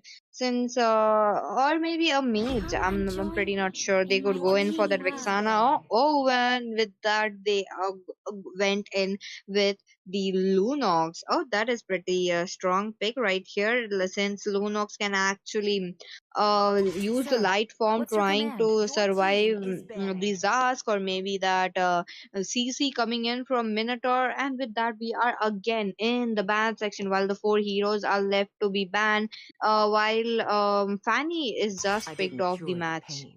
Your I team And is harnessed it. yeah, I banning. can see they're banning this Vexan, like Valentina, so will not be able to copy this Mino's ult. But the team Thick Thighs still have the chance of picking this Mincetar, which can be really annoying for this Harriet and Zask. And like because they are way too like dash dependent, and if Your team Mincetar is manages to banning. get Zask into his King's Call and stun him, then it will be enough time for this Lunox or this Alpha to take him out of the team fight. Oh, that is true, but will they be actually picking a Mincitar? That would be actually a very good EXP laner. While seeing at the Lunox, I'm not sure if Lunox will be going in from for the mid lane, or maybe that gold lane. I am really hoping to see a Lunox It's time to battling go it to the out Harriet Tea Show. Your team is banned. against a Harad. Oh, but with that, the goody two shoes, the Lilia, the sweet child, has been banned. And yeah, Lilia would have been okay. Yeah, like the Lunox would have been going to the gold and Lilia for this early game mid lane domination, because this Lilia and Chip combo is kind of pretty low key broken, because Chip has this real nice mobility. Lilia has her ultimate to survive and a nice survivability. So yeah, that was a really nice man coming in from the team zone. I can see the Sicily being covered open, and I don't really know about the Sicilian because it's kind of a late game oriented mage, and they could just go for something else. Maybe they could just leave the mage part Only to love Lunox and and just go night for a Your saber are mid team lane. is lasting. That picking. that's something that will be really annoying for the Zask and for the Sartu, and they couldn't really pick any squeezy junglers or a squeezy damage dealing EXP. Oh my god, I'm not sure what team Thick Two Thighs are cooking right here, but looks like they really have that late game settled in because of that Sicilian. Maybe that Alpha and that Lunox will be battling it out in the early to the mid game. Oh, and with that, Thomas has just been blocked. Oh, it has been so long that I have seen a Thomas in my Gaze matches, upon the and with edge that, Your of it the would team void. is be picking. a Nolan jungle for the side of Team Zohunt. And yeah, like the Thamus and the Noel pick was really nice because Lonan has the ability to do this, just dive in and just give damage and go back. And while Thamus, he can just sustain like forever with his ult and his vengeance. It's like he is unkillable while he is on his vengeance and his ult. And for now, I can see the Theory hovering over this CC, but I guess I will be kind of traumatized after the domination I faced in the last match with the CC. Will he be picking still the CC, or he will be going for something else? Maybe a Minsadar, because a Minsadar pick will be really nice because they have this Nolan, they have this ad, but I don't think so. It will be a CC in the EXP lane this time. And with that, the picks, the bans are over. We are seeing some team composition coming in from Thighs to Thick on the red side, and also on the blue side, we have the Zohunt coming in with the strong pick. With that, please don't forget to like and subscribe. We will be coming back up with more matches and more tournaments in upcoming days. So do subscribe and share it to your friends. Okay, and now we are in the loading phase, and we will be entering the land of Dawn pretty soon, and we'll be seeing what this match has to show us. Will it be the end of the journey of the team ThighTooThicc, or will they be overcoming it and winning this match and dragging the match to the game to the third game and winning it? So we'll be knowing it in a few minutes. So stay tuned.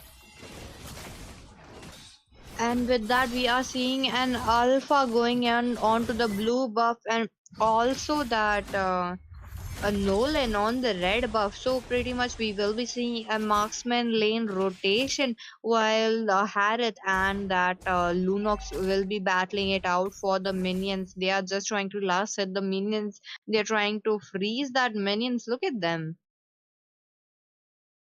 And yeah, I can see the alpha clearing both of the buff before the 1 minute mark, and while this Nolan is still on the level 2, and this Zas giving a real nice damage to this Alpha, so he has to back down. He was not able to use his retribution onto that Letho, and I can see here Harry kind of dominating this Lunox right now. And Alpha is still there. Okay, Alpha Spear coming into onto that Harry has going real low, but no Mino is there to protect, and they won't be going in for that Harry while the Nolan and the Zas camping there while Nolan securing that gold crab.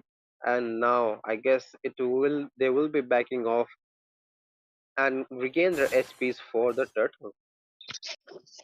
You know, the turtle will be spawning in less than 20 seconds in the bot lane, while Nolan is already on to the bot lane. He's just trying to see if he can get that blue buff from Alpha, but Alpha already cleared it out. And looks like there will be the Thamos getting level 4 very soon, and with that Cecilian is already in the bot lane. They're just trying that team comp. Oh, will Nolan be able to pick off Cecilian, or maybe that CC that is that ultimate coming in from Nolan, but that is not enough. That's a vengeance coming in from CC as well, trying to soak up the damage. That is the Dusty Mizo going in onto that Cecilian, but Cecilian will be using that ultimate, and the first blood going in with the hands of Zask.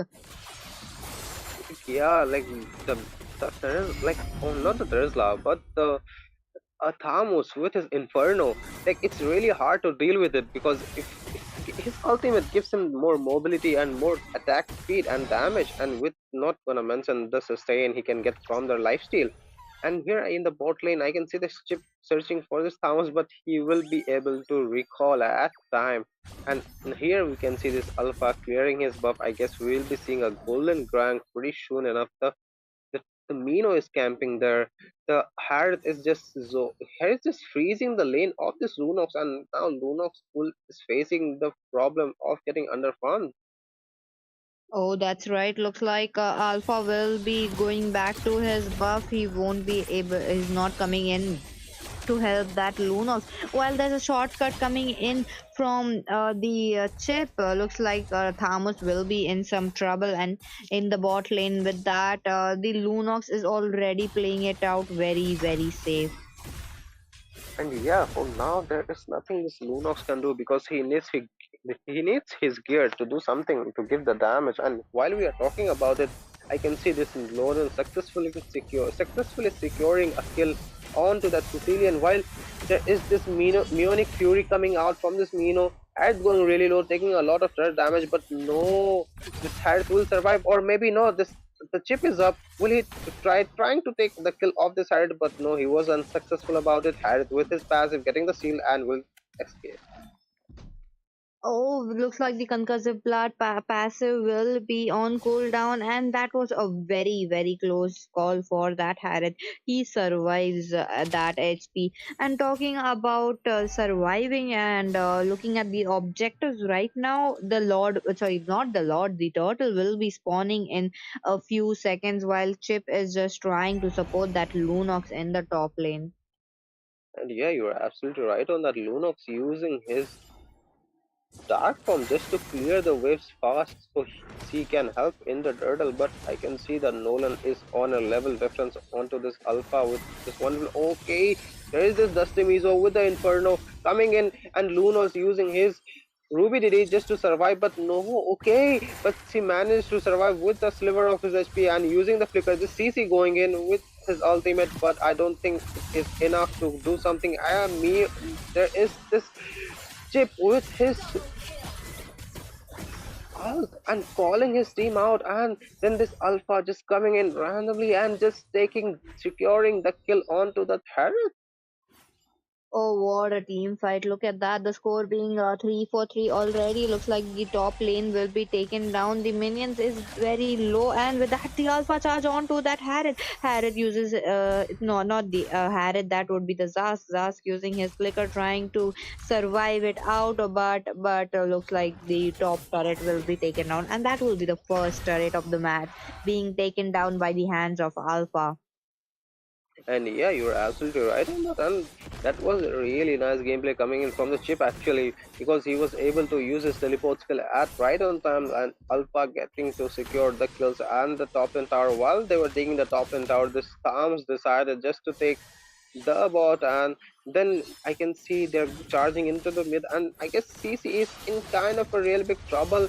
The Alpha going, oh, I mean the Zas going in with his ult, and that will be the Mino securing the kill onto that CC. And now the Thamus is back again trying to give as much as damage he can give to the lane, and I can see that in the top lane there is this Lunox getting really low, but no, there and Pirate too, but no, there is this Lodel who will be securing the kill onto the Lunox, and there is this Alpha who will be securing the skill onto the Harith. And I can see Halpa is having a little bit of trouble here with dealing with two peoples, but I think he will be falling down. And yeah, the Nolan getting a killing spree and a shutdown onto that Alpha.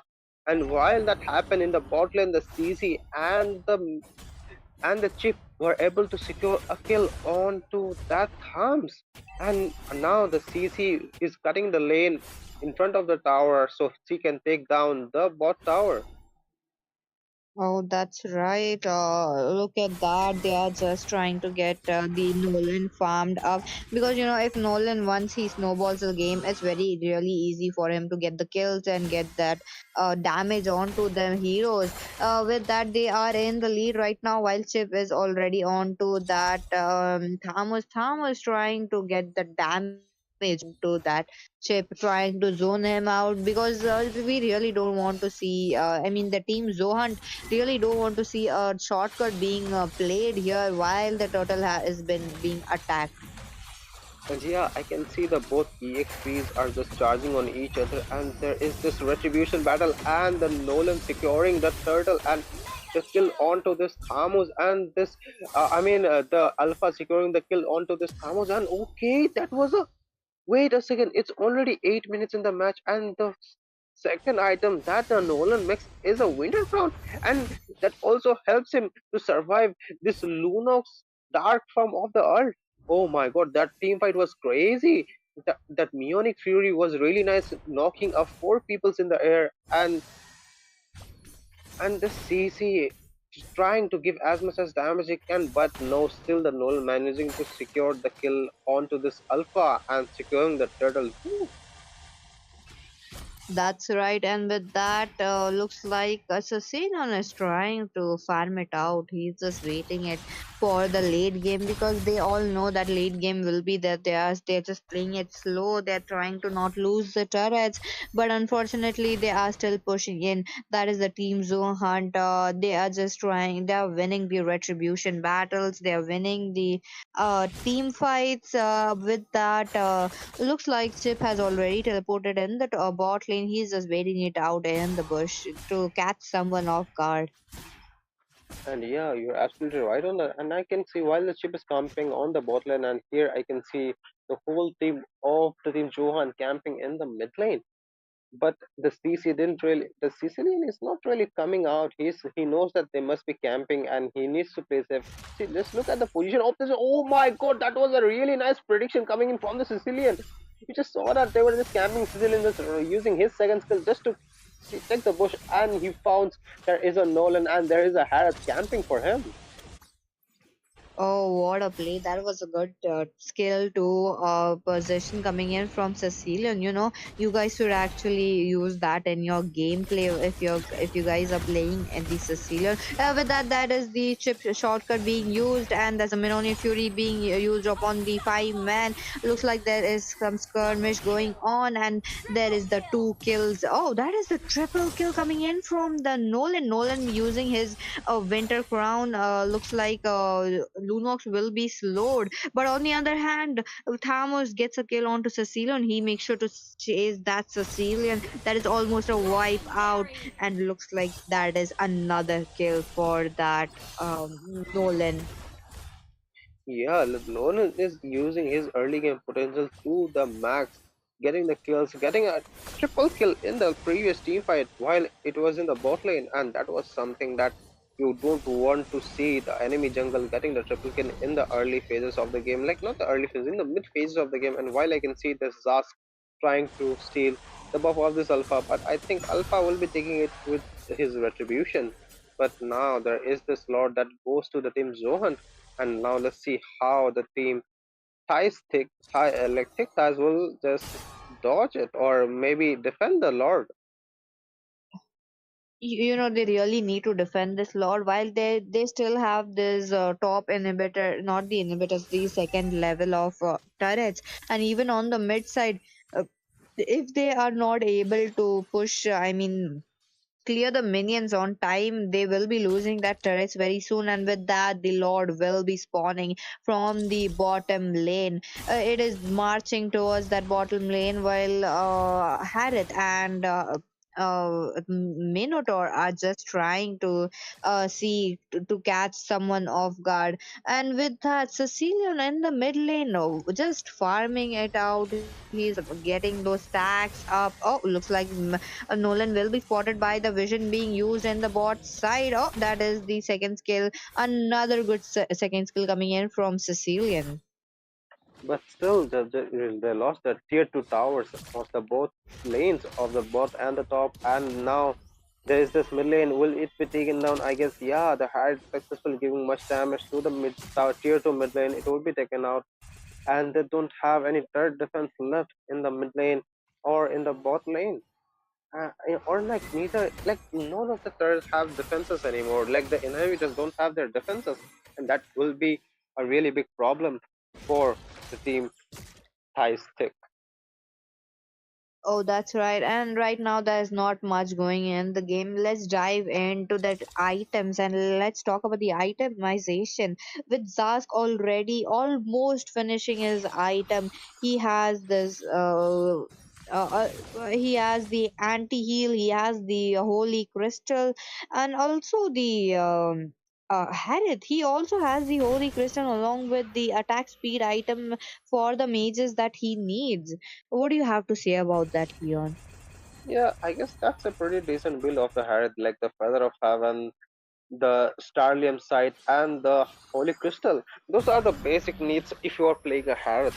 And with the item builds, I can see this Alpha is on the Thunderbolt, on the Queen's Wings, and the War Axe.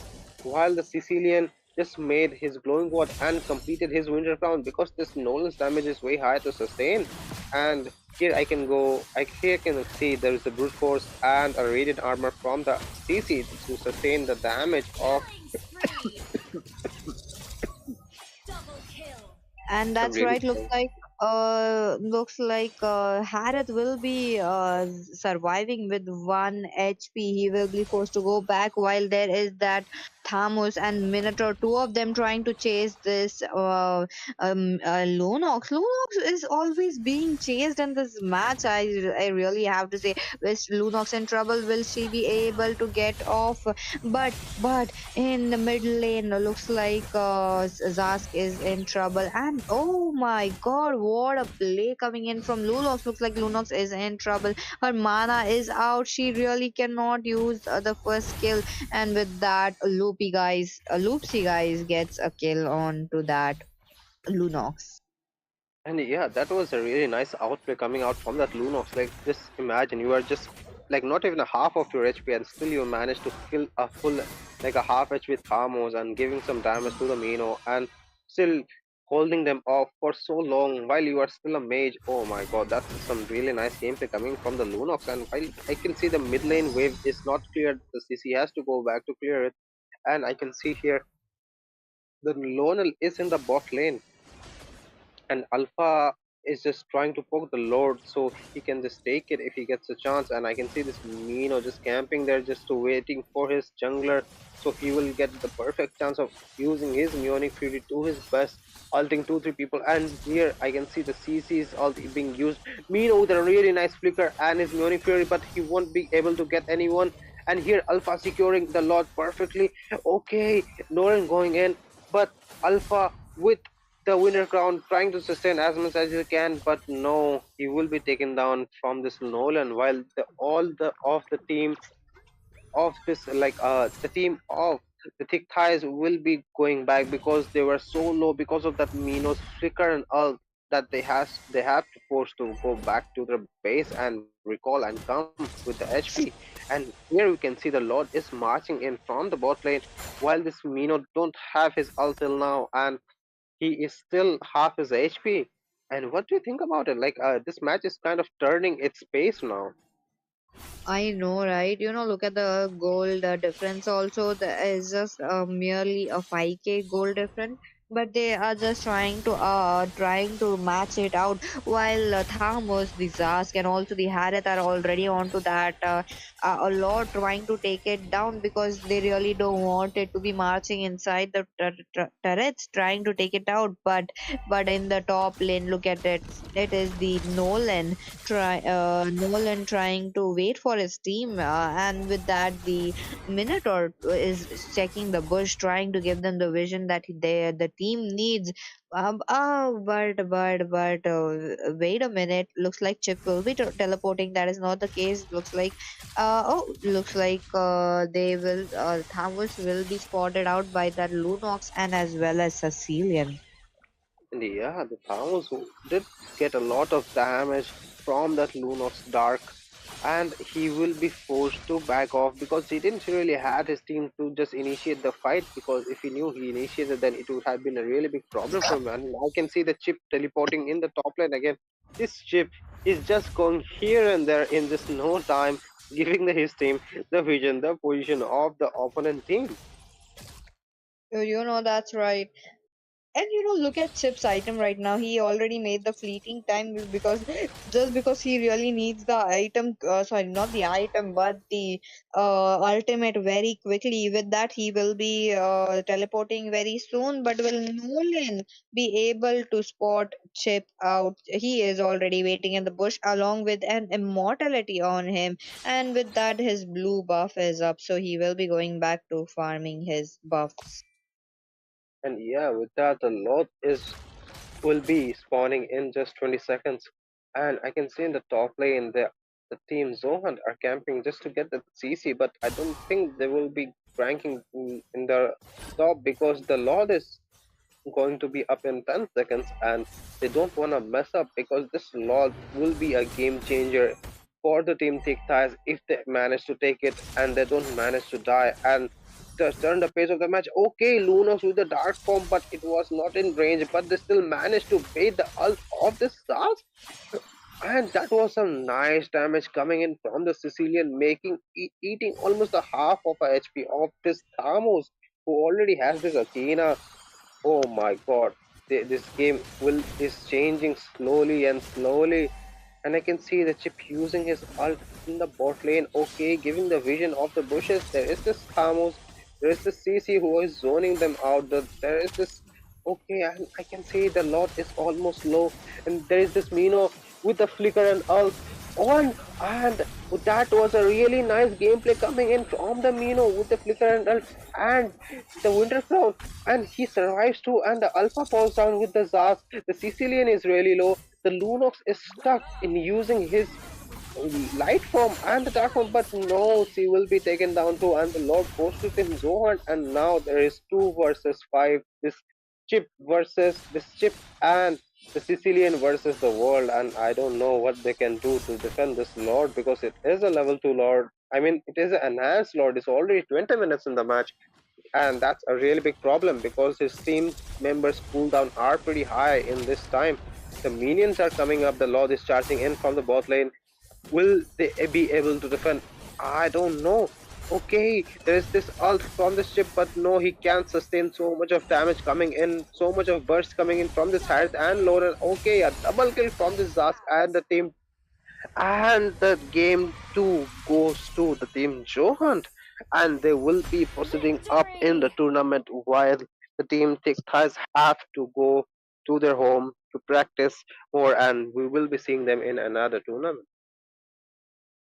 And with that, looks like Zask will be securing that MVP for the second match with the score of 7-1-10. That is a pretty good score, in my opinion.